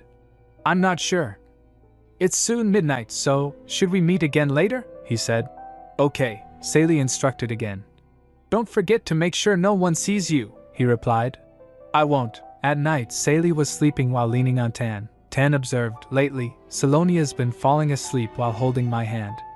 It's good being the only one to see this side of her, but I don't want her to be tired. He recalled her saying, Are you alright? Then how about Tan? What? But that would never happen. He brushed her hair and kissed it, thinking, I wonder what I mean to you. Rubwis and two maids that helped him were kicked out of the manor. The maids followed him. One of them said, Sir Rubinus, wait a minute. What are you going to do? You got us kicked out as well. We just did what you asked us. This isn't what you promised, he shouted in anger. You didn't do what I asked? That's why she figured it out, the maid requested. WL, at least give us the gold you promised. You're the one behind all of this, so the least you could do is take responsibility. He grabbed her by the collar and shouted, Shut up, get lost, before I cut you open. Then the other maid stopped her. Oh, let's go, Jane, as the maids turned their own way. Rubwis grits his teeth, thinking, How dare they? They don't know their place. I may be in this mess now, but I'm inherently different from those lowly beings. I'm the one who was there for Lady Salonia all those years. If given the chance, I should be the first in line, he said aloud, that dirty bastard. Suddenly someone called from behind. Why are you still here? Rubwis flinched and quickly turned. Who's there? Tan appeared right behind him, saying, That's not an answer. Rubwis felt chills. He quickly turned and asked, You. What are you doing here? He reached to his sword, smiling. No, this is good. You just walked right into your own doom. I'll behead you here and now. Then Lady Salonia will finally be mine. He swings his sword, but Tan disappeared. Rubwis shouted, Where did you go? What kind of cheap trick is this? Then he heard a crackling sound. He wondered, What is this noise? And this smoke? He saw ground around him was ablaze. He shouted, Fire! And slumped to the ground. Then Tan appeared and said, Yes. These flames will burn your body to a crisp. Rubwis jolted, saying, Why, you bastard? He looked at Tan, thinking, Why is his presence so overwhelming? I can't move a muscle, he asked. You're hiding something from Lady Salonia, aren't you? Who are you? Tan smirked. Oh ho, I'd like to ask that question as well. Care to guess? He glanced at Rubwis and asked, Who do you think I am? The best day. Saley visited the slums with Tan. He thinks in her mind, my celebration hosted at the palace is just 2 days away now. Meanwhile, I've been searching the Empire high and low for a new information guild, and I finally found one just before the celebration. In slums, she was greeted by Maxwell. My greatest pleasure to meet you, Lady Salonia, savior of the Empire. You are just as beautiful as Tan described you to be, my lady, Tan remarked. Stop your nonsense and just get to it, Saley replied. The pleasure is mine, Maxwell. I see that you are a very capable man, Maxwell said, and what a heart of gold. the secretive information guild, renowned as the best in the underworld storm. It's hard to even reach them without a connection. Luckily, Tan's friend Maxwell was able to help. What she needs now is not the name value of a guild, but their ability to take care of things quickly and quietly. Sally tapped on Tan's shoulder and said, "Let's go. You will escort me today, won't you?" he replied. "Escort you? Sure. I will make sure no one lays a finger on," Sally interrupted him. Yes. Thank you, sir." Then Maxwell guided them and showed them the guild's building. He said, "Please wait here for a moment." "My lady," she replied. "All right." She observed the insides. The building's in decent shape, and it doesn't seem to get much traffic. "If I hadn't already known there was a guild here, I would have walked right past it," she asked. "Have you been here before, Tan?" he replied. "No, this is my first time. I only looked into it because I wanted to help you," she said thoughtfully. "I see." Then Tan noticed something and brushed her hair. "You have something here," she replied. "Oh. Thank you, Tan." Then someone interjected. "Welcome." A person approached from stairs and said, "I apologize for the lackluster reception. I didn't expect such a distinguished guest to visit in person. Please, I hope you won't take it the wrong way. Pleasure to make your acquaintance, Lady Salonia Besson." She looked at him thinking, this is the head of Storm? When Sally went with the guild head to discuss matter, Maxwell asked Tan, "So, Tan, tell me how it happened. When did you fall in love with Lady Salonia?" Tan acted oblivious. "Everyone loves her," Maxwell said. "That's different." "Oh well, you've always been incredibly dense. The love I'm talking about is when you're worried about them when you're apart, feel happy when you're together, sad when you say goodbye, and want to touch them if they're next to you." Hearing that, Tan's mind raced. "So the things I feel when I see Salonia are because I love her?" Meanwhile, the guild head asked Sally, "Is the room to your liking?" She observed. "Yes, you have a great antique collection," he then said. "Allow me to introduce myself, Lady Salonia. Daniel Jackson, at your service." "Head of Storm Daniel Jackson," she replied. "Thank you for your warm welcome. My apologies for reaching out so abruptly," he grinned, saying, "Please, it is no trouble. Everyone knows that the finest guild belongs to House Besson. If Lady Salonia has chosen to visit Storm, it must mean you have business to handle discreetly, away from the eyes of your family." "I'm highly intrigued," she replied. "Well, if you say so, I'll get right to the point. I need someone outside of my family to help me.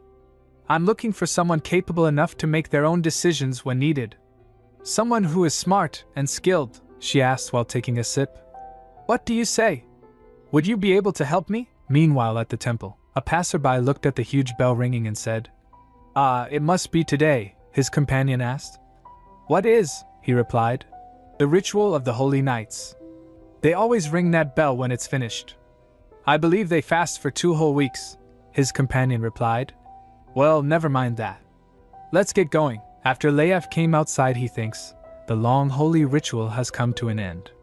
Perhaps it's because I met Miss Grace right before it started, but this particular ritual felt longer than others. He was holding the basket. She'd be upset if I didn't try the dessert she gave me. Suddenly a person shouted, "Please help!"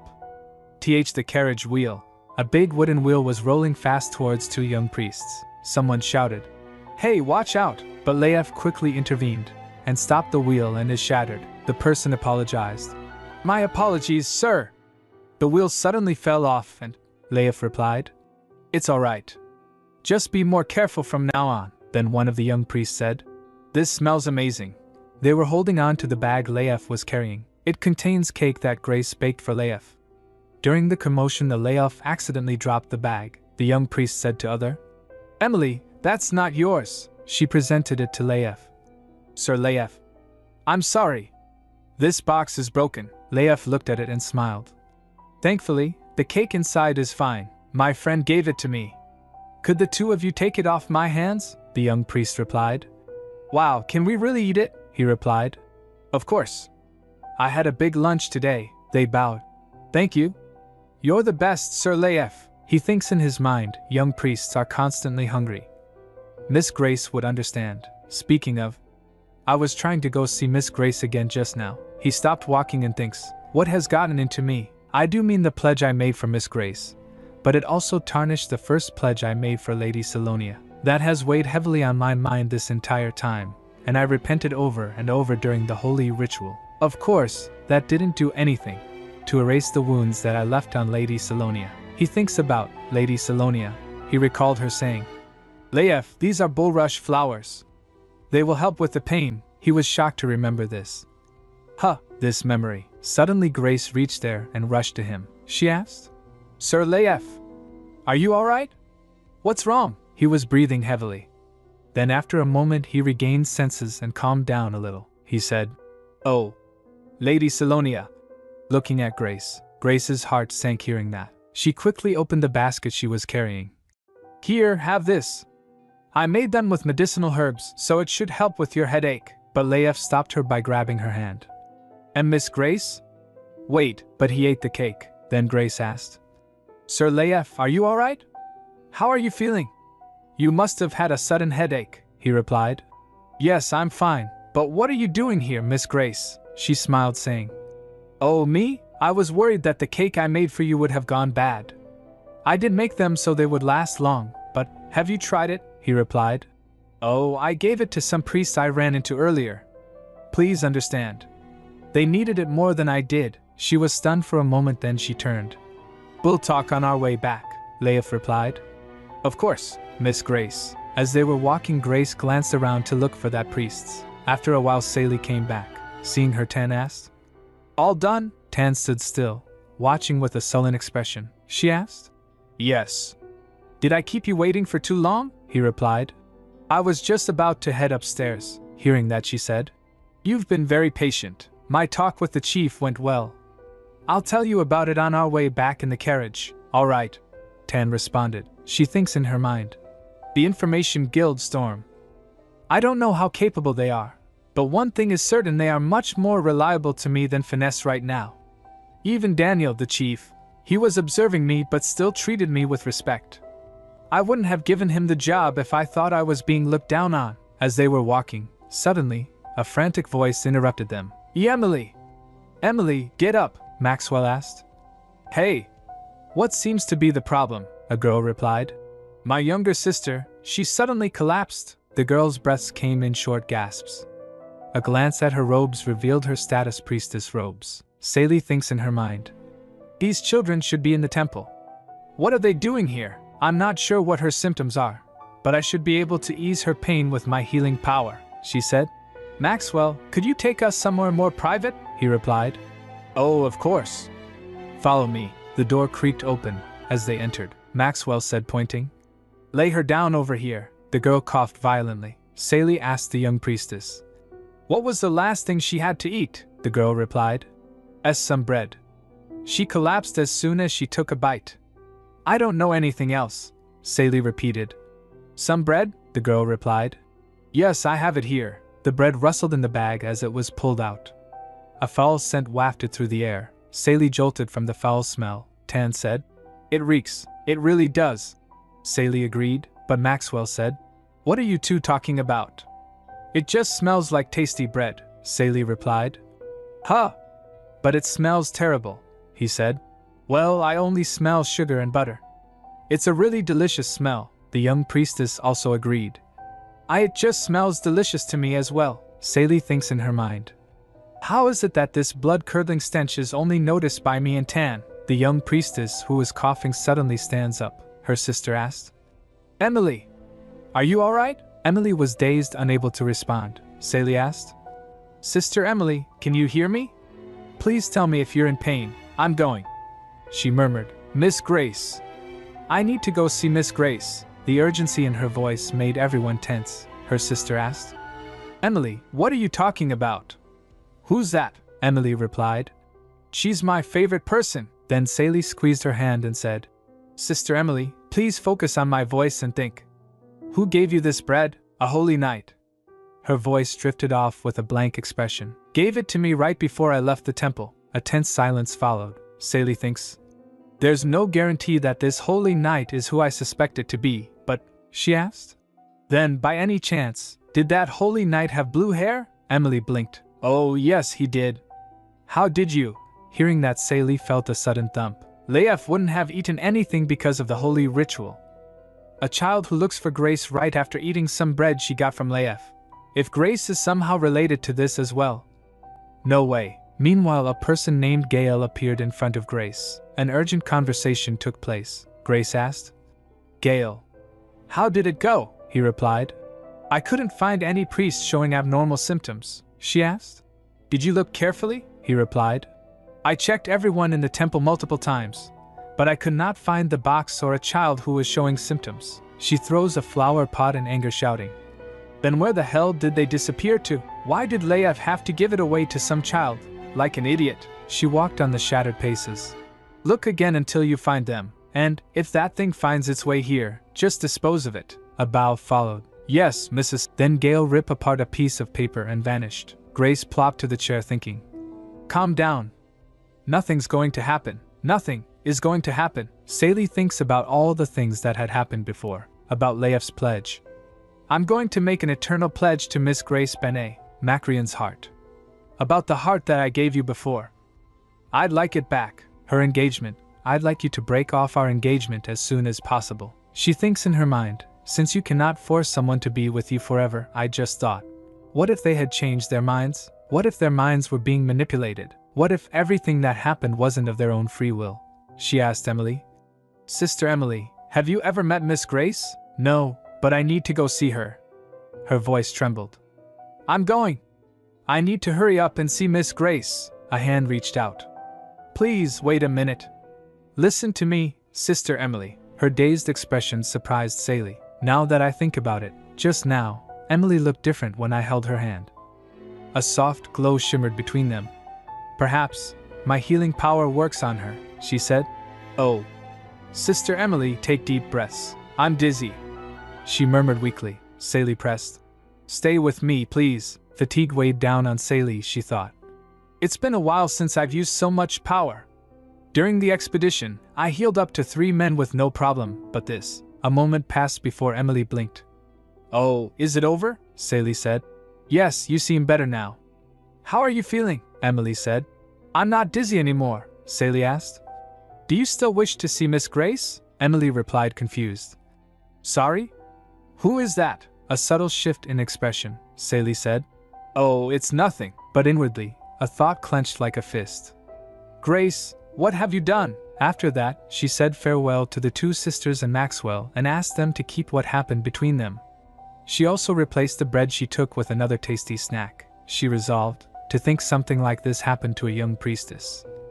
Maybe I should investigate the temple as well. Asterisk. A sigh followed. Why do I have so much work on my hands? Tan asked. Why do you look so worn out? She replied. Oh, do I look worn out? I do feel more tired than usual these days. A moment of silence. He pulled her close, patting her. She was surprised. Tan, he said. You can lean on me if you'd like. She smiled. Then, I'll take a short nap. When they reached back to Besson Manor, Tan carried Sally inside. Seeing him, Ella said, Oh, my lady, Mr. Tan, did something happen? He replied. No, I think she just passed out from being so tired. Then a person approached. Please hand her over to me. I shall tend to Lady Salonia from here. Tan's gaze hardened as he watched Galloway's aide, Raymond, step forward. A slight twitch. Then a cold, clipped response. Get lost, Raymond said. This is a direct order from His Grace. A faint crackle of tension sparked in the air. Ella said, Mr. Tan, I will be next to Lady Salonia the whole time. Do not worry. But as Salonia's warmth faded from his arms, something inside him twisted. What is this feeling? Should I just kill that man and take Salonia back? No. If I did that, she would never smile at me again. Salonia loves and cares for weak humans. Then it started raining, and Tan stands there alone. After he reported, Sally said, I see there's still no new information about Miss Grace, he replied. Yes, there's nothing out of the ordinary. I don't think she is someone you need to concern yourself with, my lady, she replied. Is that so? He asked. I heard that you were ill, my lady. Are you feeling better? She replied. Oh, I think I was just tired. I'm doing much better after a good night's sleep. After falling asleep in the carriage, she woke up the next morning to the sound of birds chirping. She felt bad that she couldn't tend to Tan because she was sleeping. Now she had a mission to accomplish. She thinks in her mind. Ella should be here soon. A knock at the door. My lady, it's Ella. Please excuse me, Sally asked, standing up. Ella? What is it? I have a guest. Ella came and said, My apologies, but you specifically asked me to inform you of this, my lady. I received word that the book you were looking for is available. It's at Blorence, the store at the end of the Magic District. Julian flinched as he heard that. Sally glanced at him and then smiled. She said, Julian, I have an important matter to address. Could you show yourself out? He replied. Of course, my lady. Please call for me again soon. As the door closed behind them, she turned to Ella. Good. You did well, Ella, she giggled. Hee, it was quite entertaining. A small smirk played at her lips. This is just the beginning, Julian. I've set the trap. Now, all that's left is to wait for the catch. A few months ago, at the expedition, when they reached near the demon castle, Leif said, We're almost at the demon lord's castle. The terrain is definitely getting more rugged as we near it, Ian said. Let us call it a day. Sally healed Mac Ryan, so he asked. Sally, how are you feeling? She replied. The dragon's heart is helping me heal faster, and I'm not as tired these days, she replied with a grin. I have you to thank, Mac. Again, thank you so much. Mac Ryan's expression softened. I was always worried about you, but now, nothing will be able to harm you. He hesitated for a moment. Well, except for dark magic, she asked. Dark magic? He explained. Holy dragons are the antithesis of dark magic. Even with the dragon's heart, you can't be protected from it.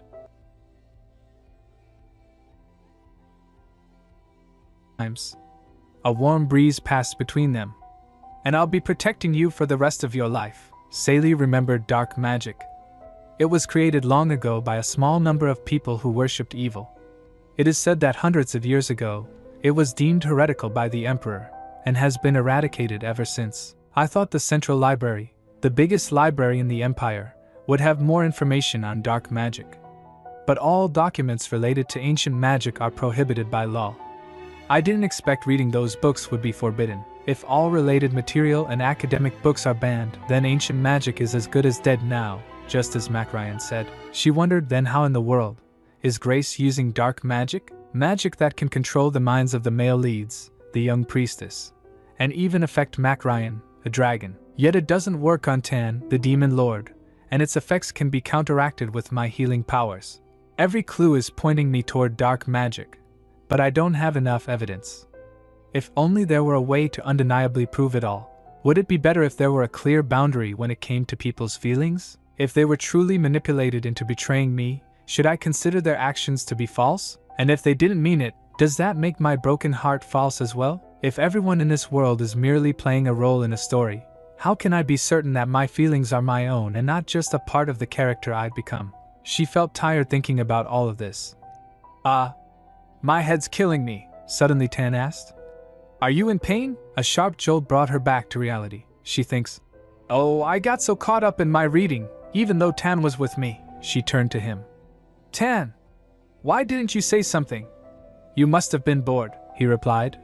No, time just flew by. I was watching you the whole time. His words made her heart skip. She stood up. Then shall we go? Ella must be waiting, he replied. Sure. Meanwhile at another place, Jack asked. Tom, can you feel it? Tom replied. Yes, it grows stronger as we approach the capital. This powerful and dominant energy. His voice was steady, unwavering. It must be our king, Tom disguised as Ayuz Hirschbrook, Archduke of the North, Jack said. I knew he didn't vanish back then. A clenched fist. A determined gaze. Jack disguised Kelvin Finneger, captain of House Hirschbrook's Order of Knights. Our king must have bided his time, conserving his energy, just like us. We have to find him as soon as possible, Tom said. Yes, he will be waiting for us. Soon, the demon lord will completely resurrect. Sally was inside a carriage with Tan. A flicker of thought crossed her mind. I hope Julian does his job well, as he always does. Tan's gaze lingered. He squeezed her hand, so she asked, What's wrong, Tan? Are you in pain? He didn't answer right away. So she thinks, I couldn't hold his hand last night because I fell asleep. His fingers tightened around mine. No. I just wanted to hold your hand, she asked. Pardon? She felt her face heat up. Ella's wide-eyed stare made it worse. She freaks out. Ella's giving us weird looks. Suddenly the carriage stopped. Oh my! Ella covered her mouth, suppressing a smile. I'll go out and see what's going on, my lady.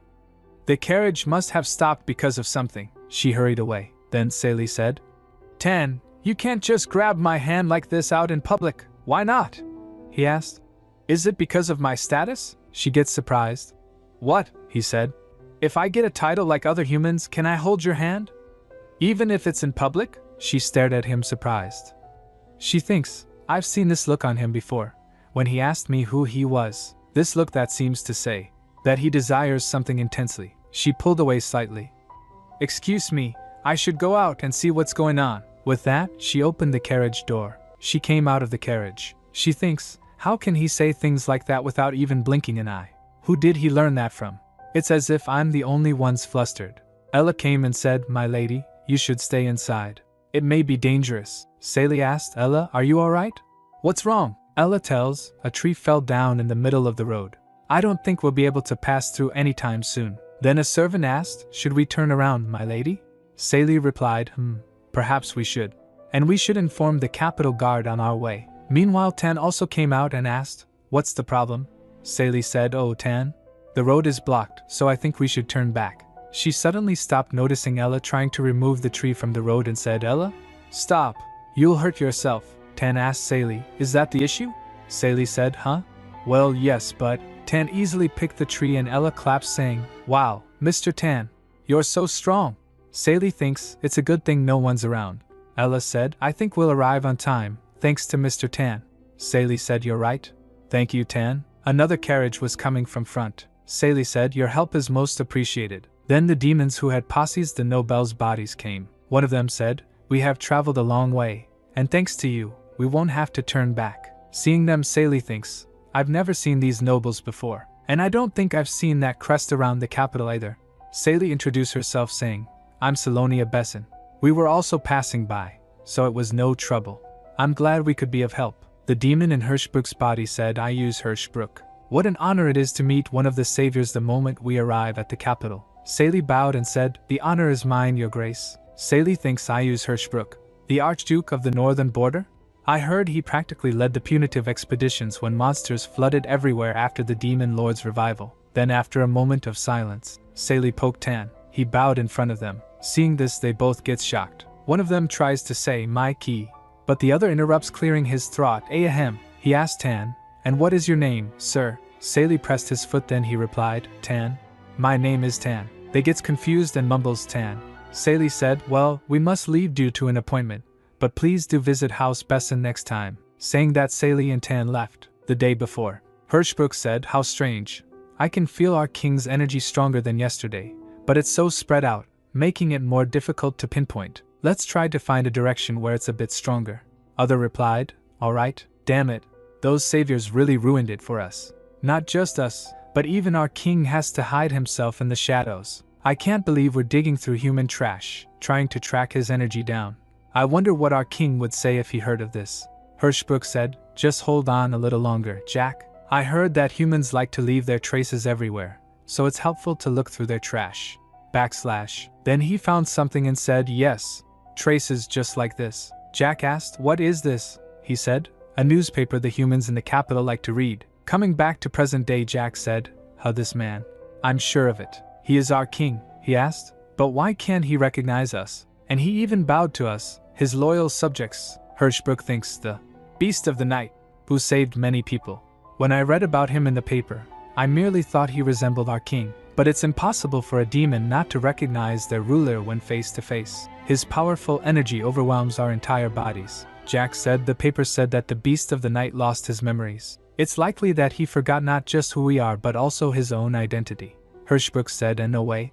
And did you hear the name of the girl next to him? Salonian Besson, one of the saviors, who murdered our king. Hearing this, Jack gets shocked. Hirschbrook said, and that's not all. I can feel our king's energy from her. Meanwhile at a shop, the shopkeeper said, thank you, come again soon. The door creak opens and Sally and Tan enters. Shopkeeper said, oh, I'm so sorry, but we're closing for the day. Sally asked, oh, is that so? She said, then, I must be right on time. Sally thinks, at the edge of the magic district, there's a store specializing in magical objects and ancient texts, called Lawrence. Before we leaked information about this place to bait Jillian, we really managed it as an actual store. Maxwell playing the part of store owner. It's much more believable than I planned. This will surely get a response from Jillian. I don't even care about what Grace wants anymore. I'm just going to catch them in the act. Whether it's Jillian or whoever. Maxwell asked Sally, but are you sure the two of you will be fine on your own? It's not too late to call the Knights of House Besson. Sally replied, it's fine. You know how skilled Tan is, Maxwell. Meanwhile, she said in her mind, he's much stronger than the Knights, and he can keep a secret. Then fumbling through bookshelves, she thinks, the culprit who set fire to Weeklander's store will surely appear here tonight as well. They are someone who wants to stop me from getting closer to the truth. Maxwell said, all the other stores nearby should be closing for the day by now. All the buildings will be empty. Sally said, good. Sally asked, it may be dangerous, so why don't you head home, Maxwell? Thank you so much for your help. Maxwell replied, don't mention it, my lady. Then he rummaged through his pockets saying, oh right, I have something for you. Giving her a sphere, he said, this is a recording sphere. I heard that stores in the Magic District use it for security. I got my hands on one, thinking it might help you, my lady. Sally said, you're right. I'm sure it'll be of help. Thank you. Maxwell said, haha, I thought so too. Soon after Maxwell left, the Magic District fell completely silent. Ella went to prepare for the next step, while Tan and Sally decided to wait while hiding inside the store. Sally tried best to lure the culprit out there, but she was also scared. She thinks, are they really going to come? And if I do catch them, what then? Then suddenly Tan squeezed her hand. He said, I sense that someone is here. Then they heard sound of footsteps. An unknown person came covering himself in a robe. He threw books on the ground saying, damn it. Where did they put it? Sally came and asked. Looking for something? She said, today felt like a gamble. I wasn't sure if taking the risk of acting on my own would pay off. This must be very important to you, or rather, to your master, if you had to take matters into your own hands. Jillian. Hearing this, he gets stunned. Jillian said, there must be some misunderstanding, Lady Salonia. She asked, a misunderstanding? She asked in a serious and cold tone, did I misunderstand you, setting fire to Weeklander's store and hurting innocent people? Jillian said, I must have acted too careless. I had no idea your ladyship had so much interest in me. She asked in rage, is that all you have to say for yourself, Jillian? You deceived me and took advantage of House Besson. Do you think I don't know who you're working for? Then he thinks, I guess I can't talk my way out of this. He asked her, are you alone, my lady? Your healing power isn't enough to protect you. She asked, what? He steps closer to her saying, I don't know what you hope to achieve by setting this trap for me, but it will not unfold the way you anticipated. She drew her blade out and points towards him saying, don't move. She asked, do you really think I came here alone? I already called the guards. Have fun tonight in the capital dungeon, you bastard. He grabs her hand and the blade fell down. He asked, is that really how a noble lady should speak? I believe it's time you reconsider your position, my lady. He clenched her wrist saying, what do you think could happen to a lady who roams the streets alone at night? I'll be happy to show you. Sally said, don't make me laugh. There is nothing you can do anymore. Then Tan came and holds him from back. He shouts, let go of me. Jillian asked, you? Why are you staying with her ladyship? What are you after? He squeezed his neck saying, shut up. Then after that they tie him up on a chair. Sally glanced at him for a moment. Then she thinks, he was so predictable. If everything, including tonight and the fire at Weeklander's store, is revealed to the public, both House Besson and the Finesse Guild will suffer significant damage. Jillian has so much to lose as one of my father's most trusted men and the deputy chief of Finesse. Why in the world would he take such a risk? Sally said, now that you've come to, let us have a proper chat, Jillian. He said, Lady Salonia, what is the meaning of this? Untie me. Sally said, I'm sorry, but that won't happen. You were caught in the act. Jillian said, this will harm the Finesse Guild and House Besson. Sally said, to prevent that from happening, I will prove that everything you've done has nothing to do with House Besson. Showing the magic circle to him, she asked, but first, care to explain what this is? You practically jumped even though I barely touched it, and you've kept it on you all this time, Jillian. He replied, I do not know. She smiled and asked, is that so? Then do you mind if I use it? Could it be teleportation magic or transmission magic? Or perhaps communication magic? Hearing this, he gets shocked and thinks, how does she know? She said, I guess you used sheepskin paper to leave no traces of magic. Too bad it didn't work. It actually helped me trace your footsteps. You really should start talking now, before I actually use it. He hesitated for a moment but then said, it is communication magic. She asked, When did you start working for Grace? He replied, I have always worked for Miss Grace. She said, is that so? Weirdly, that gives me comfort. She thinks, yes, I'm really relieved. Above all, this assures me that Jillian has control over his own actions. He's not controlled by Grace's magic, like the others. His lack of confusion or sudden change in attitude is proof of that. That means there is nothing left to consider for his sentence. But what I'm curious to know is why he put Grace above House Besson, where he spent his entire life. Then she said, a vial of oil and matches. Your method hasn't changed. She taps on the sphere. Then she asked, were you planning to find the object, hide it, start the fire, and then run? Just like how you set fire to Weeklander's store? She asked, why did you do it? Are you aware of how many innocent people died from that incident? Jillian replied, how strange.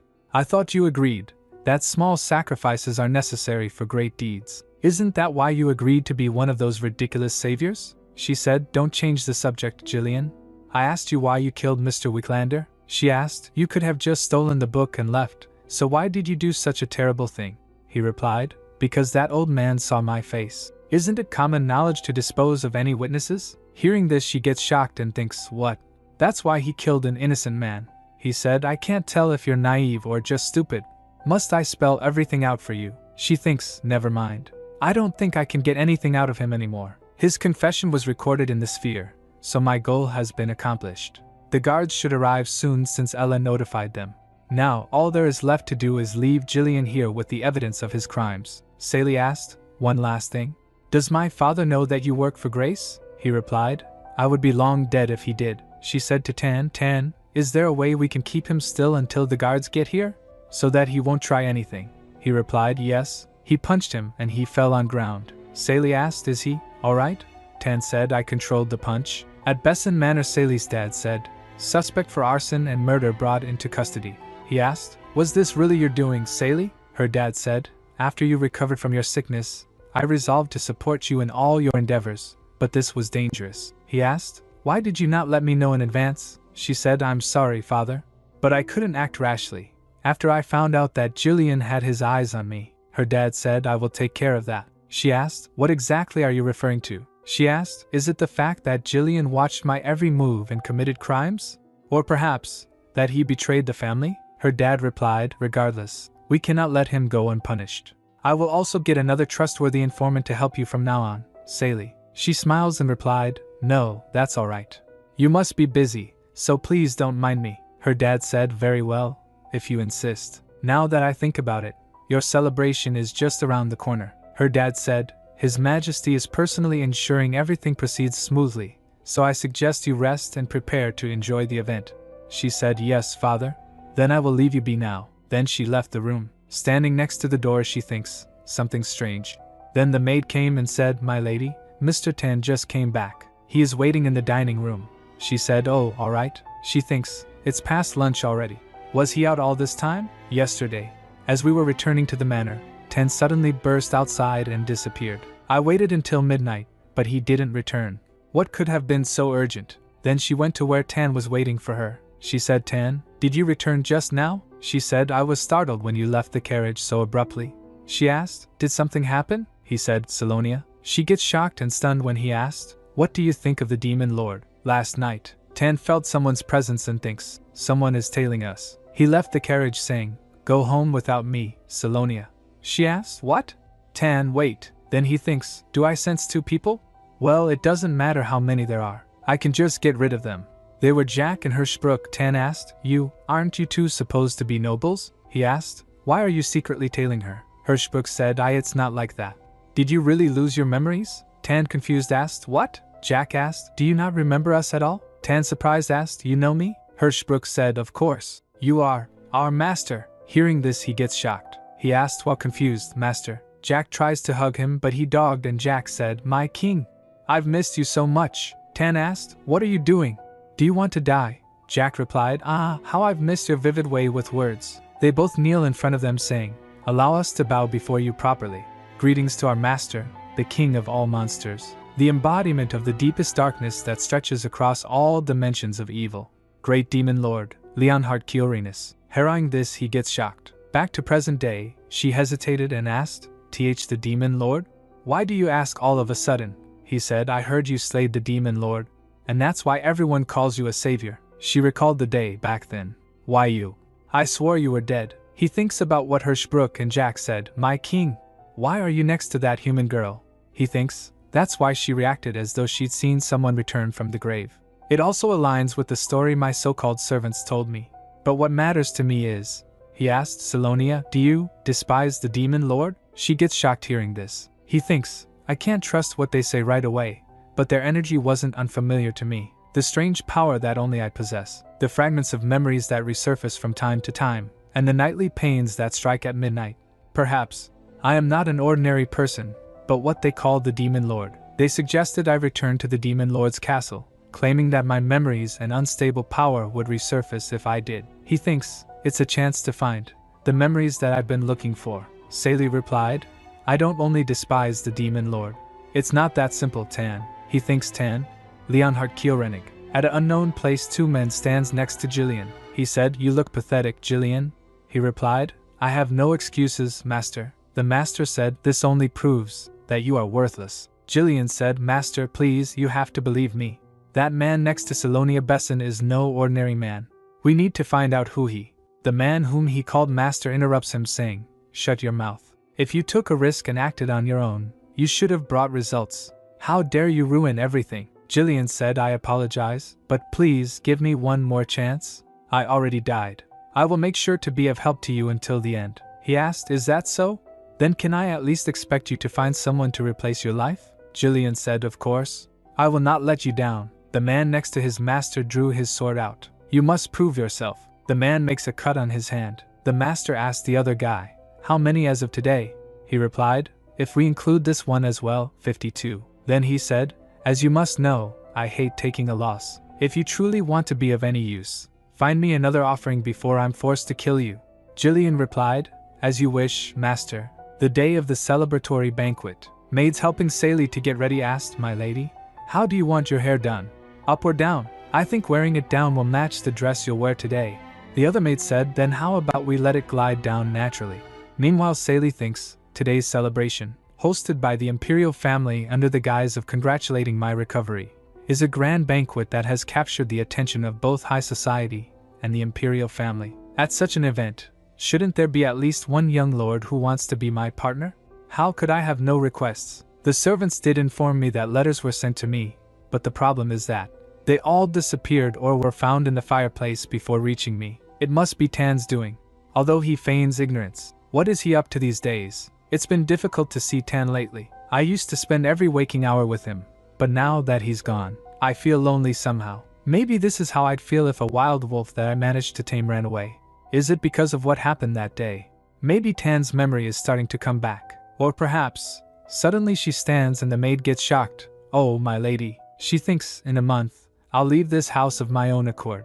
Is he out looking for a place to live because of that promise? Of course I know that he can't stay here forever, even if he didn't make that promise. I'm only concerned because, while I'm still in the dark about everything and confused to no end, I can't keep my eyes on the Demon Lord, a very important character. The ancient text didn't give me any new leads, and the Storm Guild has yet to reach out to me with new information.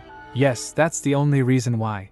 Then the maid interrupts her thoughts. My lady, you look beautiful. She's right. You're shining brighter than the sun. She saw herself in the mirror. Maid said, now, why don't you put on your dress? This way, please. Sally said, all right. Sally thinks, I'll be home late by the time the banquet is over. Does that mean I won't get to see him tonight either? Tan. At the place of banquet, the emperor said, it seems that the final preparations for the banquet are going smoothly. He said to Prince next to him, Crown Prince? Prince bowed and asked, yes, your majesty? Emperor said, do you know why we are having Salonia Besson's celebratory banquet here at Nexit Hall? Prince thinks Nexit Hall is the second largest hall in the Imperial Palace. It's difficult to have an event here unless the Emperor favors you. So the fact that the celebration is being hosted here, he said, because it is a good chance to announce publicly that the Imperial family is considering Lady Salonia as the Crown Princess. The Emperor replied, yes, precisely. The Emperor said, if we incorporate House Besson into the Imperial family through marriage, it will surely help us strengthen the throne's power. The Prince said, and it shall be as you wish, your majesty. Emperor said, good. Fortunately, her partner for the day is her father, Duke Besson. This is a good chance for you to escort her yourself. He smiled and said, Yes, your majesty. I shall treat her with care. After some time while walking, the prince thinks, Salonia Besson, the woman who would even act out during an imperial banquet, trusting in the power of her family. She's not even that interesting, except for that attitude of hers. I suppose it would be entertaining to watch her lose her temper tonight. Then again, she was quiet during the ceremony before the expedition. She was trembling like a lamb to the slaughter. Didn't she volunteer to be a part of the expedition?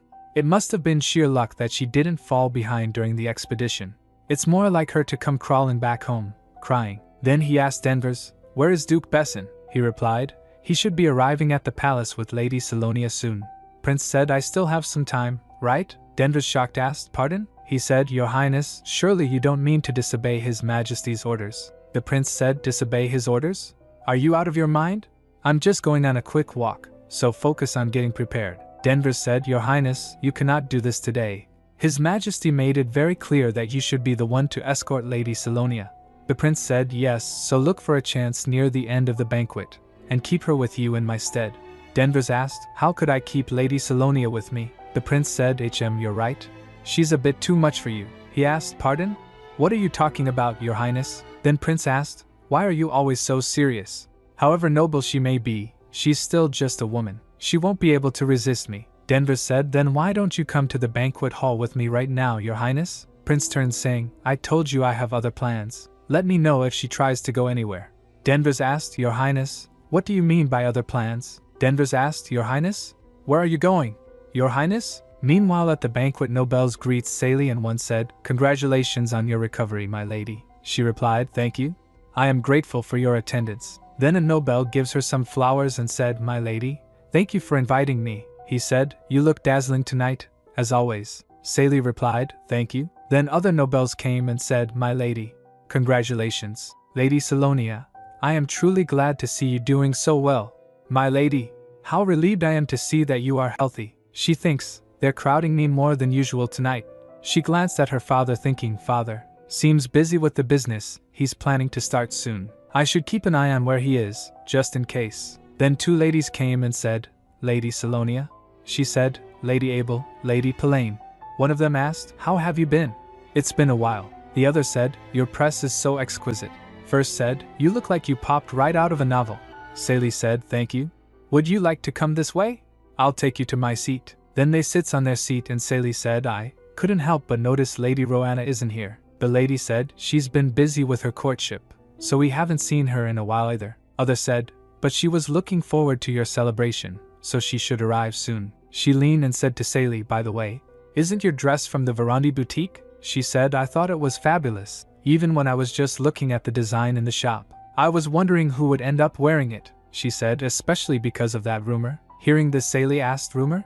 She replied, The rumor that Madame Verandi turned Miss Grace down. Sally thinks, so that's how word got around about the day we met at the boutique. The lady asked, Did he not join you tonight for the celebration? Sally, confused, asked, Sorry. She flinched when the lady said, The beast of the night.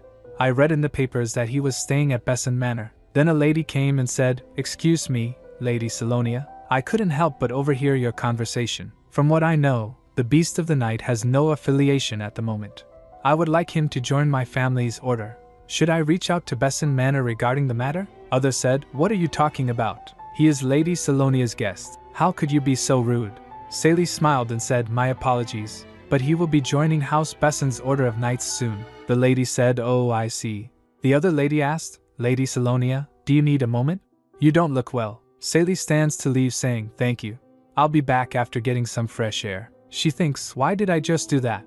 Why did I lie? 10 joining the order? I've only been thinking of ways to kick him out. And he didn't even come to my celebration. She clenched her dress thinking, I'm so embarrassed. Suddenly she heard guests saying, Look, they're finally here. Goodness, how could they be so shameless? She turned to see thinking, Who are they talking about? Who could have arrived? Murmurs filled the air. She actually came to Lady Salonia's banquet. Grace Benet. Meanwhile Emperor asked the butler, Is the celebration going smoothly? He replied, Yes, your majesty. Most nobles attended as planned. He continues, however, Miss Grace also decided to show up. The other 3 saviors joined her as well. Hearing this, the emperor said, Oh dear, this will surely cause trouble. After a moment of thinking he said, No. Helios may be able to swoop in and make a good impression. Picking a cup of tea, he asked, "Has the Crown Prince met Salonia Besson? Surely he managed to escort her." The butler replied, "His Highness has not arrived at the banquet hall yet." Hearing this, Emperor asked, "What?" He said, "TSK, forget about that." Then he asked, "What about Archduke Hirschbruck?" Butler replied, "He arrived this afternoon and is waiting for you in the audience chamber, Your Majesty. He said that he would join the banquet after his audience with you." Emperor slammed his hand on table, saying, "Finally." He dragged his lazy behind out of the north. He said, "Get ready." Butler bowed and replied, "Yes, Your Majesty." At the banquet hall, Ian said, "It's long overdue, but congratulations on your recovery, Lady Salonia." She blinked in confusion. He turns his gaze and Grace said, "Yes, I'm glad you've regained your health, my lady." Then Sally smiled and said, "I did not expect you to come to my celebration. I'm surprised." Mac Ryan said to Grace, "See, Grace? I told you Sally would want to make amends." Grace replied, "Yes, I'm glad." She said, "In truth, I felt sorry about the way we left things at the Verandi boutique." "My dress is Madame Verandi's work as well," Sally said. "How nice. I recall Madame Verandi refusing to make you a dress." Grace replied, "Oh, Madame Verandi came looking for me, telling me she changed her mind. You should know, Lady Salonia, people change their minds easily." Suddenly Sally swayed and was to fell. Leif grabs her, saying, "Oh, Lady Salonia." Ian said, "Lady Salonia?" Grace asked, "What's wrong, my lady?" Sally replied, "I just suddenly felt lightheaded." Leif asked, "Are you unwell? Should I take you somewhere quiet?" She withdrew her hand from him, saying, "It's all right, Sir Leif." Then Sally said, "You're right, Miss Grace. People can change their minds easily. However, those words still hurt me." Hearing this, Grace twitched. "Ha, she thinks that little." Sally was pretending to be sick and said, "Oh dear, my head hurts." She shakes her head, saying, "I believe I should go rest." "Since you're here, you should enjoy yourself, Miss Grace." Mac Ryan asked Sally, "Are you still sick? Don't strain yourself, Sally." Sally smiled and said, "Thank you." Murmurs filled the air. Poor Lady Salonia. That Miss Grace is just too much. Grace grits her teeth, thinking, that pretentious woman. She tries to pretend, "Your Grace, I'm dizzy. Could you hold me, please?" But Ian was not there to hold her. Ian. She thinks, what? Where did he go now? Sally went to balcony view. She thinks, I've never acted like this before. I think I did a pretty good job. She thinks, Grace can be feisty, but that should keep her quiet for tonight. I'll just get some fresh air and go back. Then Ian came and said, "Salonia, we should talk." She thinks, Ian? Why did he follow me here? She said, "Talk about what?" "I believe we've already discussed everything we needed to." He comes closer to her. Then he grabs her hand. She flinched, asking, wait, what are you?" He kissed her hand, saying, "You look beautiful tonight." She gets shocked, "What?"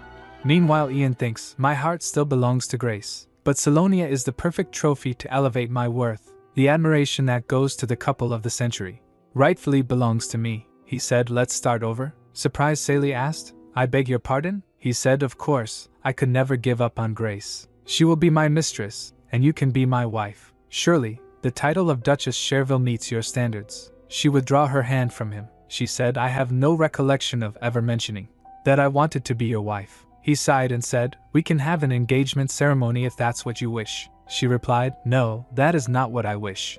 "Please leave." He said, "You should give it a rest. Did you ever stop to think about what I've been through while you were unwell?" She gets shocked and asked, "What?" He said, "I know you still want me. You're bringing another man into the picture just to get my attention." She shouts, "You couldn't be more wrong." She said, "I have never loved you. Never. Not once." She thinks, "When I was first reborn, I thought I should follow the plot of the original novel. I had always been alone in my past life. But here, I was a complete outsider. That's why I felt content with anyone who reached out to me. It didn't matter who it was. I thought that if this world were part of a novel, I would eventually meet my happy ending." She clenched her dress, thinking, but not anymore. "I'm no longer living for some predetermined ending. What I really want is..." Ian said furiously, "It's because of that bastard, isn't it?" She asked, "Pardon?" He asked in serious tone, "Are you rejecting me because of that beast of the night, or whatever his name is?" He shouts, "Answer me." Sally slapped him. He remains silent for a moment. Then he starts laughing, ha ha ha ha. She thinks, seeing his face, Ian's eyes, she thinks, something is wrong. I should use my healing power if he starts to. He leaned towards her and holding her shoulders he said, "I knew it. It's because of that bastard. Will you start listening to me only after I kill him?" He grabs her shoulder tightly. She said, "Ak, you're hurting me." Then suddenly Tan came. He pushed Ian away and he fell. Then standing next to Sally he asked, "How dare you touch her?" Her heart starts beating fast. Tan asked her, "Are you alright?" "I was too late." She stands in front of him lost in her thoughts. She thinks Tan came. "He came to my rescue, as he always does. It's nothing new, but why is my heart pounding so much?" Then Ian said, "You dare." They both turns towards him. He stumbles saying, "You dare attack me." Sally thinks, "Wait, we can't cause a scene." She said to Tan, "Tan, let's just leave for now." He said, "Let me deal with that bastard first." She said, "You can't. Just calm down first." And Ian shouts, "Where do you think you're going?" He comes closer saying, "I shall end your life today for disrespecting a noble." She tries to stop him saying, "Ian, step back." She thinks this is bad.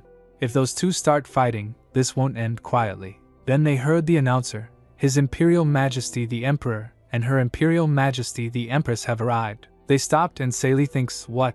Right now, of all times?" Meanwhile Grace went to see an unknown person and she shouts saying, "How long do I have to put up with this kind of treatment? And the drug isn't working anymore. Ian doesn't act like he used to. I can't live like this anymore." The person wiped her tears saying, "I warned you that an overdose could cause side effects," she said, "but I didn't expect it to happen so soon." "This is too hard," he said. "Don't worry. The time will come soon. Soon I'll return everything to the way it was." Then she returned to hall where Leif asked her, "Miss Grace, where have you been?" She smiled while saying, "I went to get a drink." "Aren't you thirsty, Leif?" She gave him a glass of drink saying, "Drink this." The announcer said, "His Imperial Majesty the Emperor and Her Imperial Majesty the Empress have arrived." The Emperor asked the butler, "Where is the lady of the evening?" He shouts in a loud voice, "Lady Salonia Besson, step forward and pay your respects to His and Her Majesty." Sally thinks, "Oh no, I have to go now." She glanced at Tan thinking, going inside is not a problem, but I can't have these two fighting inside the banquet hall. She said to Tan, "Tan, keep your head down and remain silent." Then she went inside saying, "I heard you call for me.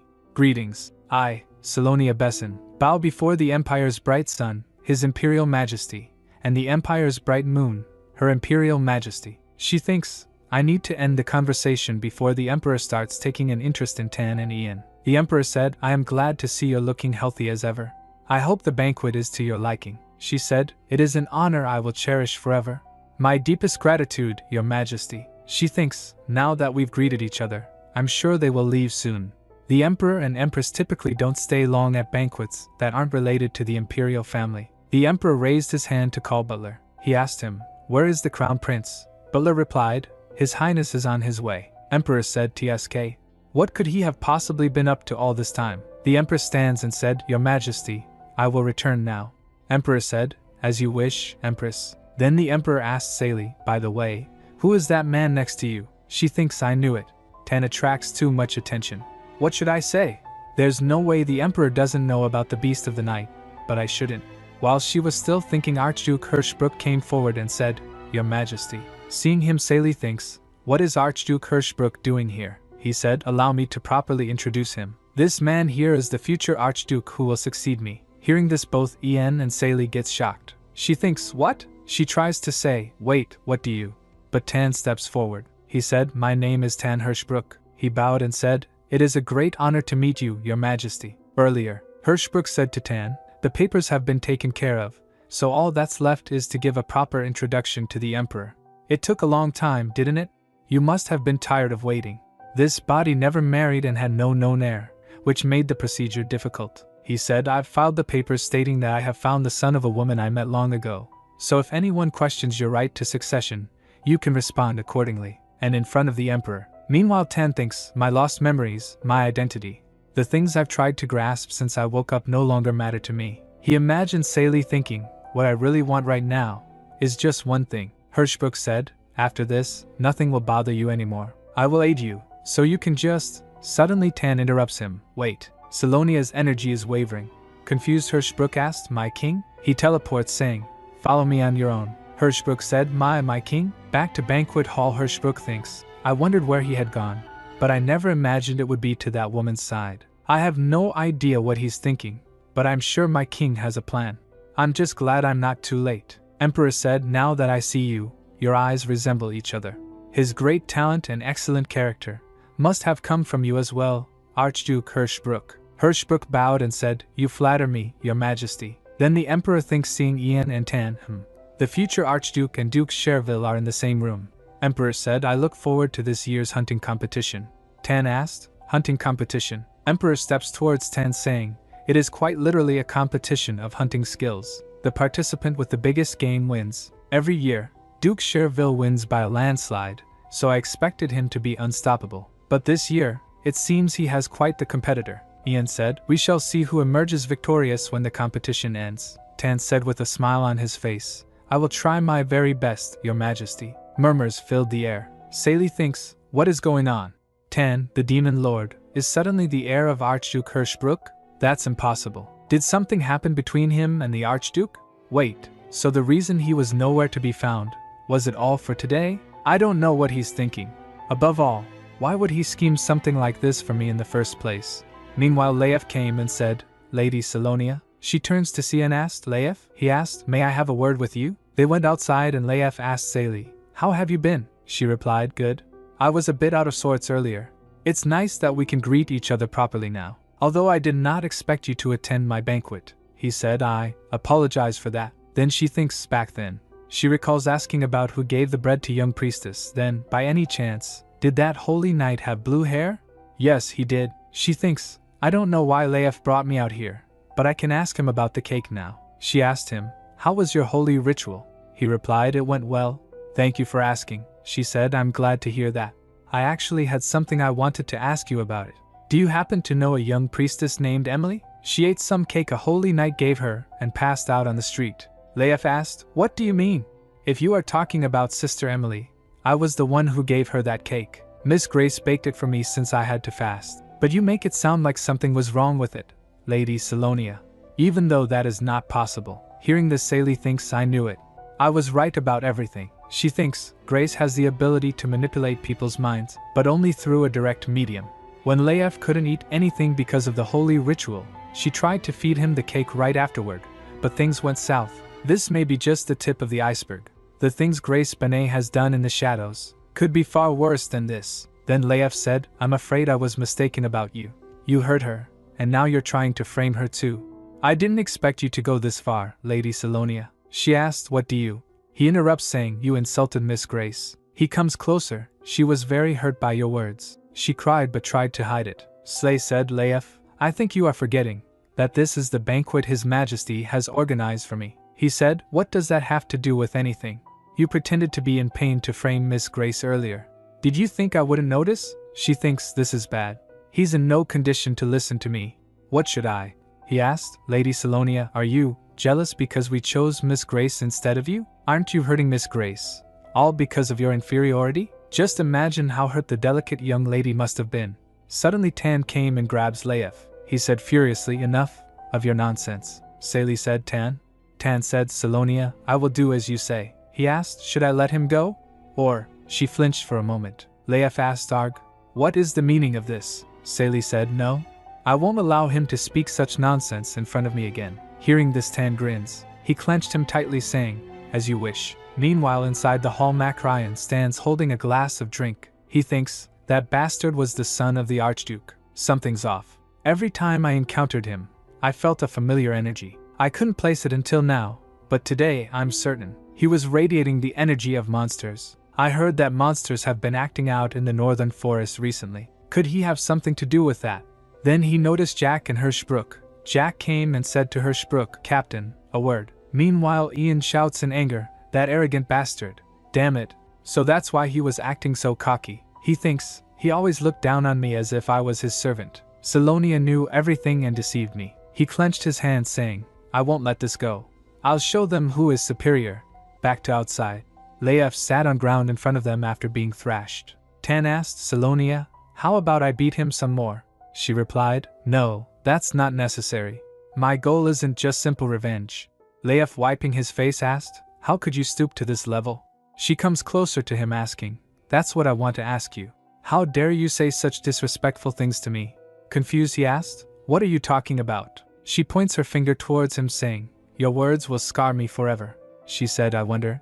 Leif, confused, stood silent. She continued, what your face will look like when you come to know the truth. Suddenly he gets flashback where Salonia asked her holding his and Leif, please don't put yourself in harm's way for me. How can you protect anyone else if you can't even protect yourself? He said, my apologies. But I'd much rather get hurt myself than watch you get hurt, Lady Salonia. She said, please don't say that. Think of the people who care about you. They wouldn't want to see you get hurt.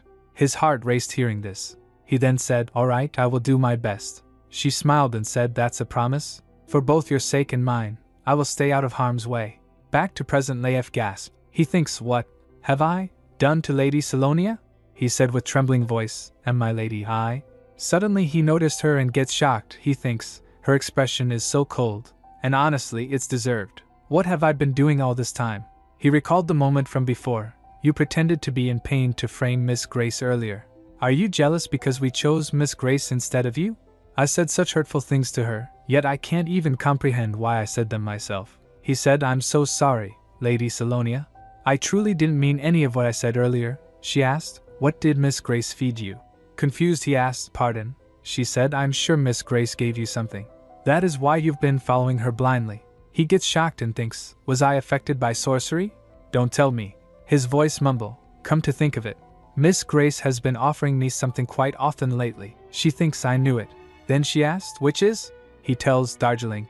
She frequently sent over tea leaves for us to brew, not just to me, but to all of us. She repeated, Darjeeling, huh? She thinks it makes sense. Darjeeling can be served as tea, used in desserts, or simply given as a gift. It's easy to bring out for guests too. Then she said to him, I see. You should keep this in mind as well, Leif. Don't accept any of Miss Grace's presents from now on. Saying this, she turned and he tried to stop her. Lady Salonia. He tries to reach for her hand, please wait. But suddenly Tan came in front of him. He thinks, this man. He shouts, Lady Salonia, I was out of my mind. My heart was led astray, turned toward another. But I beg you to understand. It was wicked sorcery that clouded my mind. She said, I don't know. How am I to know which side of you is real anymore?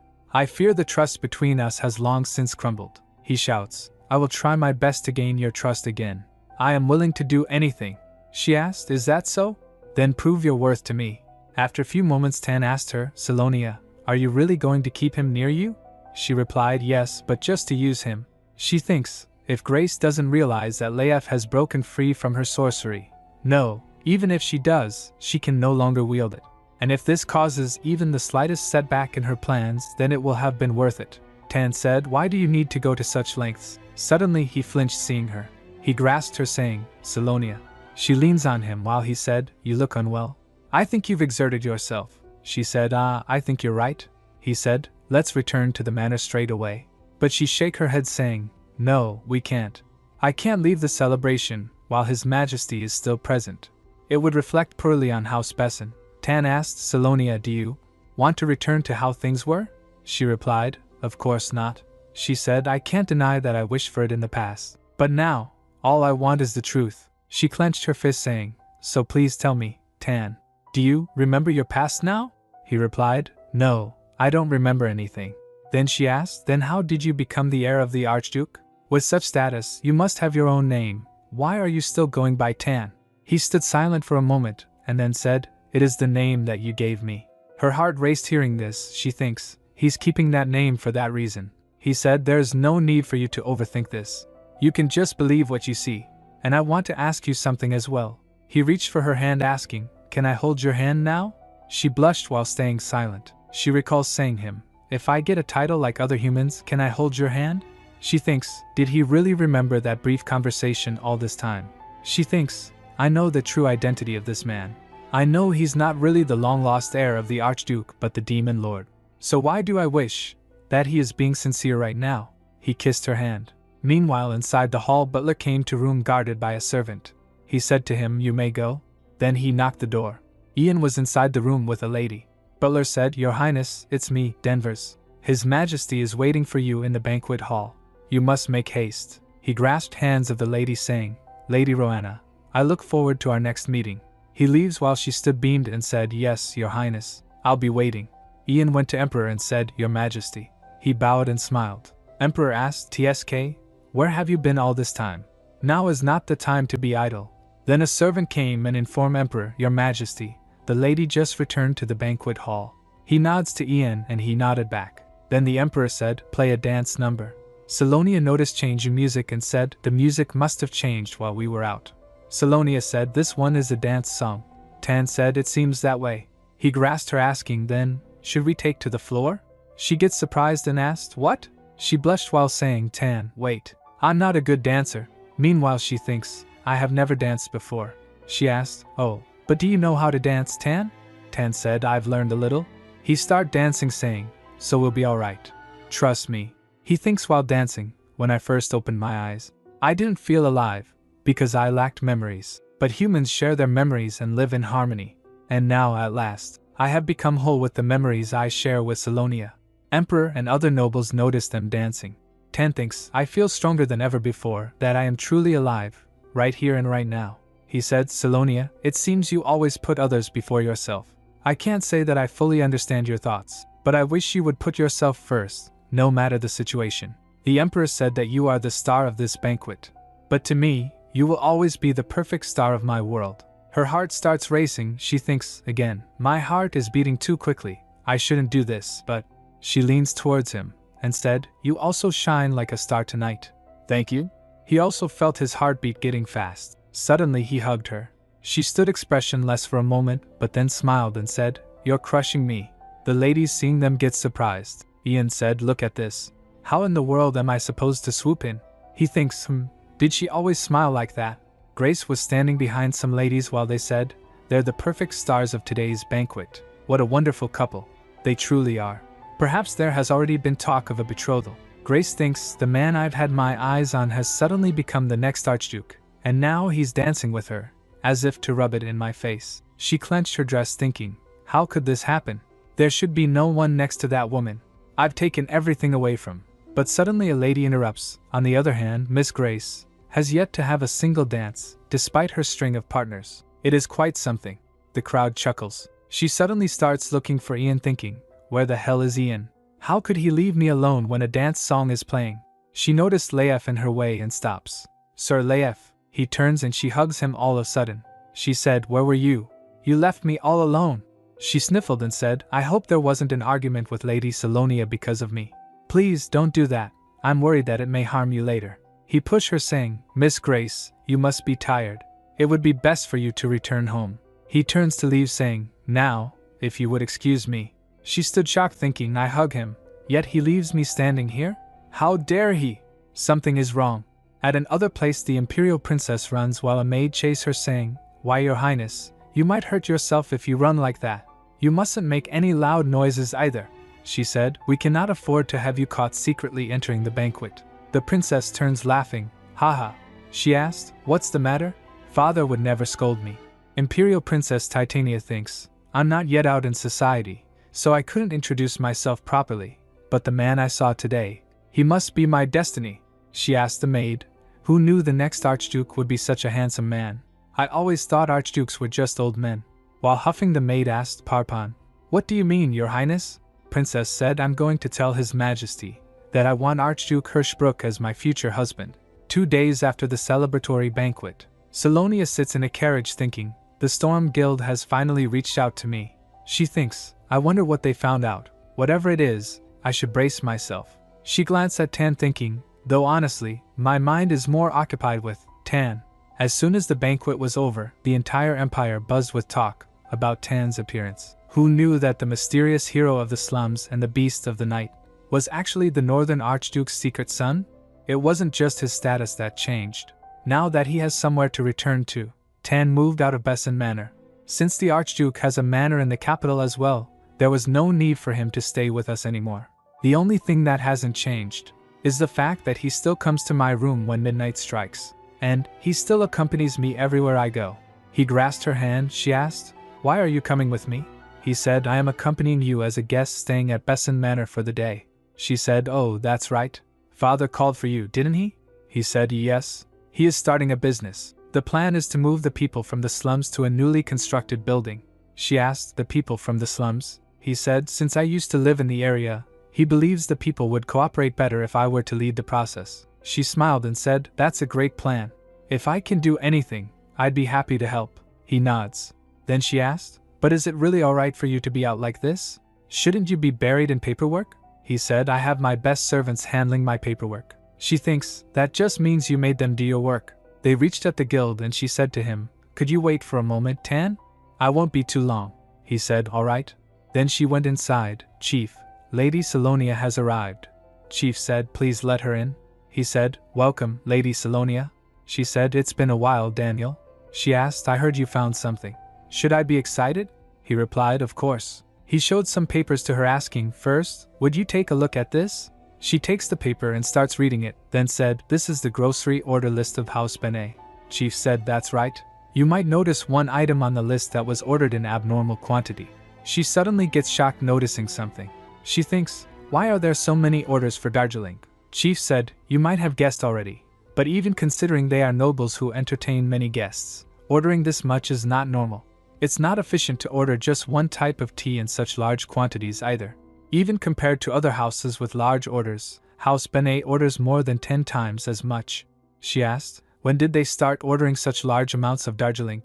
He said, around the time of the victory ceremony. Hearing this, she clenched the papers she was holding while thinking, it matches the time period when Salonia collapsed. That means Leif was right in suspecting that Darjeeling was used as the medium, Chief said.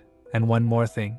House Benet generally has very high expenditures. The only source of income for the house is a small mine in Denfries, but compared to the size of their mine, they are spending 4 to 5 times more than the average noble house. And this behavior started about 10 months ago. She thinks 10 months ago. That's around the time I transmigrated into this body. He said, there has been no change in House Benet's source of income, so I suspect they are obtaining funds from elsewhere. She asked, could you look into that, please? He replied, yes, my lady. She thinks, there's one more possibility. She asked, Daniel, do you happen to know anything about dark magic?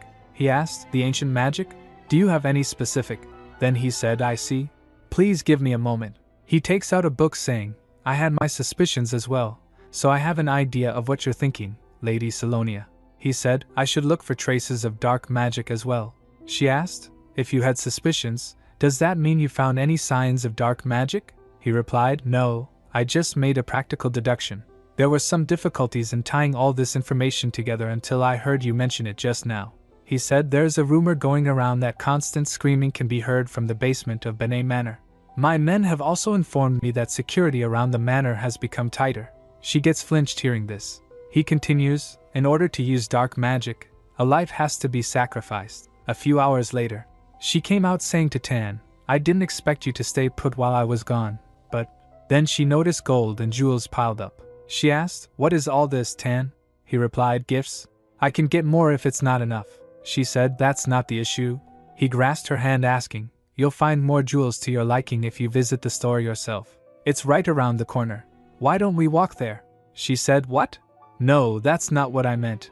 She thinks, I have to go home, think over the information I received today, and tend to other issues as well. She blushed while thinking, I must be losing my mind.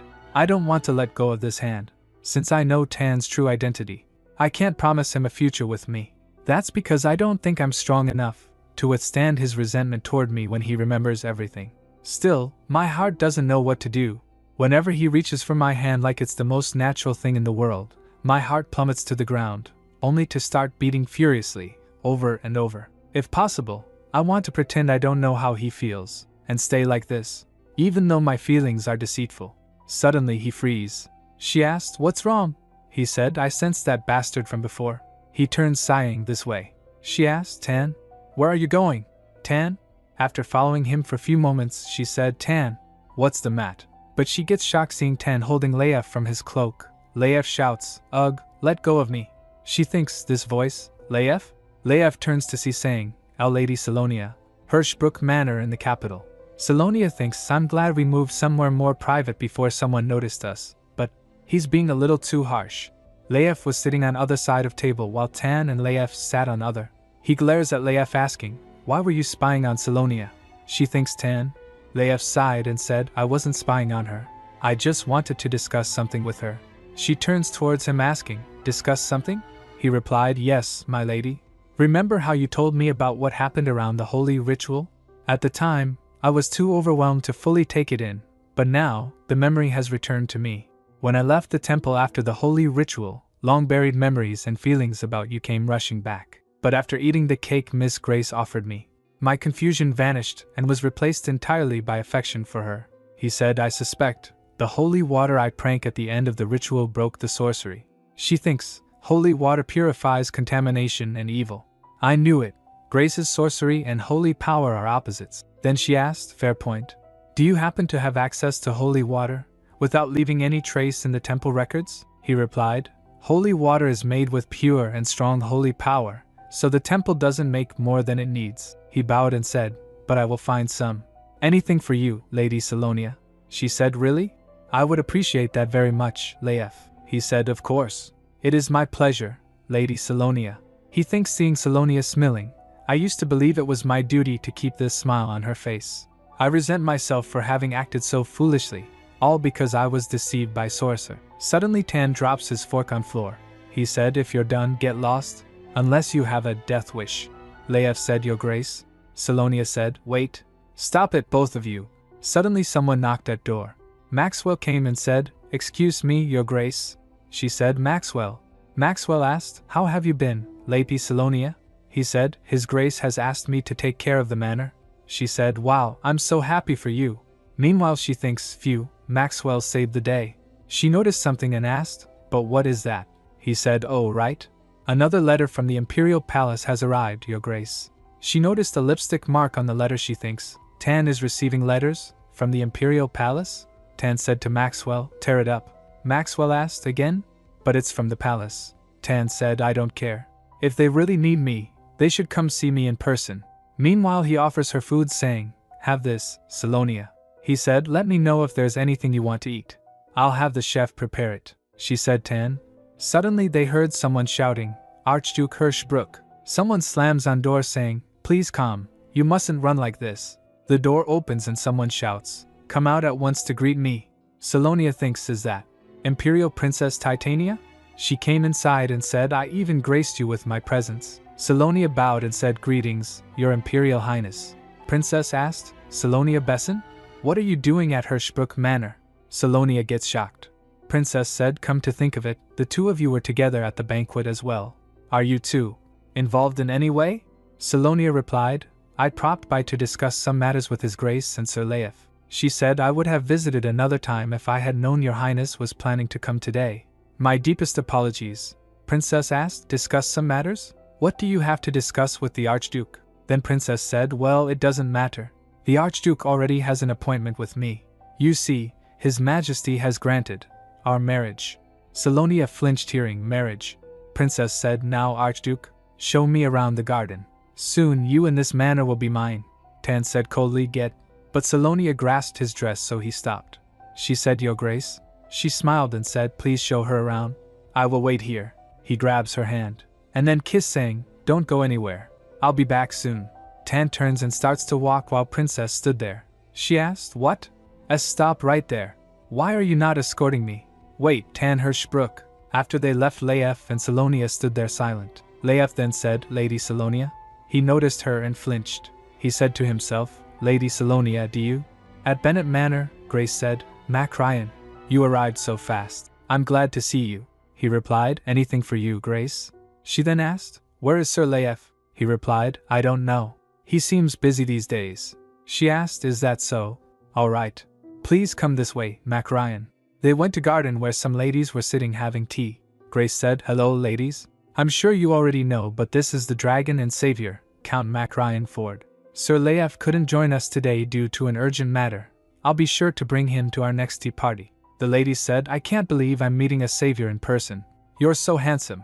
A maid came and said, Miss Grace. She tells, your dress from Verandi Boutique and your limited edition necklace from the Nenelia jewelry shop have arrived. A lady asked, oh my, this dress was made by the famous Madame Verandi. Another lady said, I heard that the Nenelia jewelry shop is always crowded with servants of noble houses, all waiting in line to get in. Lady said, Miss Grace, how did you obtain these?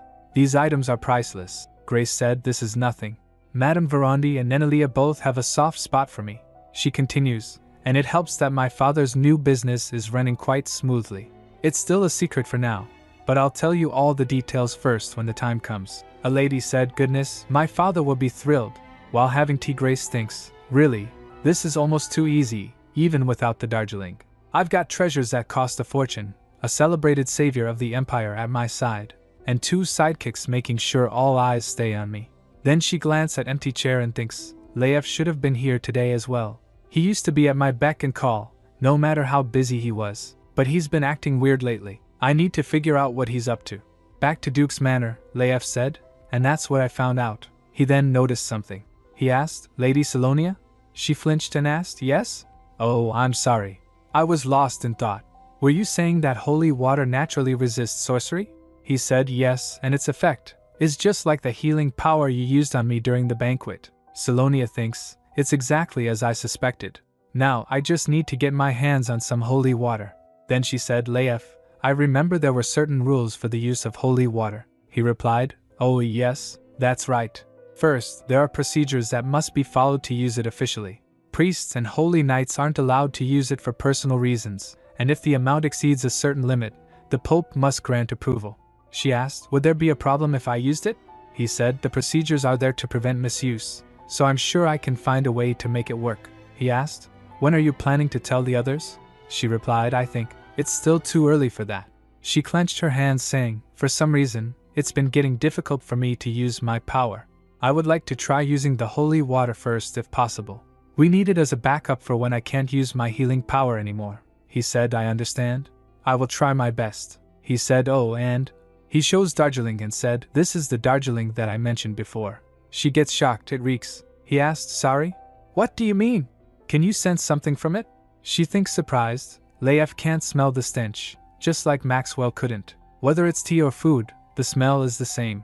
Again, only I can smell this awful stench. After some moments she said, take care, Leif. He asked, are you going to stay here for the time being, Lady Salonia? She stood silent for a moment, then said, no, I just have a conversation to finish. He asked, by any chance, is the Archduke on your mind? She asked, does it seem that way to you? He said, ever since His Grace and Her Highness left, your expression hasn't been the same, Lady Salonia. He said, you start noticing these things when you've looked at someone for long enough. She thinks, I'm not surprised to hear talk of marriage between House Hirschbruck and the imperial family.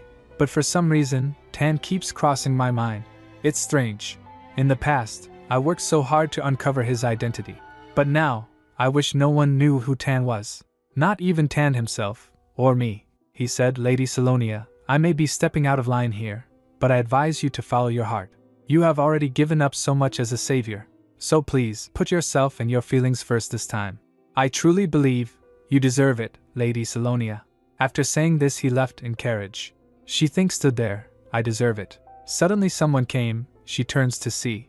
It was Duke and he said, Your Grace, could I have a moment with you? Meanwhile the princess shouts following Tan, Archduke Hirschbruck, I'm talking to you right now. Why were you with Salonia Besson? Is there really nothing going on between you two? She said, of course, I don't think you would have been deeply involved with someone like her. Your house is much too noble for a floozy like her. Hearing this Tan turns towards her. As he asked, you agree with me, right? I'm very familiar with the stories regarding Lady Salonia.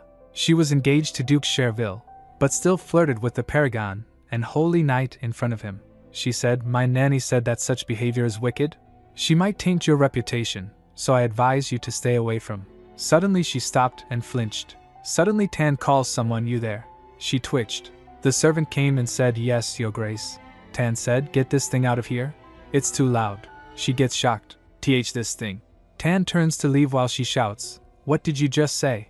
Have you forgotten who I am? Tan Hirschbruck. Meanwhile the Duke and Salonia sat having tea while Duke said, I hope you weren't too surprised at the banquet. She smiled and said, I was simply grateful to His Majesty for the magnificent banquet. Duke chuckled and said, haha, I was talking about my son. He seems to have a special connection with you. She picks her cup saying, oh yes. She thinks, I didn't think he'd mention it first. I've been wondering why he suddenly stepped up, claiming Tan was his lost son. He definitely didn't recognize him back then. There is also no chance that Tan is his real son since Tan is the Demon Lord. She said, His Grace rescued me while passing by one day. Duke said, I see. I heard you were unwell after the subjugation of the Demon Lord. Duke asked, though I didn't hear anything about your healing power weakening. Do you think it's because you killed the Demon Lord? She confused asked, sorry? What do you? He interrupts asking, how was it? Killing the Demon Lord?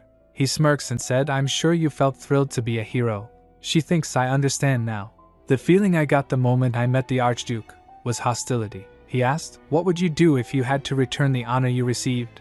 She said, I'm afraid I do not understand what you mean, Your Grace. Meanwhile she thinks, but why? What reason would the Archduke have to dislike me? And why would he bring up my healing power? I don't know what he's thinking. Duke said, oh well, how would you feel if you lost everything you gained by lying to your people about killing the demon lord? She throws the cup on ground. You're not the real former Archduke. Duke tries to attack her, die, savior. But she defends his attack without hesitation. He gets shocked, it can't be. He shouts, why do you have our master's power? He shouts, you're just a mere human, so how? Meanwhile Tan came. He glanced at him furious. He choked him and said, I told you not to do anything stupid. I guess my orders mean nothing to you. Duke shouts, and master, that's not. But Tan clenched him with more force. Salonia said, Tan. She said, let him go. I'm unharmed. Tan leave him and said, get lost. Don't show yourself again until I call for you. Duke said, Keklek, understood. Master, please forgive me. Then the Duke teleports. She stood silent for a moment, then asked, how long has it been? When did you find out about your identity? He asked, what difference does it make? She thinks, why are you talking like nothing has changed?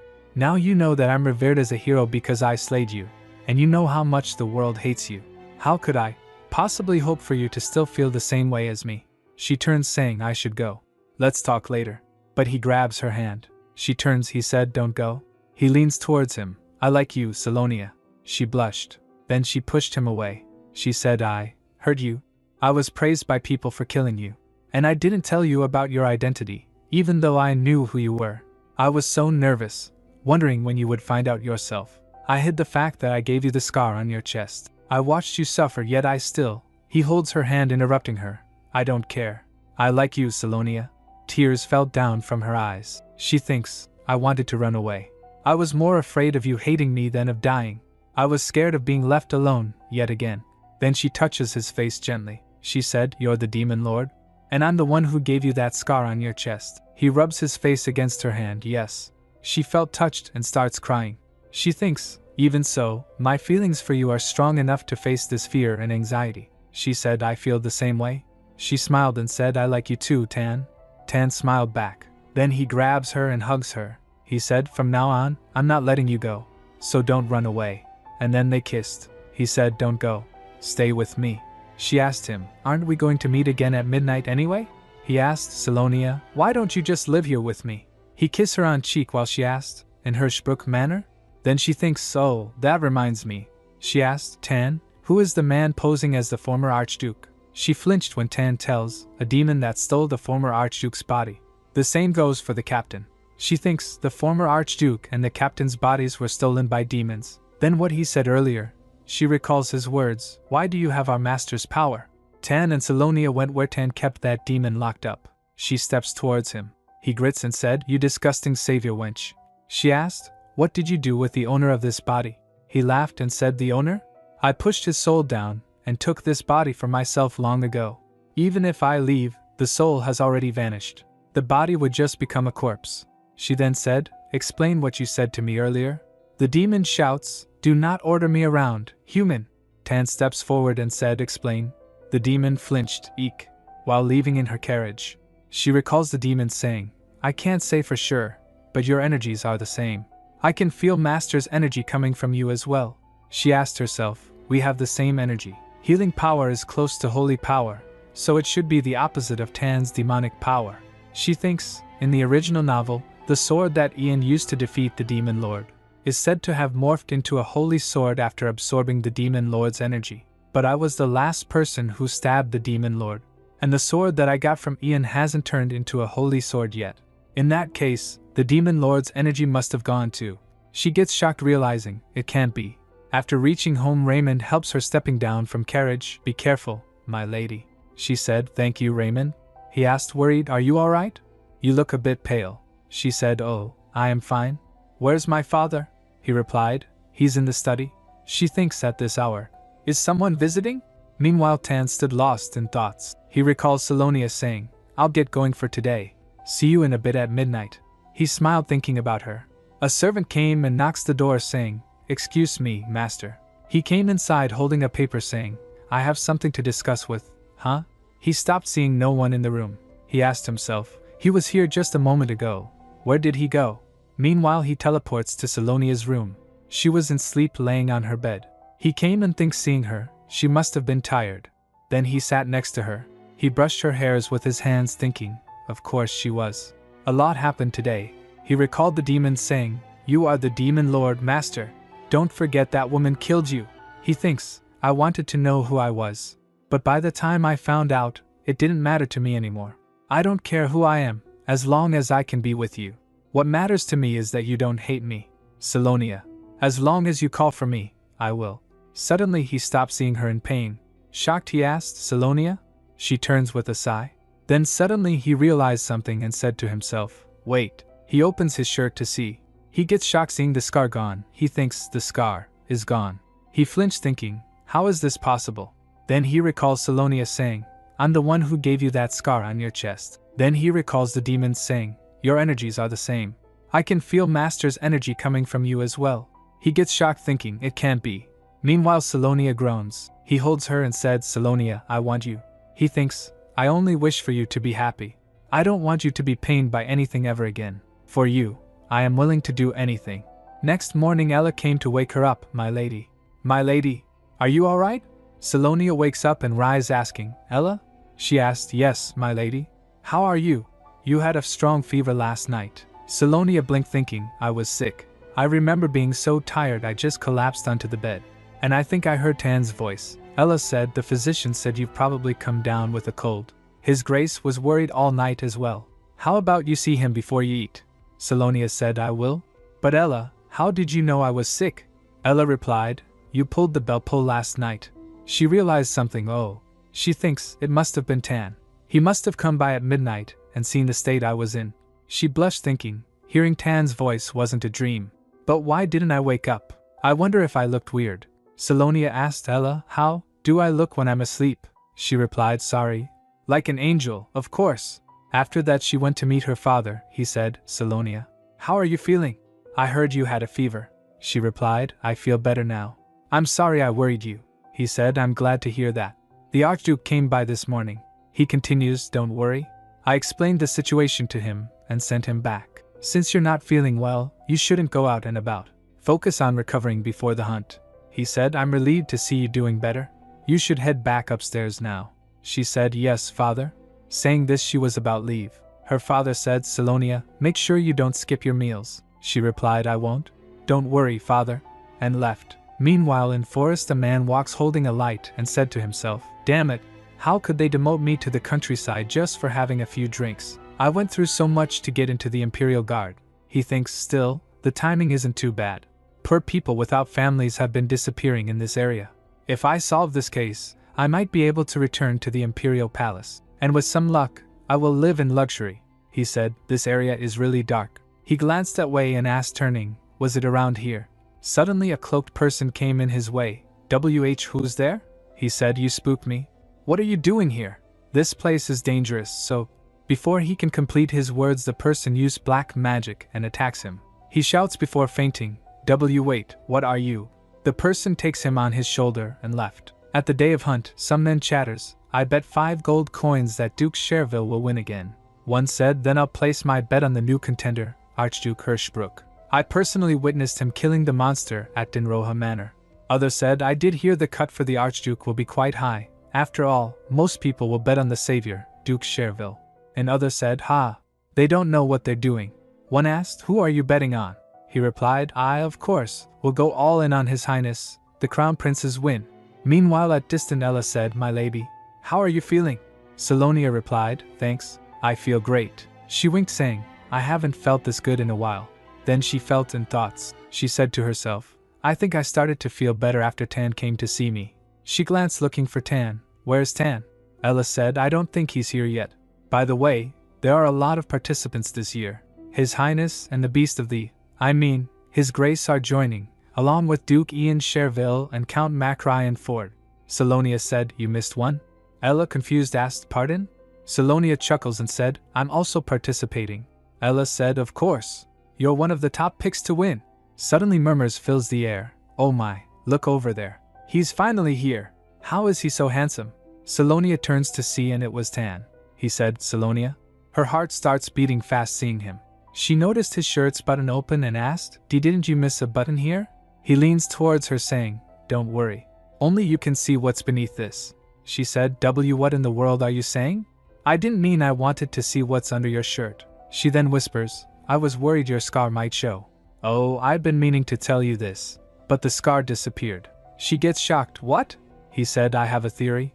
Let's talk about it later. She said, Oh, alright. Then Grace came and said, Your Grace, Lady Salonia. She said, Please come back safe. Salonia stood silent, noticing her outfit. She thinks Grace Benet is in a rather flashy dress. It's clear she has no intention of participating in the hunt. Then she noticed her necklace and thinks, that necklace must be what people have been talking about. The limited edition piece from the Earsel jewelry shop. Then Ian also came and said, I expected you to run away in fear. I guess I won't be bored during the hunt. Tan grinned saying, I hope you'll be able to wield your sword properly this time. Ian said, What did you just? But suddenly the announcer shouts, presenting His and Her Majesty. The Emperor said, I'd like to express my gratitude to everyone who has come to join in this year's hunt.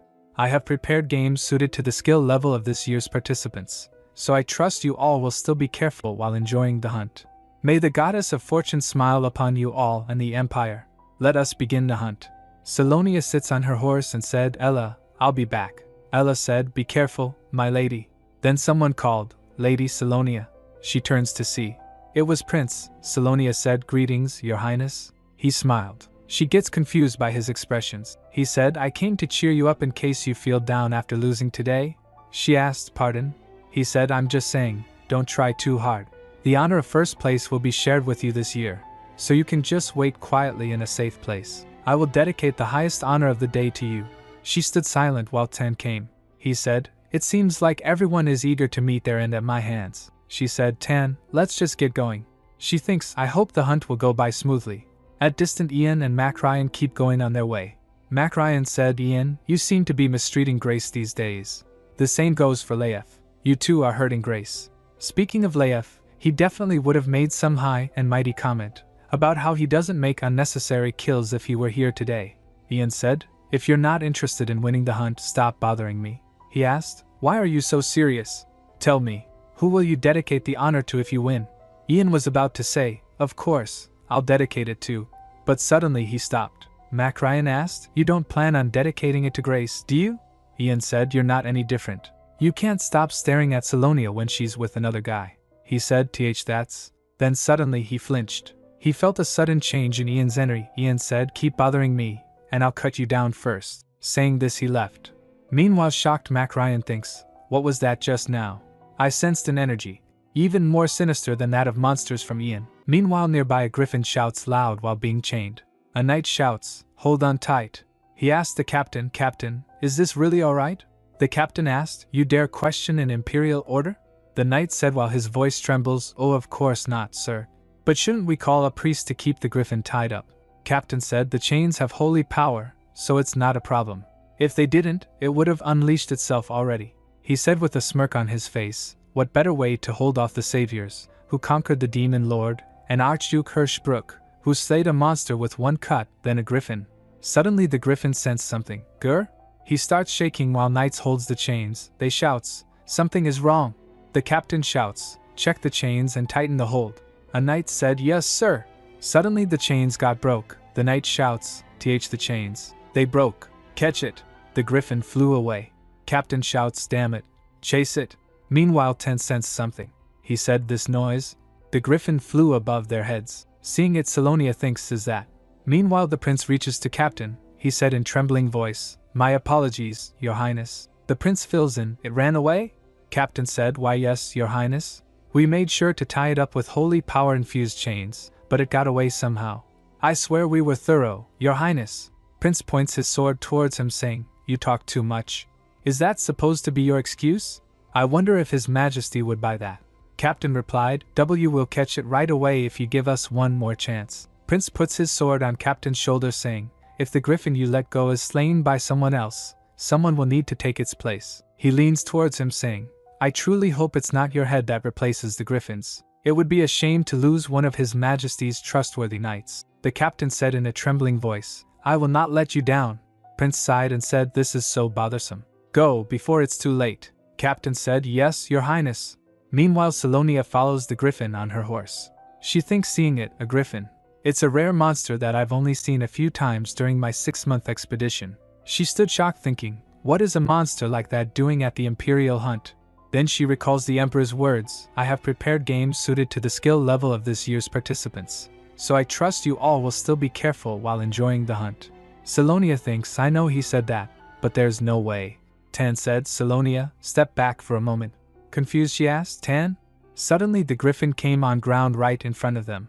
Tan starts walking towards it while Salonia follows him saying, "Wait, Tan. What are you doing?" She was about to say, "Tan, it's dangerous," but she gets shocked seeing Tan patting the griffin. He said, "It's alright. Come here and pet it. It likes you." Salonia hesitates, pet it. She thinks, monsters can be friendly to humans? Tan said, "The fact that the scar on my chest is gone, and that the griffin is friendly toward you, can't be a coincidence. It's all possible if my demon lord energy was mixed with your healing power.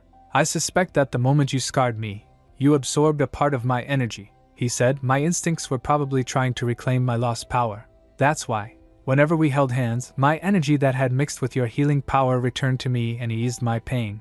The scar also seems to have disappeared as it completely healed." Salonia reaches for the griffin and pats it thinking, "I see." She asked, "Then is the reason it's been harder for me to use my healing power because I shared it with you?" Tan replied, "Yes. That's why I split my energy and gave it back to you. You shouldn't have a problem using your healing power anymore." Salonia asked, "Wait, doesn't that mean you'll be in pain again?" Tan replied, "No. Now that my scar has healed, my energy has completely settled too." "You must have felt more energetic as well, Salonia." She thinks hearing this, "So that's why I felt good." She thinks, if this hypothesis is correct, it's safe to assume that the demon lord's power and my healing power can mix with each other. Do holy power and demonic power come from the same source? Then she asked, "By the way, how did you return the power to me?" Hearing this, Tan halts. He stood silent. Salonia blinks waiting for the response. He turns his face saying, "That's a conversation for later." She thinks later? Then Tan noticed Griffin's foot which was injured due to chains. He thinks seeing it, "It's hurt?" He crouches saying, "There's a wound on its ankle. Someone must have kept it tied up." Salonia said, "No way." Then she thinks, "Wait, if the griffin was set loose for the hunt," she said, "Tan, someone will try to kill this griffin if we keep it here. Slaying the griffin would give them the honor of victory." Suddenly someone came holding a sword. It was Mac Ryan, he said, "I finally found a monster." Meanwhile the captain shouts, "Search every nook and cranny." The prince asked, "Is this the right way?" "There isn't one animal in sight." Captain said, "I suspect the animals heard the monster and ran away, Your Highness." Prince smirks and turns his gaze towards him saying, "Aha. Then without the monster, I'll be at a total loss in this hunt, huh?" Captain flinched and said with trembling voice, "And my apologies, Your Highness, we'll look around while you rest." He turned shouting, "Search the grounds again." Prince said, "Send that man away to the north after the hunt. He's so positive." His companion replied, "I will see to it, Your Highness." He tries to ask, "Your Highness, should I go and alert His Majesty? Perhaps another large beast," but the prince interrupts him saying, "It's fine." He recalls his father saying, "You will do as I say. Do not dare to try doing whatever you please ever again." He thinks, His Majesty will do whatever it takes to get what he wants, even if it means using cheap tricks like these. He said while leaving, "His Majesty will figure it out. I need to rest." His companion said, "Your Highness." The prince thinks, by the way, it's really interesting how much she's changed. Can someone have a completely different personality overnight like that? It's like she's a whole different person. On the other side of forest, Mac Ryan asked, "Salonia, what have you done?" Salonia thinks, what is he talking about? He draws his sword leaping towards her saying, "I will not repeat myself. Hand me the monster at once." Tan turns to see. Salonia blocked him using her sword. He gets shocked by her strength. Even Tan stood shocked seeing her. Mac Ryan thinks, no way. Salonia not only blocked my sword, but she's keeping up with me? Salonia herself was surprised. She thinks, I'm actually matching Mac Ryan right now without being overpowered. Is this also because of Tan's power in me? Tan stood surprised seeing her. He thinks, I never thought she would be hostile to them. Even though the saviors betrayed Salonia, her bond with them was unconditional. He smiled thinking, so, it feels good to think, she's on my side. Salonia said, I told you to back down, Mac Ryan. He asked, are you protecting a monster right now? She said, I found this monster first. You're trying to steal it. Back off. Mac Ryan said, do not try to fool my eyes. My great ancestor drove away the demon lord and his lackeys. We dragons protect the good humans and pierce through souls of the evil. Do you know what I'm seeing right now? Tan asked. What does he mean? He can't even assess the situation. Salonia thinks, so much big talk for someone who never knew what Grace was up to. Whatever the case, it isn't good for me to reveal my familiarity with monsters. I should play dumb. Mac Ryan shouts, I can't believe a savior like you is mingling with inferior monsters. If I had known this would happen, I never would have protected you. His words made her furious. She shouts back, who asked you to protect me? You did that on your own. He asked, what? You. She flinched when he shouts, do you really think you could have gotten through the expedition without our help? You were nothing but dead weight. Tan tries to intervene saying, how dare you? But Salonia stops him. Wait, Tan. She walks closer to Mac Ryan holding her sword saying, I want to handle this myself. Meanwhile she thinks, is that what you all thought? During the expedition to the Demon Lord's castle, Salonia said to other saviors that she is going to be a bait. Surprised they asked, you're going to be bait? She said, we will never win against the Demon Lord if we attack him head-on, and there will be even more monsters near the castle. I can divert their attention with my healing power while you all enter the castle. Ian said, that's reckless. You might get hurt even more. Leif said, he's right, Lady Salonia. We promised we'd fight together. Mac Ryan said, yes, Sally. We won't leave you alone. Salonia said, no, that's exactly why I'm going to do this. I want us all to return home safely, and I am willing to do anything to make that happen. Back to present, Salonia clenched her sword saying, so that's how you really felt, Mac Ryan. She thinks, how ironic that it took dark magic to show his true colors. After everything we've been through, I was never a comrade to him. Not even once. Of course I didn't have the power to slay the demon lord single-handedly. I never even thought that would be possible. I believed my role was to wait for the male leads to help me back up again. But not anymore. She said, I'm not going to hide or run again. She raised her sword saying, it doesn't matter who I'm up against. I won't back down. She thinks, energy I've never felt before is coursing through my whole body. I can feel it effortlessly, and I know exactly what to do to block Macrian's sword. I think I'll be able to defeat him right now. She dashed towards him and attacks at him. He asked shocked, ugh, is this why you sided with the monsters, Salonia? You would have lost to me in an instant with your usual skills. Meanwhile he thinks, damn it, if only I had my heart with me. Salonia attacks and their swords fell on ground. Mac Ryan thinks, my sword. But she grabs him and throw him on ground along herself. Shocked he asks, what? Salonia said, Mac Ryan, I'll show you the real truth that even your eyes weren't able to see. He said, wait, what do I? Suddenly he went in a flashback. He was sitting under a tree injured. He thinks, my restoration power is enough to handle this much. I can't look weak in front of humans. A couple of months ago, the Emperor asked me to join the expedition, saying the Empire was facing a crisis. As a great dragon, I could have ignored the plea of a mere human. But my ancestors taught me that all dragons must fight for the peace of this land. And so, I accompanied the humans. I'm the only dragon left in the Empire. I have no choice but to step up. But perhaps I was too careless, having been away from battle for so long.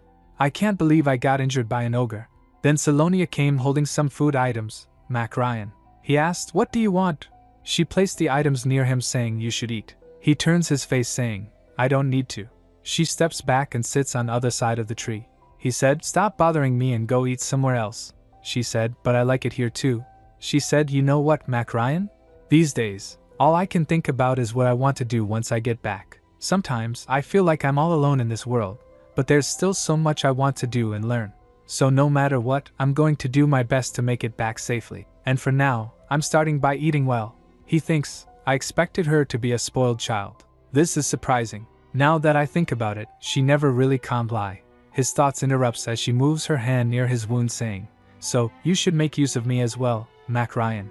She used her healing power to heal his wound. He asked surprised, how did you? She said, that was a difficult battle just now. I saw you taking on a whole group of ogres by yourself to keep them away from the rest of us. I'm sorry if I'm overstepping here, but... She smiled asking, doesn't eating alone make you lonely? He starts laughing. She asked, Mac Ryan. He clears his throat, ahem. He thinks, how dare a mere human try to comfort a dragon? But rather than being offended, I find it amusing. I think I can even understand why my descendants enjoyed the company of these tiny, insignificant humans. He then said, I don't eat that kind of stuff. She thinks, oh, this cumbersome expedition just became a little interesting. Back to present, he said sayly. She asked, well, do you see the truth now?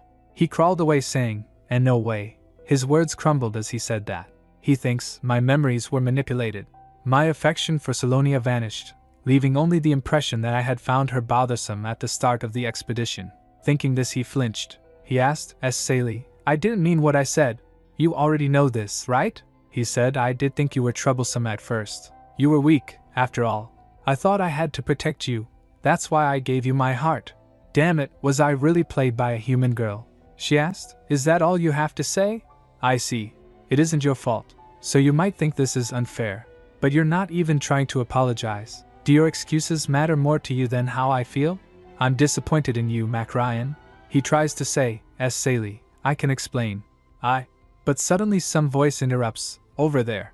Capture the monster. Salonia said, Tan, we should start moving. Mac Ryan said sayly. He follows saying, please wait. Tan puts her on the back of Griffin saying, grab on tight. It's dangerous. Mac Ryan shouts, please hear me out, Salonia. Tan turns towards him saying, a great dragon? If I had known how dumb your kind was, I would have made you go extinct a long time ago. We're only letting you go because you're not worth the trouble, so get lost. Stop getting in Salonia's way. Salonia said, Tan, let's go. He replied, all right. Then they sat on Griffin and flew away while Mac Ryan stood there seeing them. He clenched his fist thinking, it was only a split second, but I instinctively felt it with my entire being. His demonic energy, ominous and as clear as a prophecy. My instincts warn me that he is dangerous. There is no way Salonia chose that wicked man. What if she's being threatened, or tricked without knowing anything? Salonia. After some time the announcer announced, the hunt is over. Everyone was shocked seeing what's in front of them. Murmur fills the air, my goodness, is that a monster? How did such a humongous monster appear in the capital again? I heard the person who slayed that monster is either Duke Cherville nor Archduke Hirschbrook. A lady next to Grace asked, doesn't that make Lady Salonia the winner?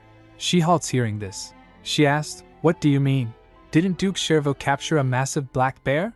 But the ladies ignore her talking to each other saying, oh, and did you see the hunting attire she wore? Of course I did. I wondered which boutique it's from. Grace thinks, what? Why is that woman trying to steal everything from me again? Meanwhile the prince tells to Emperor what had happened with the griffin. Emperor asked, the monster broke the holy power shackles and managed to run away? Prince replied, yes, your majesty. I immediately tracked the monster with the order, but Lady Salonia had already found it. I spoke with her to keep things quiet, but Lady Salonia might object to the claim that the monster came from Myrna Forest, which belongs to the imperial family. The emperor said this complicates things. Then the prince said, how about we acknowledge her victory and quickly move on for now? We've already made it clear to Lady Salonia how the imperial family feels about her. It wouldn't hurt for a future member of the imperial family to claim the victory today. Emperor said, very well. The more honor and respect Lady Salonia gains, the more powerful the imperial family will become when she joins us.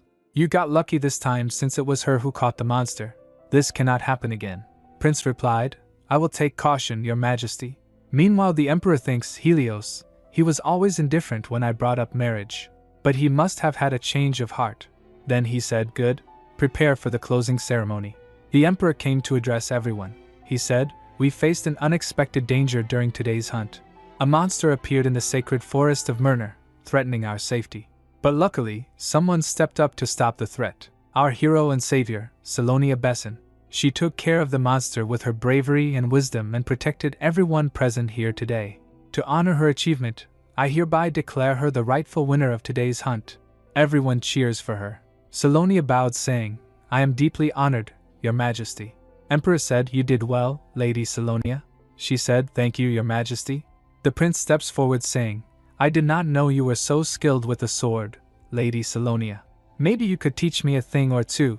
He smiled and winked at her. She said, yes, it would be a great honor, your highness. Meanwhile she thinks, why does the crown prince keep coming on to me? Did he have any connection to Salonia? She tries to think of crown prince in the novel. She thinks, anyway, I should be careful. Then the emperor said, now, I shall grant the prize to the winner. He gave her a heavily embroidered necklace. Congratulations on your victory, Salonia Besson. She thinks, I never would have imagined this 6 months ago. To think the winner of the hunt isn't one of the male leads, but me. And it's not Ian, Leif, or Mac Ryan, but Tan who's looking at me. Then Ian came to Tan asking, Salonia caught a monster? He asked, am I supposed to believe that? Tan asked, and what difference does it make if you don't? Ian said, stop playing around. Do you really think a lady could slay a monster that big? Tan said, if someone like you can do it, then she definitely can.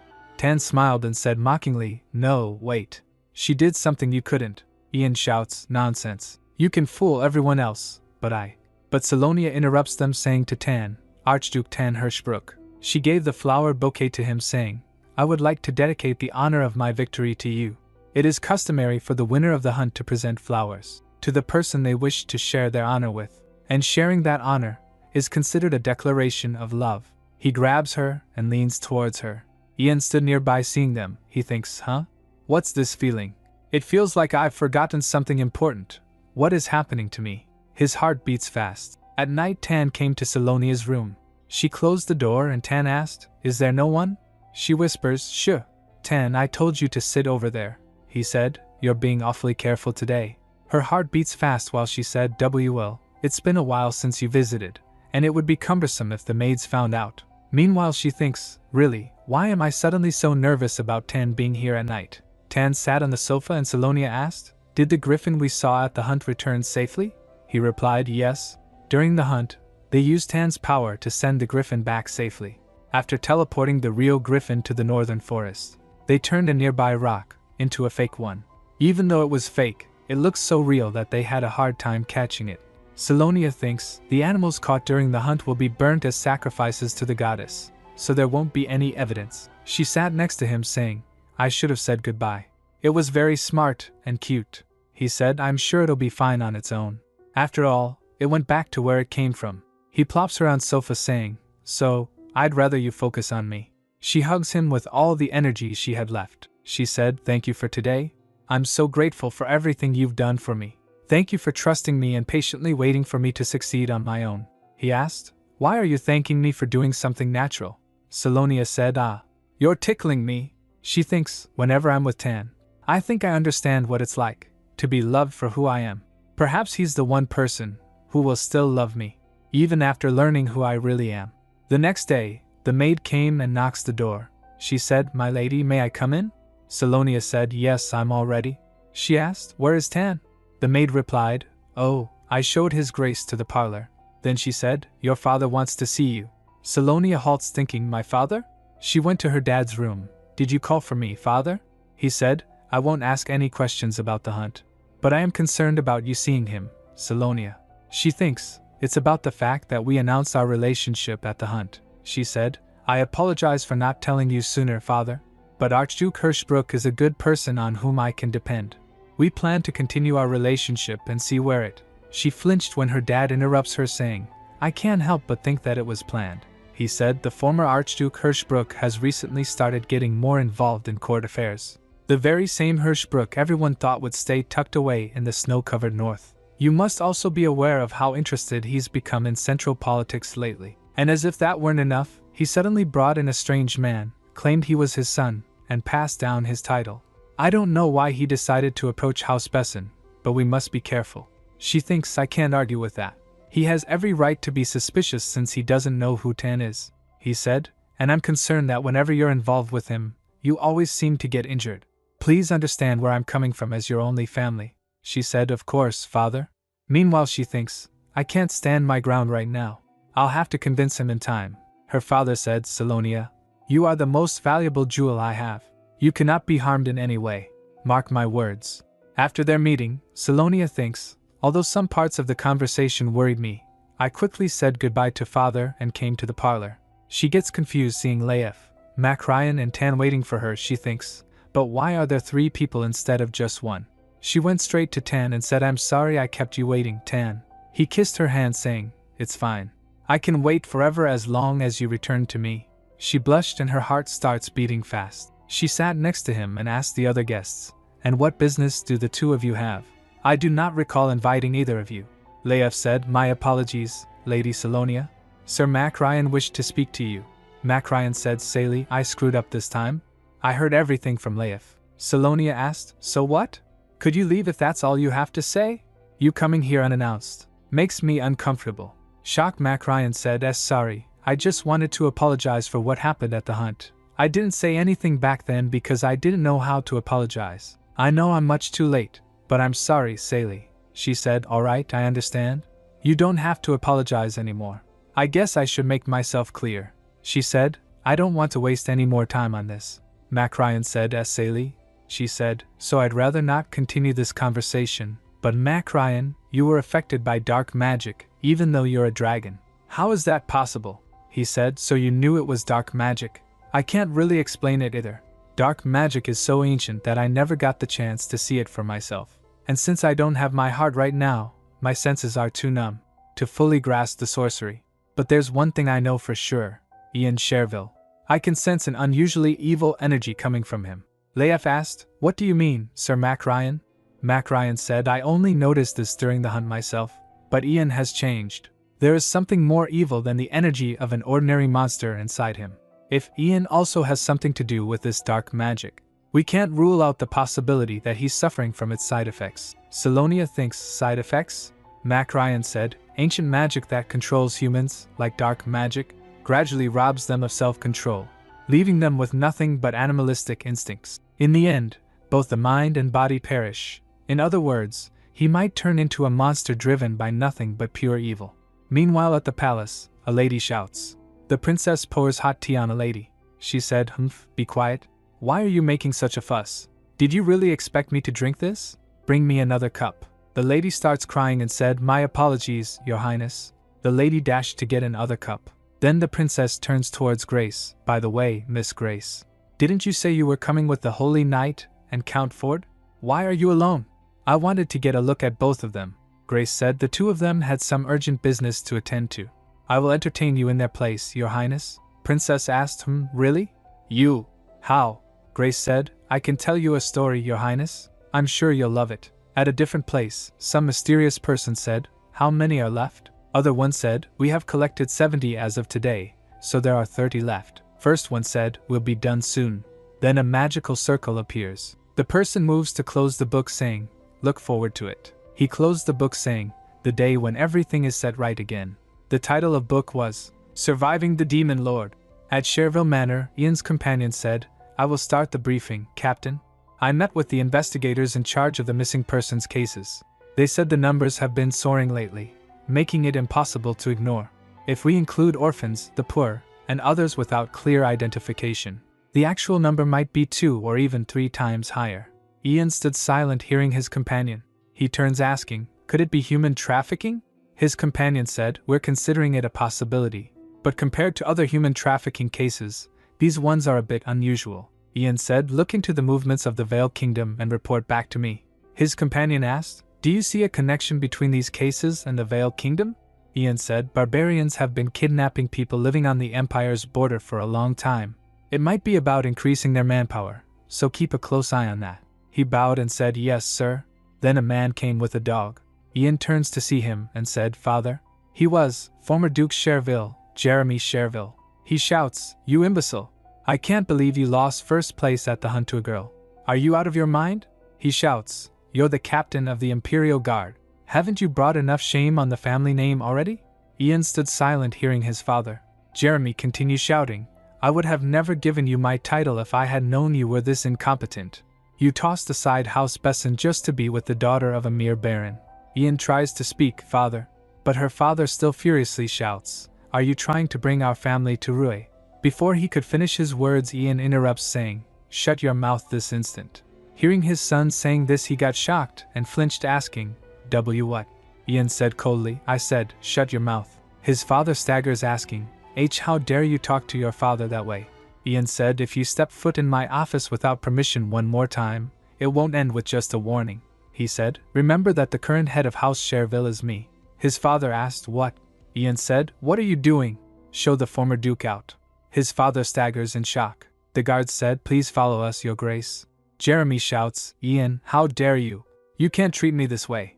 The guards drags him out while he shouts, let go of me this instant. Ian asked, who let that old geezer out of his room? He's so noisy. His companion was about to said something, Captain.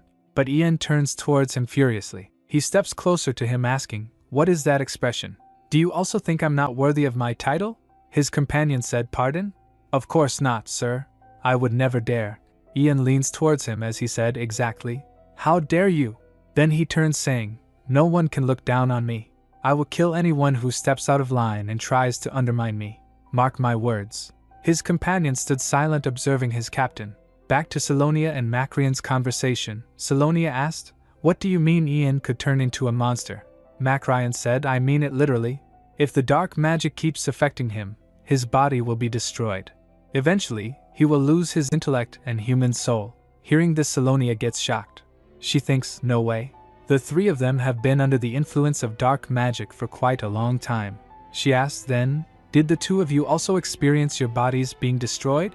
Macrian said, "I think Leif was fine, thanks to his holy power, and I have some resistance since I'm a dragon." She thinks, but Ian is an ordinary human, so there's no way to tell how much of his body has already been destroyed.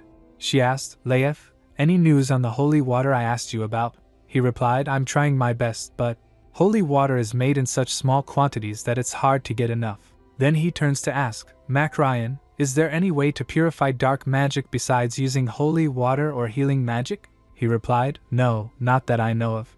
My ancestors might have known, but..." Salonia thinks, if what Macrian is saying is true, then we don't have much time. "I'll have to treat Ian with my healing power directly." Tan said, "Alright, I'll try to look for more ways too." Salonia raised from her seat saying, "Please leave for now. And let me know if you find any information." Leif nods saying, "I will do that, Lady Salonia." Macrian said, "Alright, Sally. I'll be in touch." While she was leaving with Tan, Macrian asked, "But where are you going with the Archduke?" But she ignores him and saying to Tan, "Let's go, Tan." Leif said to Macrian, "We should head back, Sir Macrian." Leif suddenly remembered something. Wait. He stepped close to Salonia and Tan. He said, "I'm sorry, but I can't just let you go with him. I'm not suspicious of you anymore, Sally. But what I saw from you during our fight was energy similar to his. The energy of a monster. I can't just ignore this. You might be under the influence of sorcery. I know that you don't trust me anymore, but that man is dangerous." He moves his hand towards her saying, "Come this way, Salonia." She steps closer to him. She said, "I thought I made myself clear. I don't need your protection anymore. And, if you talk that way about Tan again, I won't see you, no matter what information you bring me." Macrian said, "Sally, I was simply worried about." She said, "I'm completely sane. I'm not affected by any dark magic like you were, so could you mind your own business?" Shocked, Macrian asked, "And mind my own business?" He thinks, what's happening? Did he do something to Salonia? She doesn't seem troubled at all by what I said about their energies being the same. I'm sure she can't sense his monster energy. He thinks, I can't lose Salonia again. I'll find out who that man is, no matter what. After some time passed already, Salonia walks in garden lost in her thoughts. She said to herself, "A sponsor, huh?" That afternoon, she dropped by Storm Guild with Tan to listen to Daniel's briefing. Daniel said, "It seems there is an anonymous sponsor behind House Benet. The donations are quite large, so we plan to investigate further, focusing on wealthy families." Tan asked, "What about Benet Manor?" Daniel said, "About that rumor." He said that while the rumor about the basement of Benet Manor is still spreading, it was hard to find actual witnesses. Even former servants have gone missing. Salonia thinks, why isn't this news known to the public? I get the sense that I'm really close to solving this case. Suddenly she heard some footsteps. She noticed Raymond in distant. She thinks, is that Raymond? What is he doing here at this hour? That's the servants' quarters. Then she starts following him. She thinks, why is he going to the incinerator? Is he going to burn something? And he's acting really suspicious. He keeps checking his surroundings. Raymond is her father's most trusted servant. His family has worked for House Besson for generations. She thinks, what does that man have to do here, in the middle of the night, while everyone's asleep? Does father not know about this? Or, she waits for him to leave. After he left, she thinks, now is the time. Then she went inside and found some pieces of papers. She took them to her room and thinks, I can't read everything because I only found a few pieces. But this is just a receipt for ordinary items. She thinks, why did Raymond go through all that trouble to get rid of this? It's a bill for dresses and jewelry from the past few months, but I haven't bought any new dresses or jewelry recently. Who else in this manor would buy these things other than me? Suddenly she flinched, noticing something. There was an unusual thing she noticed. She thinks, why does this not have the Besson family seal? But father's personal seal? She thinks, wait. She recalls Grace saying, my dress is Madame Verandi's work as well. Then Daniel saying, it seems there is an anonymous sponsor behind House Benet. She stood in shock thinking, could it be? The next day, maid asked, my lady, you look pale. Should I call for the physician? Salonia replied, it's fine. I just had trouble sleeping last night. Meanwhile she thinks, I couldn't sleep at all thinking of the documents Raymond got rid of.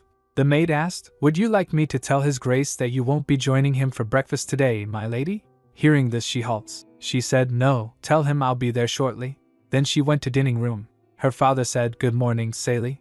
Come eat before the food gets cold. She sat next to him and said smiling, thank you, father. I'm excited to share a meal together. It's been such a long time. You've been so busy as of late. His father said, I asked Raymond to give me some time to eat with my one and only daughter. Salonia said, goodness. Now I feel bad for Sir Raymond. Meanwhile she thinks, he's still the warm father I've always known. Maybe I'm overthinking it because I've been on edge lately. Grace's dark magic makes people blindly obedient, but father has always been the same ever since I woke up as Salonia. I don't want to think everything is a lie. His father interrupts her thoughts saying, you're not eating well, Salonia. I'll ask the kitchen to bring out some other dishes. She said, oh, it's alright. The food is good. It must be because I just woke up. I don't have a big appetite.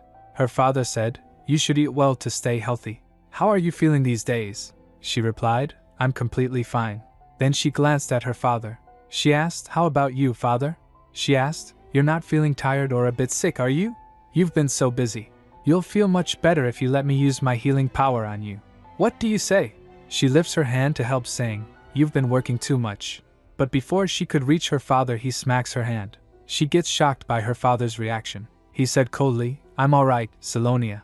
Think of yourself and your health before anything else. I should ask the staff to heat up the food. Her hand got a bruise. She sat silent, shocked.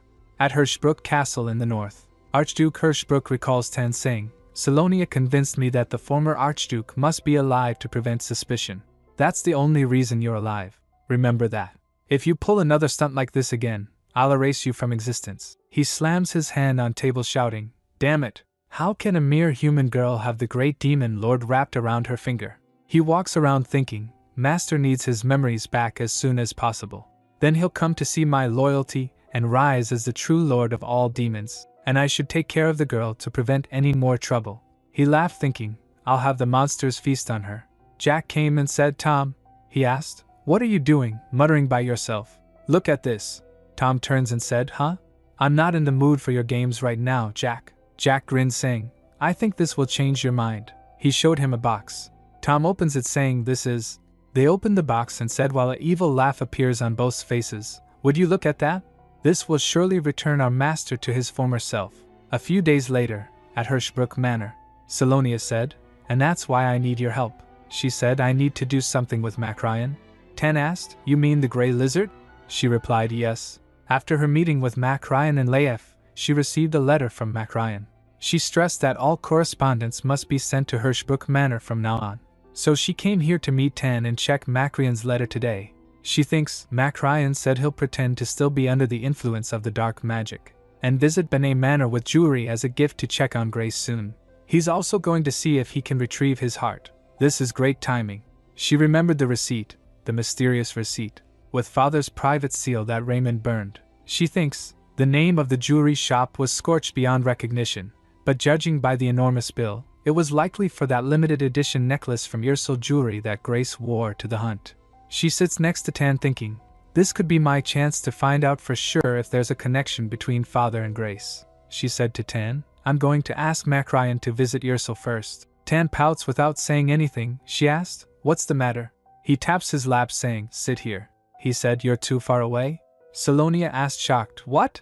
She sat on his lap saying, anyway. She said, Grace wore a limited edition necklace from that shop once. I'm going to ask Mac Ryan to find out who the buyer was. Since Mac Ryan is close with Grace, the workers might not be suspicious of him.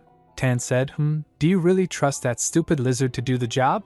I'm afraid he's going to wreck everything. She said, it should be fine this time. After that, we're going to enter Benet Manor with Mac Ryan. We could sneak in on our own, but Mac Ryan has been there many times, so we can use his help. We'll meet up with Mac Ryan, ride House Ford's carriage together, and head to Benet Manor. That was her plan, to sneak into Benet Manor, she said, while Mac Ryan keeps Grace distracted. We'll quietly slip out of the carriage on our own. Then, we'll enter the basement through the back door. She hugs him saying, I know it might be uncomfortable for you, but will you come with me? He kissed her on cheek saying, of course. I'll go anywhere if it's with you. She then said, oh, and? He asked, what? She said, I need you to do something before we sneak in. She said, disguise yourself? He said, sure, I can do that. Are we done talking about this now? She said, oh, one more thing. Next day, while traveling with Mac Ryan, Salonia asked him, did you find out? He asked, you mean who bought the limited edition necklace? He said, I tried every way I could to track them down, but all I found out is that they had someone else make the purchase for them. So, their identity is still unclear. But what's certain is that it wasn't House Benet. We all know they don't have the funds for that. He said, it cost 9 million gold. Hearing this, she got surprised. She thinks, 9 million gold, huh? That's the exact amount that was on father's personal bill. He said, I'm sorry I couldn't find out more, Sally. Tan clenched his hand saying, no, that's enough for now. Salonia thinks, I already knew this would happen. Let me just focus on what I need to do now. Mac Ryan leans to whisper, by the way, Sally, how in the world are you going to move around without getting caught? Look at the size of him. There's no way he can hide without sticking out. She said, you don't have to worry about that. She looked out and said, we're almost there. It's that building. She thinks your manor has rather thick walls, Grace Benet. Meanwhile, in crowd nearby, a boy asked, hey, how many people can move in on a first-come, first-served basis? Other person said, I heard it's 30 people. He said, 30 people, huh? I might not get in. The housing project Duke Besson had been working on to address the slum housing crisis has finally been completed. He thinks, to think he created homes for the poor who have no other place to go. He said, Duke Besson is such a great man. A servant stood holding a box and said, we will start handing out housing rights now. Grab a ball with a room number and come to registration. The crowd rushed to grab, wait, don't push me. I'm getting there first. Then the servant said, we're closed now. The crowd shouts, damn it, this is unbelievable. Just let me in. Then he said, future residents, please come this way. The boy raised his hand saying, that's me. The servant smirks and said, wonderful. Please come right in. We all welcome you. Then they went inside. After that, a servant asked other, what about the rest? Other said, they have all been dealt with. Mac Ryan went to meet Grace. She said, you're late, Mac Ryan. He said, I'm sorry, Grace. How have you been? She said, you barely noticed me during the hunt. I thought you had forgotten about me. He flinched and asked, what do you mean? How could I forget about you? He said, I've been busy these days. I'm sorry. Grace said, all right, let's go in. After they went inside, Salonia and Tan nods to each other to sneak in. They went near a window and stand behind a wall to listen. A maid said to other Jamie, Mary, where have you been? The head maid is looking for you too. Come quickly. Jamie said, yes, ma'am. Salonia asked Tan, can you disguise us as the two people we just saw? He nods, all right. Then with a flick of fingers they transform into the maids. Salonia said, wow, my goodness, we look just like them. Tan said, this much is nothing. She thinks, disguised as maids of House Benet thanks to Tan's illusion magic. She asked, but are you okay with that outfit? It's a skirt, he said. Human attire holds no meaning to me.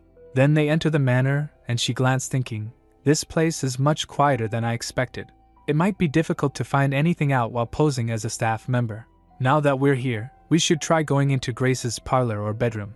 Before she could finish her thoughts, a maid came and shouts, Jamie. She asked, were you slacking off again? Come with me at once. Salonia turns saying, yes, ma'am. Meanwhile she thinks, oh no, I'm supposed to be Jamie. I have no choice but to follow her for now. She whispers to Tan, I'll go with that woman over there. Could you look around the manor to see if there's anywhere suspicious?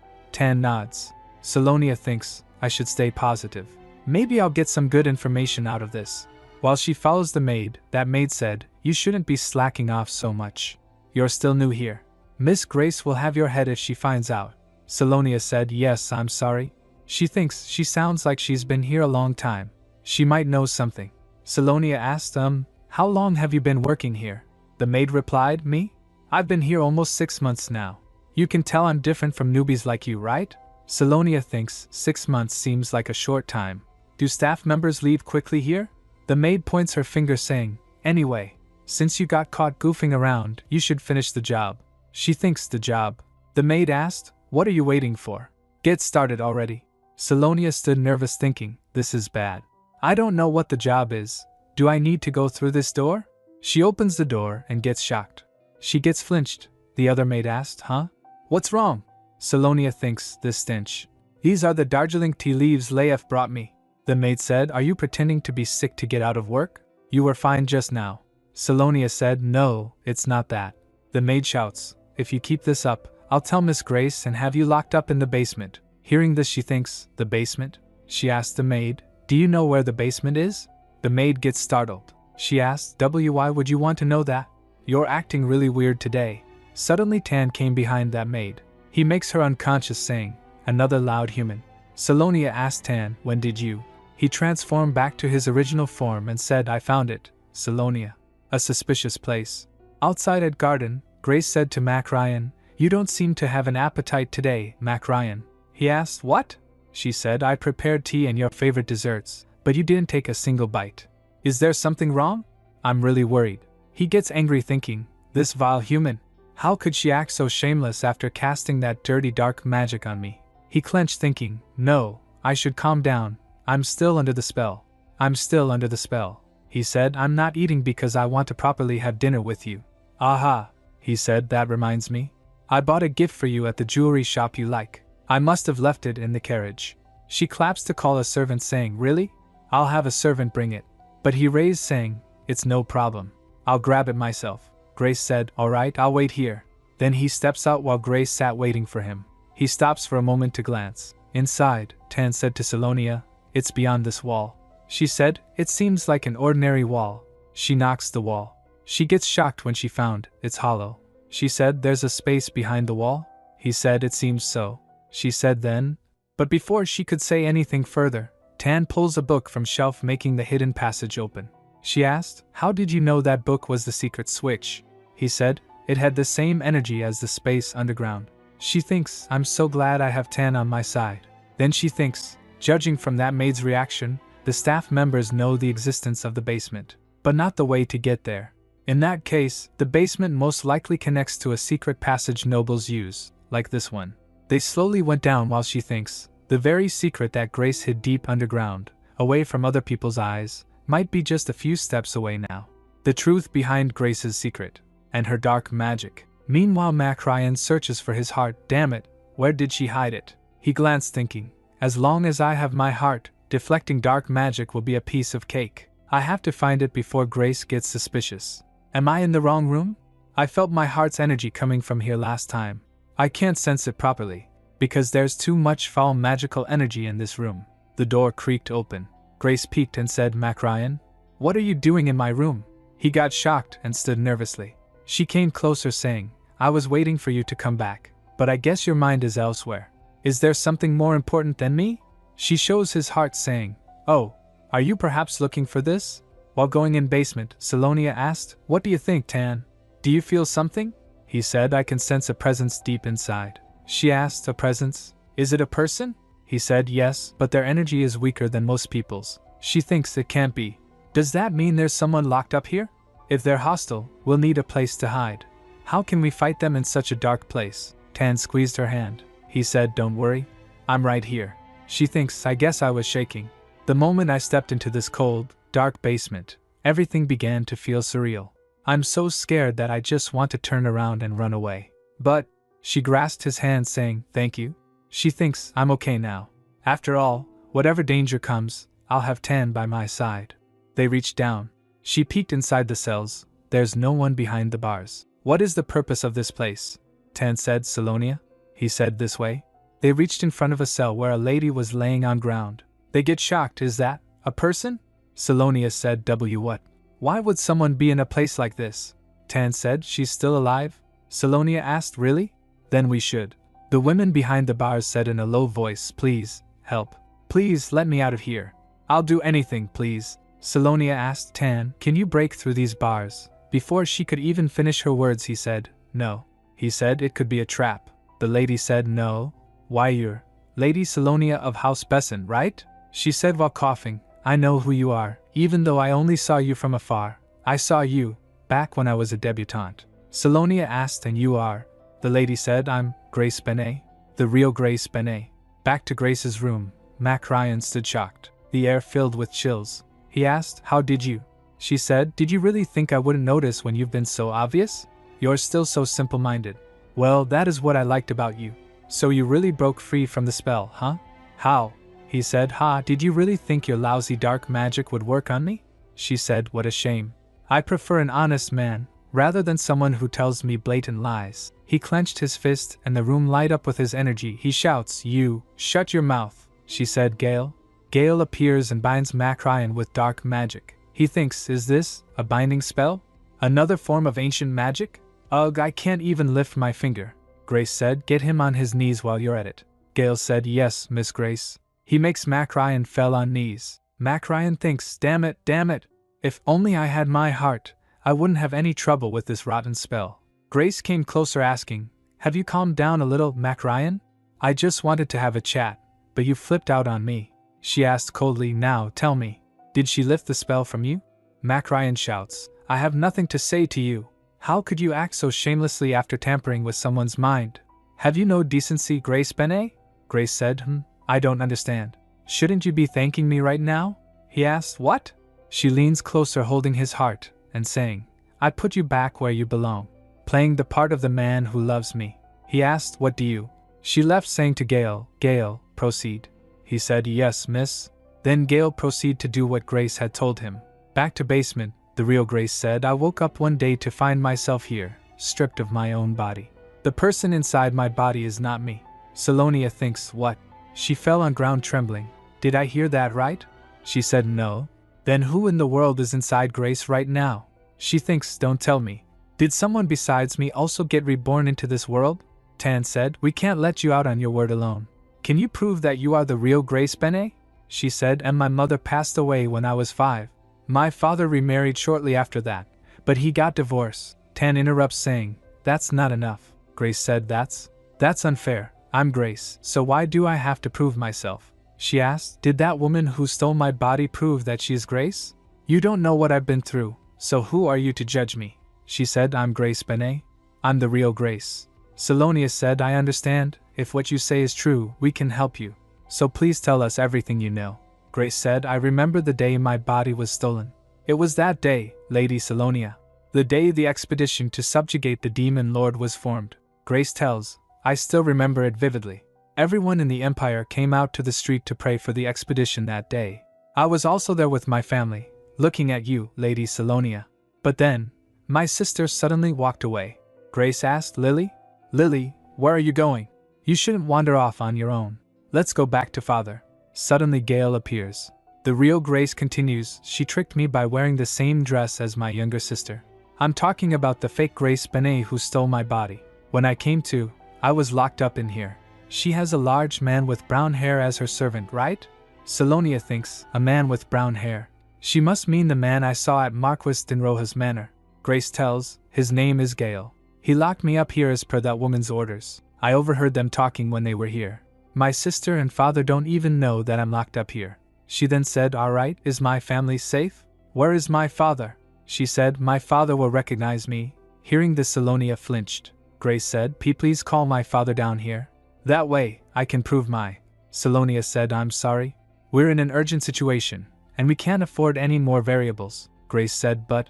Salonia grasped her hand saying, I promise I'll be back. She said, I'll come save you, so please hang in there, Grace. Salonia recalls the maid saying, don't you think Lady Salonia has been acting weirdly lately? Yes, it's as if she's a completely different person. She thinks, I woke up one day to find everything had changed. The world I lived in, my house, and even myself. After realizing I had been reborn into the novel I'd read, I tried to act as Salonia, the female lead. But before I could even adjust to this strange world, I became part of an expedition and had to face many real threats. During that time, I started living as myself, not as the female lead, and this world became real to me.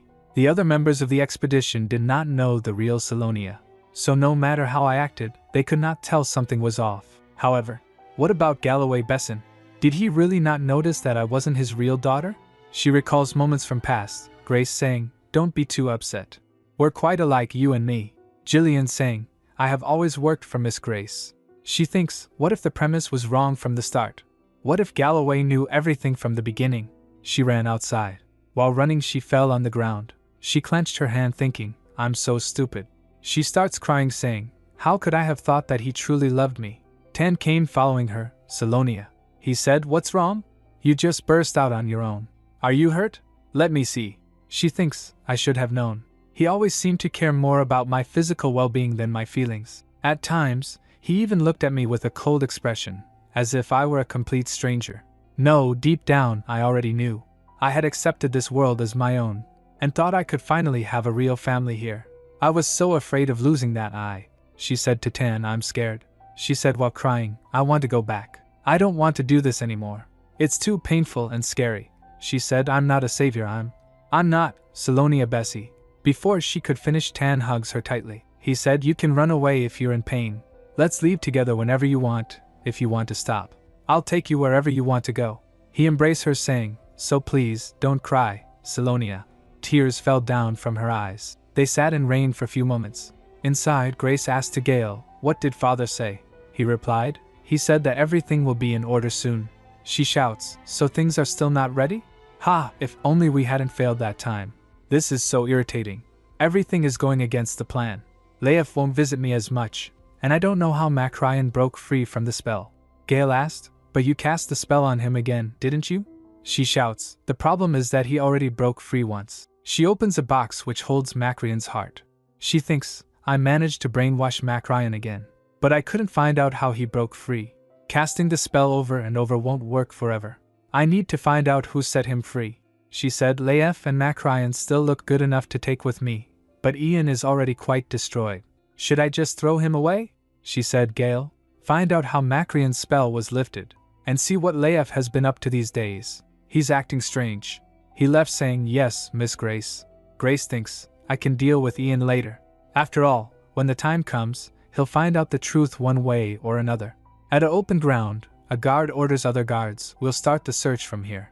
Most of the people who have gone missing are poor and without families, so be sure to keep an eye out for anything unusual. The guard said, yes, sir. A guard asked other whispering, is it true that the captain kicked the former duke out? Other one said, I heard that he kicked him out quite literally. How scandalous. Ian's companion said, you too. If you have enough energy for chatter, go search an extra area. The guard said, why yes, sir. Then he announced, everyone, focus on the mission. At distant, Ian stood in rain. He said, this is ridiculous. He took off his glove and throws it on ground. His hand was starting to change. He said, damn it. We're flashing back to 2016, South Korea. A girl says goodbye to her grandma, cheerfully announcing, Grandma, I'm off to school. We see her name tag, Lee Eun-young. So, before she became the Salonia we know, she was just a normal high schooler inside the classroom. Lee Eun-young is zoning out during class. She was lost in her mind when a friend pokes her and whispers, Eun-young, let's go to the snack shop during break. Eun-young smiles. Sure. Suddenly, a teacher shouts, you too. Eyes up here. Both girls are startled. The teacher is fuming. Eugene, come solve the problem. A classmate gives Eun-young a wrapped gift. Here, a gift. Eun-young looks confused. What's this? Her friend explains. Next week is your birthday, Eun-young. It's a bit early, but I wanted to give it to you quickly. Eun-young is touched. What is it? Open it already. It's a novel. Surviving the Demon King? Eun-young wonders. What is this? Her friend is excited. I read this web novel and it was super fun. Didn't know it had a paperback. The cover's so unique. The friend who gave the gift chimes in. Yeah, you said you hadn't read it yet, so I wanted you to have it. Eun-young smiles. Thanks. She promises. I'll definitely read it after exams. Her friend is thrilled. Perfect. Then we can talk about it after. Eugene asks. Eun-young, who's your favorite character? Her friend gushes. Obviously Ian. Blonde hair, blue eyes, total prince type. Eugene protests. No way. The real prince is. But then we're thrown into a darker scene. Rain is pouring outside the school. A voice booms. Your second year's now, so focus properly. After graduation, friendships won't matter. 1 year flies by, and Eun-young is now a third year. She bumped into a girl who said, what the heck, isn't that her? Lee Eun-young. Another whispers back. Right. Because of her, Haijong didn't get the scholarship. They continue. Look at that sour face. Who said she had a good personality, lol. But isn't she the most pitiful thing on earth? Someone's clearly been messing with Eunyoung, because we see someone open her locker and scatter papers all over the floor. Wow, I'm jealous, looks like a love letter. One of the bullies sneers. Figures, she's pretty and smart. Of course people like her. Eunyoung stands there, papers strewn around her, as one of the bullies says, "Stop it, I get it already." Later, Eunyoung's friend says, Eunyoung, I'm sorry, I'm walking home with other friends today. Eunyoung tries to play it cool. It's okay, Eugene. Let's go together next time. Her friend offers. Yeah, I'll text you. But Eunyoung's expression turns sad as she watches her go. Eunyoung sighs as she finds herself alone in the classroom. She realizes. Where's my bag? It was just here a moment ago. Suddenly, she hears someone laughing. Why are you laughing? Eunyoung was about to ask, do you guys? But one of the girls says, trying to stifle her laughter. Hey, let's go. She's glaring. The other hisses. Ugh, she's scary. One whispers. Dejected, Eunyoung sighs. Walking home alone at night, she thinks, I can endure most things, but growing distant from Eugene, that hurts. She was my first real friend in high school. Maybe that's why. Lately, I feel disconnected from the world. Suddenly, a voice behind her says, Excuse me. Eunyoung turns to see a boy holding her bag. He asks, This is yours, right? She's shocked. Oh, how did you? Eunyoung manages to stammer. Thank you, she says quietly, accepting her bag. The boy gives a slight smile and then responds, Head straight home. Don't look anywhere else. Just keep walking forward. Eunyoung blinks, confused. She wonders. What's happening to my body? Why are my feet moving on their own? She asked. Hey, you're from my school, right? Thanks. I'll treat you to something tasty next time we meet. Eunyoung is now walking home, but she seems to be on autopilot. Grandma, I'm home. She greets her grandma. Were you sleeping? Did you eat? Eunyoung asks. Her grandma replies sleepily. Yes. Dinner is on the table, eat up, Eunyoung said. Okay. While brushing her teeth, she reflects, I wasted too much time looking for my bag. I have to work part-time this weekend too. But that boy from earlier, who was he? Is there even someone like that in our school? That hair color and those eyes. Eunyoung stops brushing. Wait, why can't I remember his face clearly? I'm sure, he looked really strange. And then it hits her. Hold on. Don't tell me, was he a ghost? She tries to shake it off. Done, let's just get back to studying. She reaches into her bag and thinks. Why is this book here? It's the novel her friend gave her. Did I pack this? She wonders, holding Surviving the Demon King in her hands. Maybe I sensed it vaguely from that moment on, that my soul was being strongly pulled toward the world made of printed words. After some time she went for an interview where someone announced, Number 122, Miss Lee Eunyoung. Sitting and looking relieved, she said, Yes. She stands up and walks. She thinks. She's made it. Eunyoung remembers doing well on the SATs. She didn't want to burden her grandmother, so she worked right after graduation. Even so, I considered myself fortunate. She thinks. We see her at her desk, working hard. The job was tough, but manageable once I got used to it. And honestly, I preferred being busy to having too much time to think. Just having a stable job felt like a blessing. Suddenly, her coworker pops her head over the cubicle. Deputy Eunyoung, the HR team is calling you. The police reached out. They said it's urgent. Eunyoung's immediately worried. The police? Alright, I'll head over. She makes a call. Hello, this is Eunyoung speaking. I've switched numbers. On the other end, they confirm it's Miss Lee Eunyoung. Since you didn't answer your previous number, we contacted your workplace instead. Then the bomb drops. Your grandmother's death has been confirmed. A wave of shock washes over Eunyoung. It appears she may have slipped on the stairs at home, though the exact cause is still under investigation. No. Eunyoung is devastated. Her coworkers rush to her side. Are you alright? Deputy manager, she hears them ask. The scene shifts.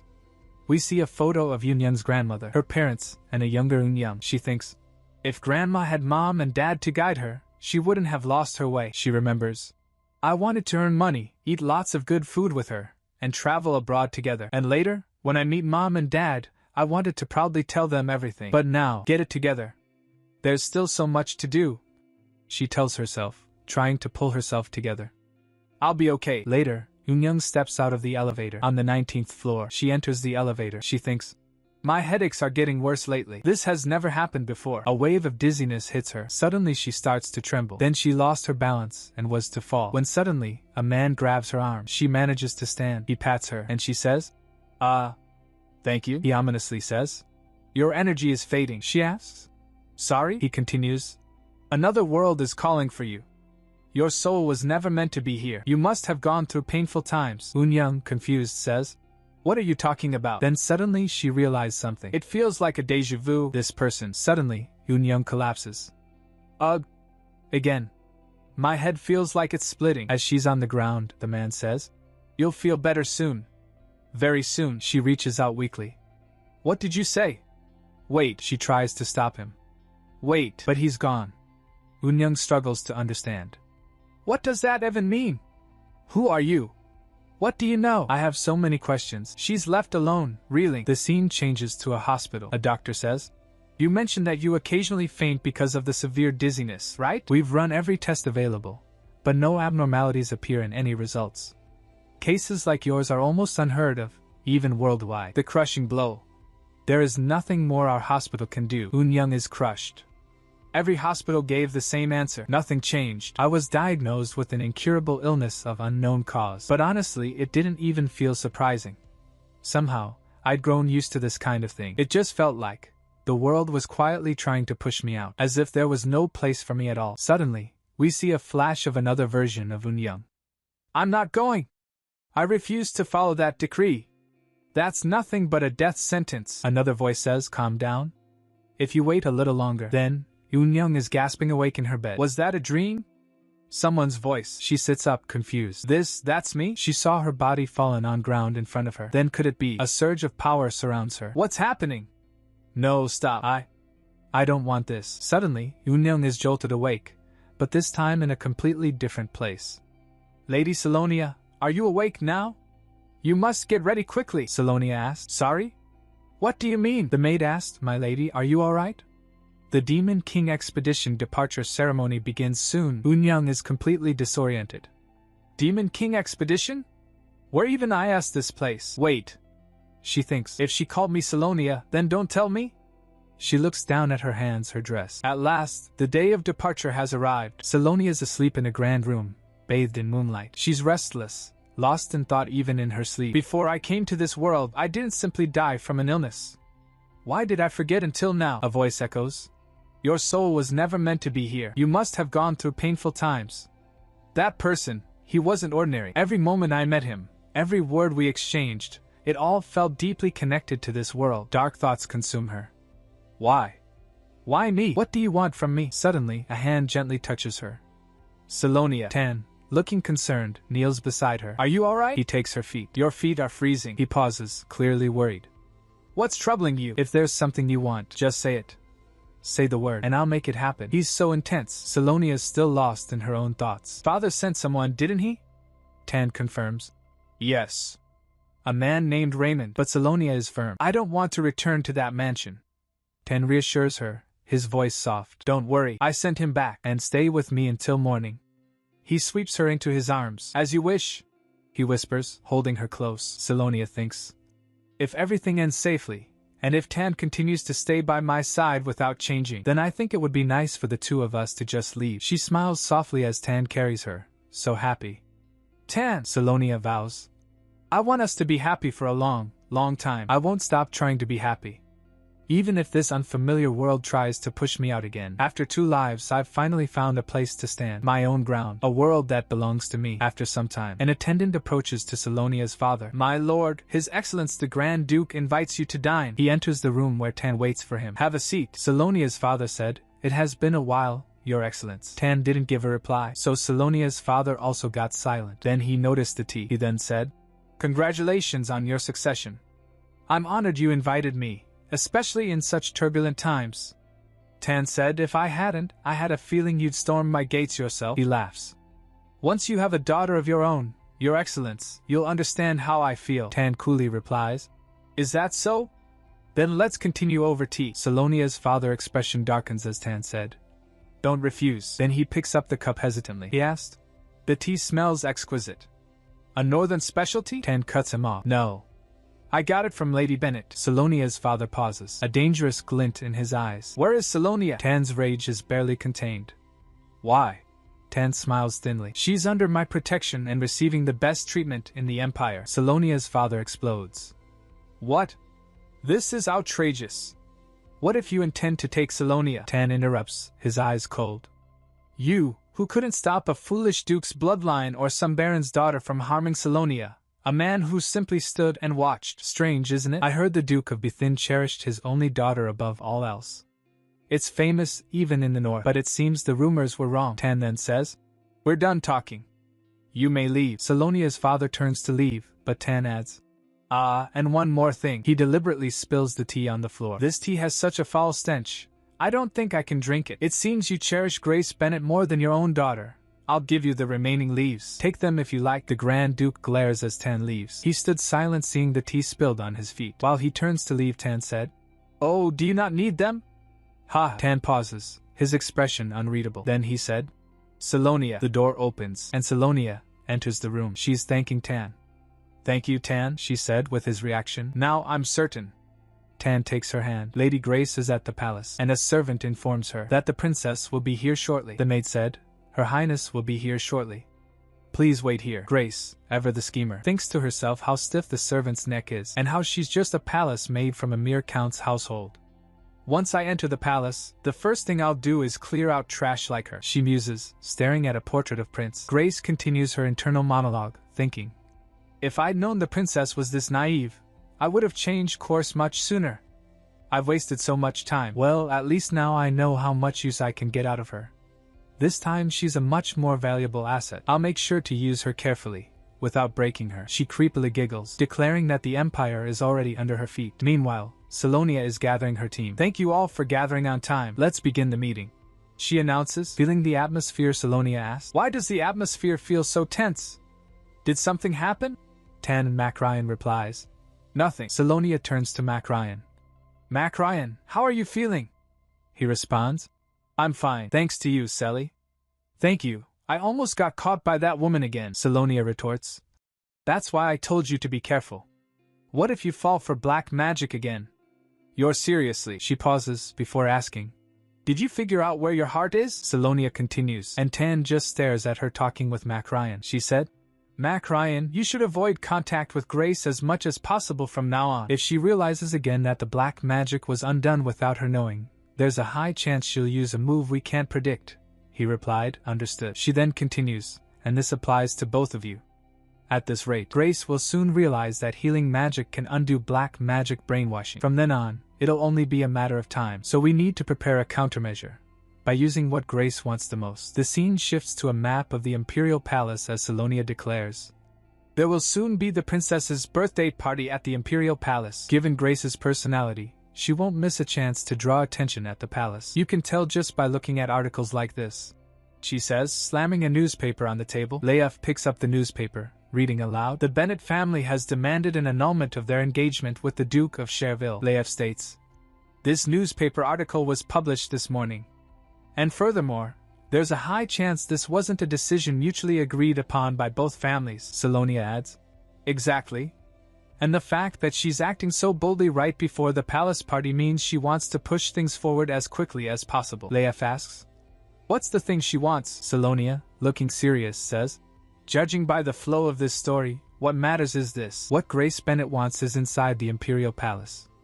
Meanwhile, she thinks, however, while on the surface her target may seem to be the princess or the crown prince, but they are likely nothing more than tools. What Grace really wants is probably this empire, the Imperial Palace itself. Salonia's expression hardens. But now I can see you clearly, Grace Bennet. No. Salonia Bithin. Run wherever you like. I'll use the unnecessary things you threw away to bind you. Leif is reporting. I see. Taking everything into account, it's clear that Grace Bennet is running out of time. Mac Ryan asks. Huh? Why? Everyone glares at him and he asked, why are you looking at me like that? Salonia explains. I told you already, the reason Grace is rushing is obvious. There are very few reasons to abandon the Cherville family, one of the Empire's most powerful houses. Their alliance wasn't built on something that could be dismissed as lost value, which means this annulment happened because the Bennet family had a reason so strong they were willing to bear all the losses. And that reason is the most plausible one hinted at by recent rumors inside the Cherville estate and the Imperial Knights. Ian's change has already become clearly visible. Mac Ryan gasps. What?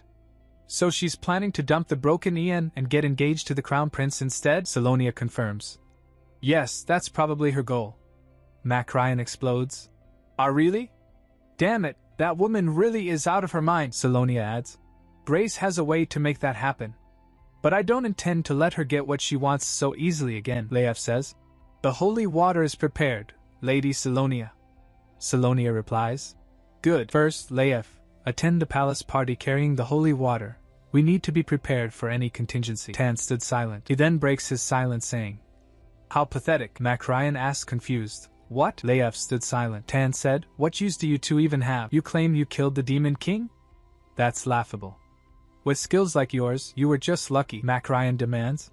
What did you say? Say that again. Salonia intervenes. Hey, what's wrong? Calm down you two, Tan smirks. Anytime.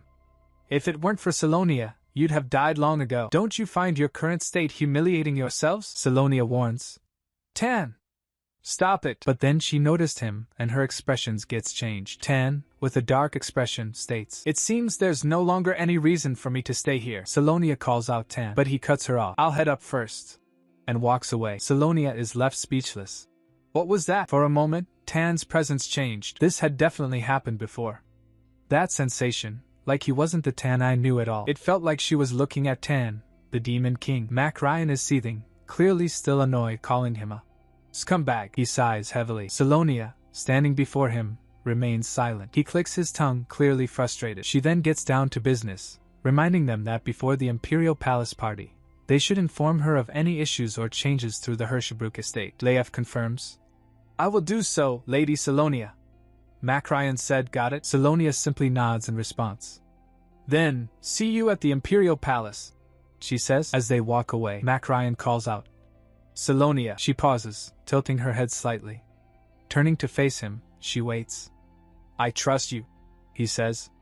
He explains he saw her devotion and loyalty during the subjugation with his own eyes. Even when Grace Bennett put Salonia under dark magic, he realized she only ever showed him her true self. Mac Ryan continues. Among all the people I know, you are the purest and most beautiful soul. Mac Ryan continues, his expression serious. But I do not trust that man. The reason I follow you is solely for your sake, Leif chimes in. I feel the same way, Lady Salonia, Mac Ryan adds. I'm telling you this so you know. I don't like it, but it seems I'll have to act together with him anyway. I believe you'll make a wise decision in the end. Salonia stands silently, absorbing his words. The scene shifts to a dark, ominous setting. Someone holds his sword. Figures fallen in front of a hooded person. He was Jillian, who was wearing an eye patch. He thinks, This sacrifice must be made regardless. There is nothing I wouldn't do for her. Then, a memory of Salonia. What's your name? This isn't a place just anyone can enter. Were you abandoned? Then I'll take you in. Could you at least handle this much on your own? Come here, Jillian. No! I don't care if it's an imperial decree or not. I'm absolutely not going. She thinks to herself, what should I do? Meanwhile, Grace is crying, wondering if she'll ever return to her own body, and pleads, Help me, Jillian. Looking distraught, he thinks. Until the day my master regains everything. He grips his sword tightly. The scene cuts to Princess throwing a tantrum. I told you I don't want to wear this. Bring something else. A maid apologizes. I'm sorry, Your Highness. I'll prepare again. Princess huffs. I'm the star today. I have to look the prettiest. It's Princess Titania's birthday banquet, she said. Everyone will bring piles of gifts for me today too, right? I hope they bring so many that they fill this room. Any young lady who brings a gift worse than last year will be scolded. A servant nervously replied. Your Highness. Princess continues, Oh right. When did the Grand Duke of Hirschbruch say he'd be here? He definitely said he wouldn't be escorting Lady Bethin, didn't he? She's told he's attending the evening banquet alone. Princess wonders. What should I do if he presents his gift? Wait, my skin feels way too dry. Emma, bring the box Lady Bennett gave me. Emma said. Pardon? That one is. But Princess said, hurry up. Inside the box are tea leaves. Hee, this is good for the skin. She recalled Grace saying, We cultivated it personally in our territory. It has a stronger bitterness than other Darjeelings, but it's good for the skin. Duchess Eleanor also enjoys my tea leaves, Princess said. I'm not interested in bad-tasting tea. Do you have something else? Grace Bennett replies. Of course, there's more. For Your Highness, I've prepared jewelry from the Naneria jewel shop. Then she asks a favor of Princess. Then could you deliver these tea leaves to His Highness the Crown Prince? Princess thinks. My brother already eats far better things than this anyway. It'd be much better if I drank it myself. Emma, Hurry and boil some warm water. The scene changes back to Salonia in her office. Even now, there's still no change in the Holy Sword, since we've already passed the point where it should have transformed. Has the awakening of the Holy Sword disappeared altogether? In the original story, the reason Ian's sword transformed into the Holy Sword was because it absorbed the Demon King's aura. And right now, both the Demon King's aura and healing power coexist within me. Is this not enough to meet the conditions for awakening? Salonia sighs. Even thinking about it now won't give me an answer. I don't know what might happen next, or which ending is truly the real ending of this world. The original story I read no longer exists in this world. Salonia opens the doors to a bright, sunny day. Stretching, she says, "Anyway, today's tasks won't do themselves. Then, shall we go?" She smiles, ready to face whatever comes next. Back at the Bethin estate, and Salonia is dressed to the nines, looking every bit the elegant young lady as she heads into a grand hall. The Duke of Bethin, her father, greets her with a straight face. "Have you been well all this time, father?" Salonia asks. He replied, "Of course, my daughter." He then said with a smile, "It's been quite a while since I last saw you. Courtship is fine and all, but do stop by the house more often and let me see you. Your old father can't help but worry." She smiled without saying anything. He noticed something and lost in thoughts. She then mentions, "Right, the Grand Duke said he'd like to have a meal together sometime.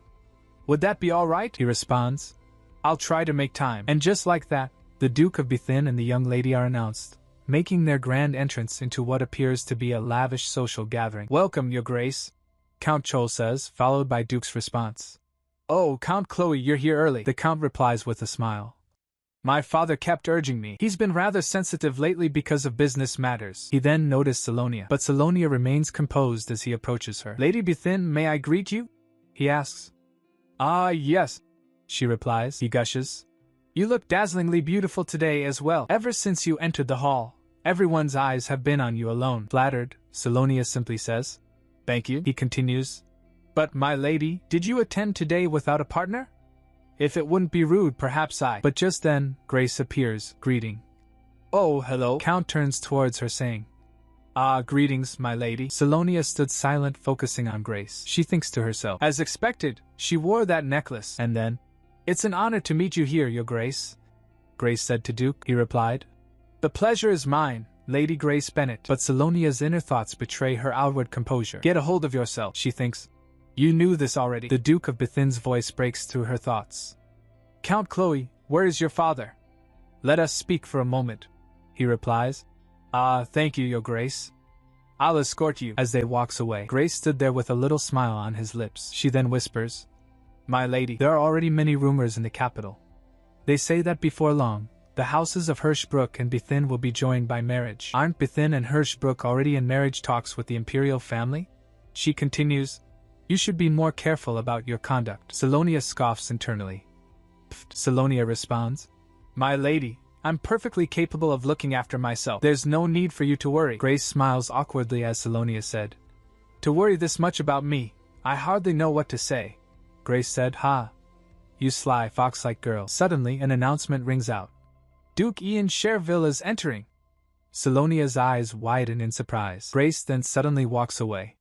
Salonia wonders, where is she suddenly going? Ian strides confidently into the hall. Salonia is lost in her thoughts. "Don't tell me." And then a servant approaches her and says, "Excuse me, my lady." He hands her a note on a silver platter. Salonia wonders, what is it? A note. As she reads the note, which says, "I've discovered a few new facts. I'll be waiting in the third room on the second floor." Her eyes widen in shock. Without hesitation, Salonia heads towards the location mentioned in the note. She glanced in room. Someone asked, "Do you already have an appointment?" It was the Crown Prince. He asked, "Then why did you even come here, Lady Bethin?" "Greetings, Your Highness the Crown Prince," she says. "My apologies. I didn't realize Your Highness was here." He cuts her off. "Formalities aren't necessary. No one's watching. Just answer my questions honestly. Why were you trying to meet the Holy Knight?" Salonia is silent for a moment. "Hey." Prince raises an eyebrow. "Lift your head. I'm not trying to intimidate you." Salonia looks up, but her expression is defiant. He observes, "That look in her eyes is oddly defiant." Salonia finally responds, "Your Highness, why did you summon me?" she says. "The disguise was flawless. For a moment I thought it was Lord Leia, but I came because I wanted to know who arranged this meeting. I wanted to know who sent the note." She thinks it was Leia's handwriting, but the meeting place for emergencies was different. Inside the banquet hall, We agreed to avoid contact as much as possible. Instead, in case of emergencies, we needed a rendezvous point, so we decided on an unused annex palace. I thought it might not be Leia, but to think it was the crown prince who summoned me, the prince asks. Wait. Then you came here without even knowing who sent the note? What did you think would happen? Are you out of your mind, my lady? Salonia is taken aback. Pardon? He leans in, his voice dropping to a dangerous level. Are you ignorant?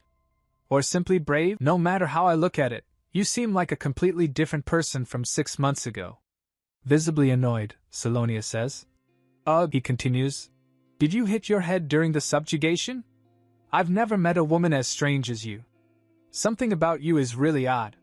Salonia retorts. I'm afraid I didn't quite catch that, Your Highness, Prince simply says. Let me ask you something else about Grace Bennet. Salonia's eyes widen with a hint of fear. He finishes his question. What exactly do you know about her? So, things are getting serious. Salonia reveals to Prince that Lord Leif and Duke Cherville were victims of black magic. Salonia adds. And this black magic has side effects, so the longer it drags on, the worse it gets. Which means there could be more victims already. He reflects that he only saw black magic in old grimoires back in her academy days. Prince then asked, what's the Bennet family's goal? Treason? Salonia's eyes narrow. She internally questions how much to tell the crown prince. And how far he's willing to go. She said, I hesitate to speak too boldly, but, in her mind she continues, if I play this right, it could be a massive advantage. He tells her to go on and speak freely. Meanwhile, he thinks that he's been dragged into something exhausting. She explains that it's difficult to identify who's been exposed to the black magic. It may have already spread not only among the nobles in the capital, but even to ordinary citizens. Salonia states that they need to stop it preemptively before things get any worse, so no one else ends up suffering or getting hurt for no reason. If there are other crimes involved, it won't be too late to deal with those after. The prince asks why. Salonia is going that far, saying that honestly, if she stepped away right here, no one would blame her. Salonia insists that she cannot. No, if I do that, it won't end. Because it's connected to me. I don't want to leave it in someone else's hands. She adds that she's telling the prince everything without holding back because she thought he wouldn't be able to stand by while his people were put in danger. The prince scoffs, finding her words a little too obvious. He's not the type to swallow a pretty speech whole. I only believe what I can see. He tells her that if she wants to talk to him, she should show him something real. Bring the evidence, something I can hold in my hands. Then I might even let you use me while I pretend not to notice. Salonia acknowledges his request. I see. Evidence that can prove Grace Bennet's guilt. Seeing her, the prince thought, she's got some nerve. To this she's trying to use me. He then said, oh, and also, that note wasn't a forged imitation. Lord Leif really did write it.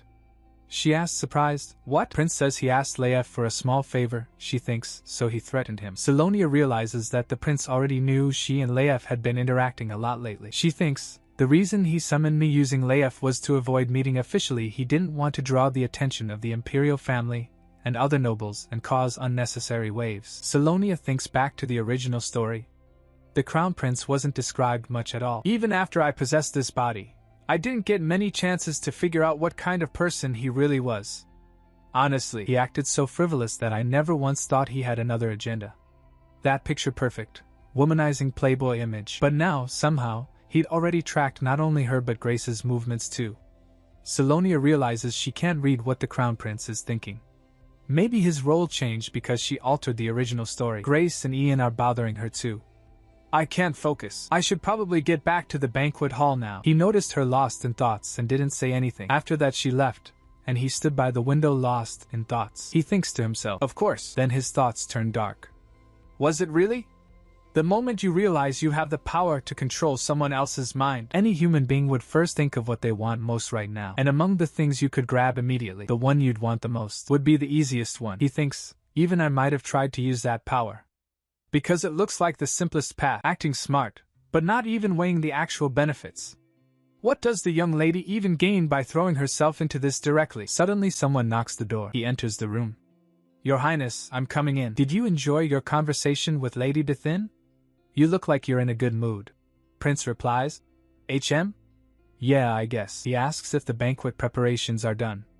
The person says he has something to report. Elsewhere, Grace is suddenly grabbed. Ack. That hurts. Let go. What do you think you're doing? Ian turns to her, icy. What am I doing? Then explain your behavior first, Grace Bennett. You had the nerve to send my family a letter breaking off the engagement? Grace responds that there's no point dragging this out. The rumors have already spread everywhere inside and outside the capital. Ian says that she's not in her right mind. She tells him to move and not dare do something like this again. He grabs her arm roughly. Know your place, Ian says. Do you have any idea how much I gave up to choose someone as insignificant as you? And yet you dare. He begins to choke her. Grace struggles. Let go. Ian wonders why. He loosened his grip, and Grace coughs. Vision blurring. Suddenly, a dark figure appears behind. Grace is shocked. Back at the banquet, someone asks if the others heard that. Lady Bethin came to the party today without a partner. I assumed she'd be the Grand Duke's partner. Oh my. Then the Grand Duke must be, someone else says. My goodness. He's coming right this way. Tan is seen walking towards the banquet hall. Oh. Where is he? Tan enters the banquet hall. Seeing him, the ladies said, oh my. He looked this way. Meanwhile, he thinks Salonia's presence isn't inside the banquet hall. Why do humans insist on holding these pointless little entertainments so regularly? He recalls Salonia's directives. Enter the party separately. Blend in naturally with people. Tan must not use teleportation inside the Imperial Palace. And none of them cause trouble. Tan sighs. Fine. I'll just do what I'm told. Mac Ryan approaches Tan. Hey. Let's talk somewhere private, Tan replies. Just say it here. I can't be bothered, Mac Ryan says. Ha, like I'd ever with you. You'd better come quietly tonight. Unless you want your identity exposed right here. Then they went out, see, Mac Ryan said. This way. There's really no one around, right? Meanwhile, Tan is cornering Mac Ryan. This is unpleasant. Just say what you want. Mac Ryan sighs dramatically. It's not like I want to be alone with you either. Tan isn't having it. I knew you'd act this stupid the moment you slipped out of my mansion. What exactly are you trying to do? Have you already forgotten Salonia's warning? Mac Ryan, ever the rebel, retorts. I've got it handled, don't butt in. Do you know how much I had to run around today because of that? Flashback time. We see a memo. Salonia's directives, Mac Ryan ver. It orders him to keep an eye on the Imperial Prince, protect the princess as top priority, and absolutely do not run into Grace. He thinks, leaving my post for just a moment should be fine. Suddenly, Mac Ryan feels a chilling presence. A chilling presence, dense, ominous demonic energy sharp enough to prickle my skin. I couldn't be certain until now. Until he made it this obvious, Mac Ryan said. The timing of your appearance in the capital matches exactly with when monsters began appearing again in the north. And the power, this vile power, I've only felt it once in my life. The Demon King. Then, a terrifying question. How are you still alive? We definitely killed you with our own hands, Tan asks. Is that all you wanted to ask? Mac Ryan doesn't answer, then says, no. I'll change the question. If something appeared that threatened the Empire's peace, what would you do? Would you use your power for humans? Tan, ever the loyal dog, responds. If Salonia wishes it, Mac Ryan, staring intensely, thinks. His purpose. The reason he stays by Salonia's side. Of course, I know it. Because once, I was exactly the same. In a flashback, someone said. Mac Ryan. Come here. Why are you crying? I hate humans. Mac Ryan hugs him tightly. Why does the Elder have to fight for humans? Are you sad because I'm leaving? The person says softly. Listen carefully, Mac Ryan. It's worth doing, the person said. The predecessor said that evil spreads by parasitizing humans. Humans wage war for beliefs they think are right, kill each other, steal from each other. And even after thousands of years of conflict, they still say they love one another. Good and evil have no purpose of their own. If the righteous wish to believe, they must anchor that belief in the ones they love. Love is powerful precisely because it can endure evil. The person continues, so loving the world is the same as loving you. Don't hate them. Back to the present, Mac Ryan thinks. I don't know if he has the patience my predecessor spoke of, but, he said, I'll watch, to see whether you're someone worthy of standing by Salonia's side. Tan replies. Looks like I wasted my time. Then Tan asks. You sensed it too, didn't you? He asked. Felt what? Tan said. Ian Cherville's presence. Mac Ryan said Ian? Leif is watching. It's interfering with my ability to detect anything properly. Tan asked, Are you really a dragon? He replied, Of course I am. Are you questioning me? Suddenly, Tan flinches. The palace's wall cracks. He teleports and Mac Ryan asks, Damn it, what the hell happened? Mac Ryan calls out. Hey. Wait up. Let's go together. Inside the castle, Princess yells. Bring her before me at once. Brother, I want to meet Lady Grace. Please have Lady Grace brought here, the prince questions. Lady Grace? Then he thinks. Grace Bennett. Is this the black magic that drives people into blind obsession? Don't tell me, he orders. Take Titania away. I'll handle the aftermath myself. As Titania is carried away, the maid calls out, Yes, your highness. Then suddenly they turns to see some guards rushing towards them. The prince's companion said, Stop! What is all this commotion? One guard says. A monster has appeared. The guards rush to protect the prince. Request reinforcements. Protect his highness, your highness. This way. The prince asks, Where is the night order? Why is it only the guards here? But then, a monster attacks. He's slammed to the ground, unable to move. Damn it, what kind of monster is this? My body won't move. We see Salonia approaching, her expression grim.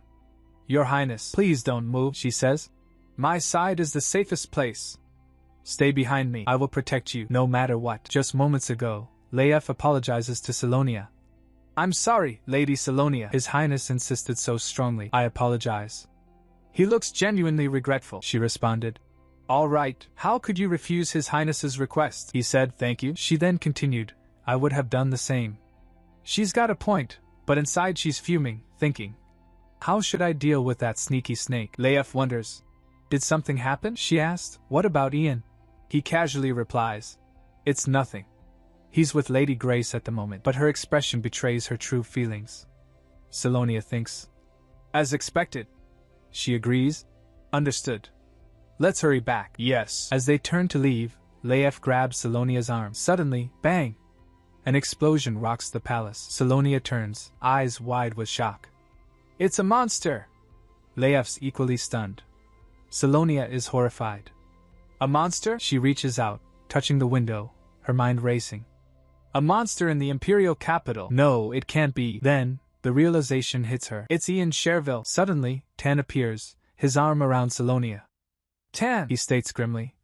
I feel the same energy. It seems that Ian Cherville's transformation has come to an end. Salonia's eyes widen in alarm. If the transformation is over, does that mean we can't reverse it? So what should we do? No, this isn't the time for that. We need to check on Ian immediately. Tan questions Salonia. Do you want to save him? Salonia quietly responds. If it's possible. But she continues. Most of the people at tonight's banquet are just civilians. I can't let Ian hurt people, especially the helpless. So, Tan takes Salonia's hand. It is different from the magic. That makes me who I am. It is pure evil. The desire to harm others. Tan continues. To confront evil, you need goodwill. If there is a vessel capable of containing pure goodness, that should be enough to combat it. Salonia gasps. Salonia asks. Wait, a vessel, she urgently tells Tan. Tan, you must bring the holy sword. Go straight to the Besson estate now. But he replied, no. I can still feel it, even now. Salonia gets surprised as he said. The pure goodness that dwells within you, Tan tells her.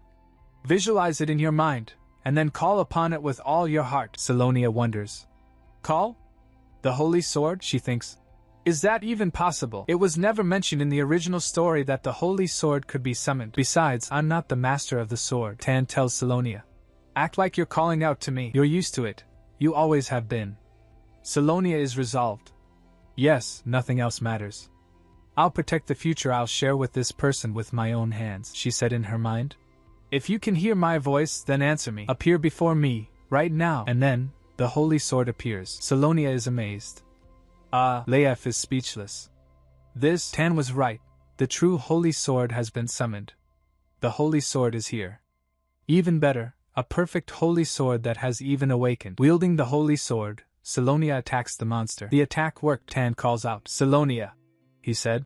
I can't expose that guy's true form with my power alone. He continues. It is necessary to use the healing power to the fullest. Salonia replies.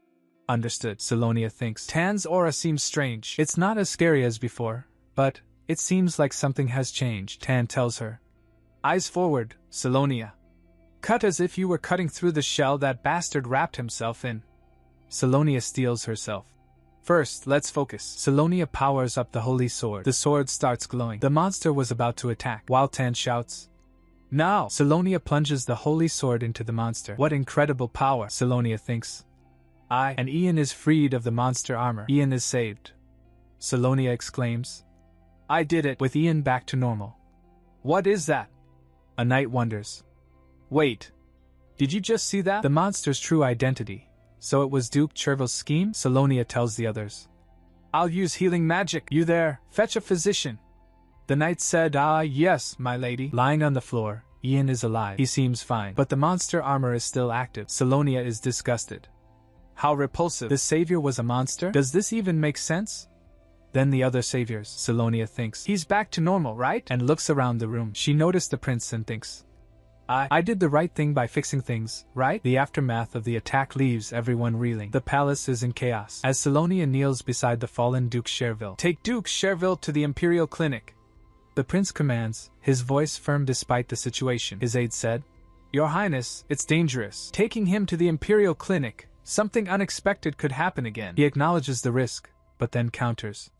So should we just stand by and send him out of the palace? The prince continues, laying down the law. We need him to regain consciousness quickly so he can explain what happened, clear the Imperial Clinic, and evacuate the royal physicians to the Crown Prince's palace. And the rest of you stand guard until Duke Cherville wakes up. The guards respond with a resounding, Yes, Your Highness, the Crown Prince. Later, Salonia is alone when someone addresses her. My lady, it's Prince. He extends a hand. Please stand up now. Did you do something wrong?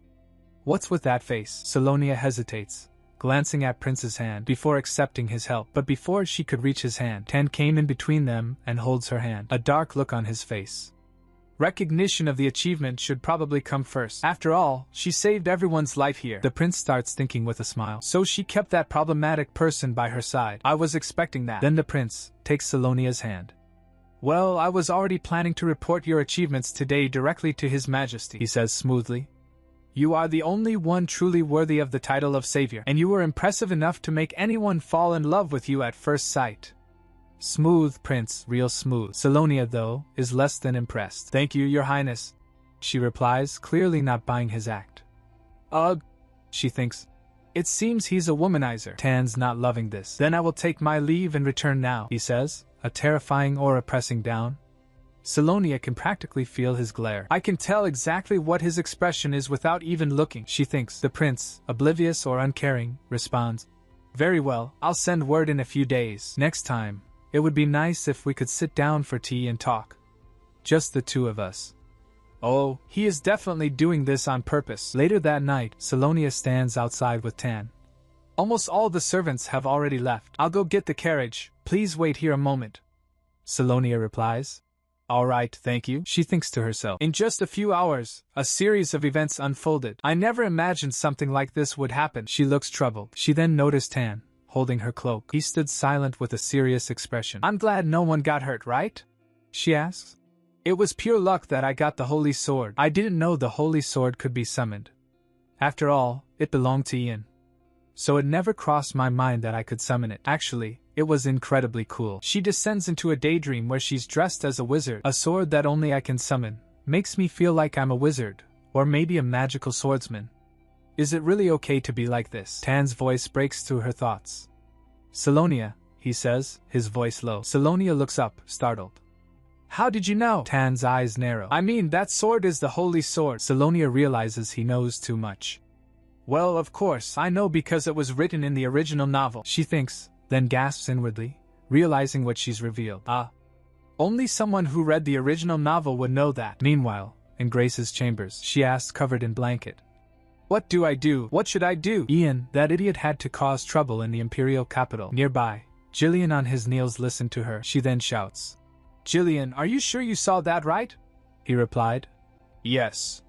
That woman restored Duke Cherville to his original form. Grace is shocked. And the Crown Prince? He is not under any black magic spell. Grace is freaking out in her room. She's thrashing in bed. A mere imposter. A mere imposter actually dared to put me in this state. She grabbed a pillow and throws on Jillian. She then asked, furious, Where have you been all this time? Why did you only arrive now? Grace cries, tears streaming down her face. You're the only person who should be protecting me. I apologize, my lady, Jillian says. Grace is furious. Neither Leif nor Macryan. They didn't even show up. She's spiraling. They ignored me. They all betrayed me. Nearby, the Duke Bethin sits, drinking wine. Control yourself. Getting emotional won't solve anything. That's why I warned you not to get too involved with Cherville in this condition. She summoned the Holy Sword. He takes a sip of wine. How did that woman discover the existence of the holy sword? Furthermore, Count Ford not only stuck close to the princess throughout the entire party, but he still hasn't left her side. It's almost as if they predicted our every move. It seems like they covered every possible angle. He's starting to sweat. It can't be, Grace said. Really, this is strange. I've never used healing power like this before. Grace is panicking. Now what are we going to do?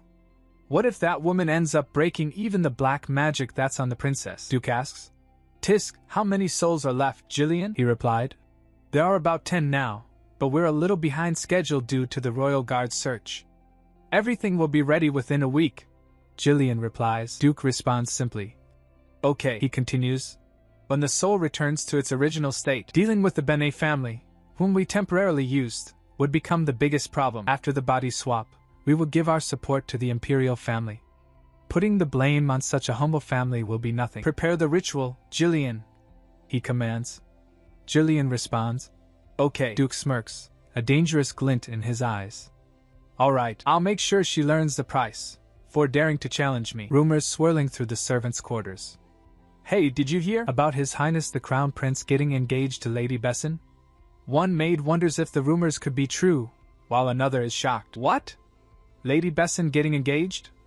I thought she was with the Archduke. How could she marry the Crown Prince? Gossip is that the imperial family is renovating a new palace. My goodness! So it's true, a sharp "Shh" silences them, but not for long. So what?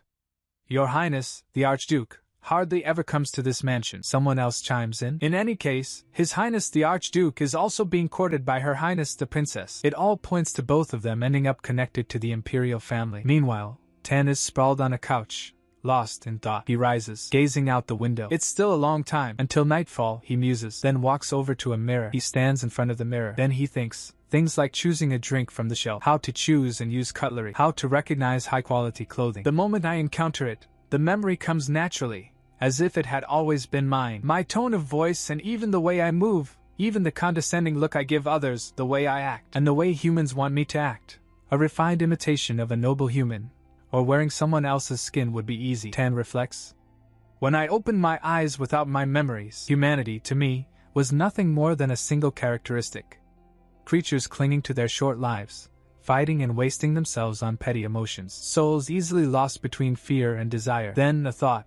And I believed she would be no different. I can never understand what that woman is thinking, even when she sometimes seems infinitely fragile. She shines brighter and more intensely than anyone else, and even when she harbors hatred for others, she, above all else, longs for human warmth. And that's why it seemed so strange. That smile, the place where her eyes were fixed, perhaps each of her choices, was something I could never truly understand. Even after the pain disappeared, even though I tried to sleep in the darkness, I couldn't dream. And the longer I spent with Salonia, the more clearly I realized that my body and mind were not like those of a human being. Tan looks at Salonia asleep next to him. Yes, it's different. The way I long for attention and affection. The way I take what I want, because I'm not human. The scene shifts to Salonia's internal monologue. How should I explain? In a situation where I can't be sure how much Tan knows, or whether what I know and what he knows are the same. In a situation where I can't be certain, I didn't know what words could bridge that gap. We see Tan, as Salonia thinks. Tan has never, not even once, thought my words were strange or questioned anything I did, and I became too easily accustomed to that trust. I had always planned to tell him everything someday. I wanted to reveal, without holding back, the things I couldn't tell anyone. Because more than anyone else, I wanted him to understand me. I also knew that if I hesitated any longer, it might be too late forever. But how do I do it? I was about to admit that I read a book about everyone here. She hesitates. But I can't say this, Tan said. I can feel it. The weight of the sword, its presence, the power sealed within it. How the elements that form the holy sword clash with the demonic power inside me. That way, we can figure out how your aura and the blade can synchronize. He reaches out, touching her hand. It's natural, like feeling heat when touching a blazing fire. Salonia stares at him, surprised. Then aghast. He pulls her into his arms, he said. But that doesn't apply to you. I know better than anyone that you don't have that ability, Salonia. He pulls her closer, and a guard calls out, Lady Besson? Salonia is panicking. She thinks, No, wait. No. We absolutely can't be seen like this in the Imperial Palace garden. She whispers. Please keep it down for just a moment. Tan looks down at her, smirking. No matter how I look at it, she shushes him, placing her hand over his lips. The guard calls out again. Lady? He searches the garden. Where did she go? Meanwhile, Tan, instead of letting her go, leans a bit more closer.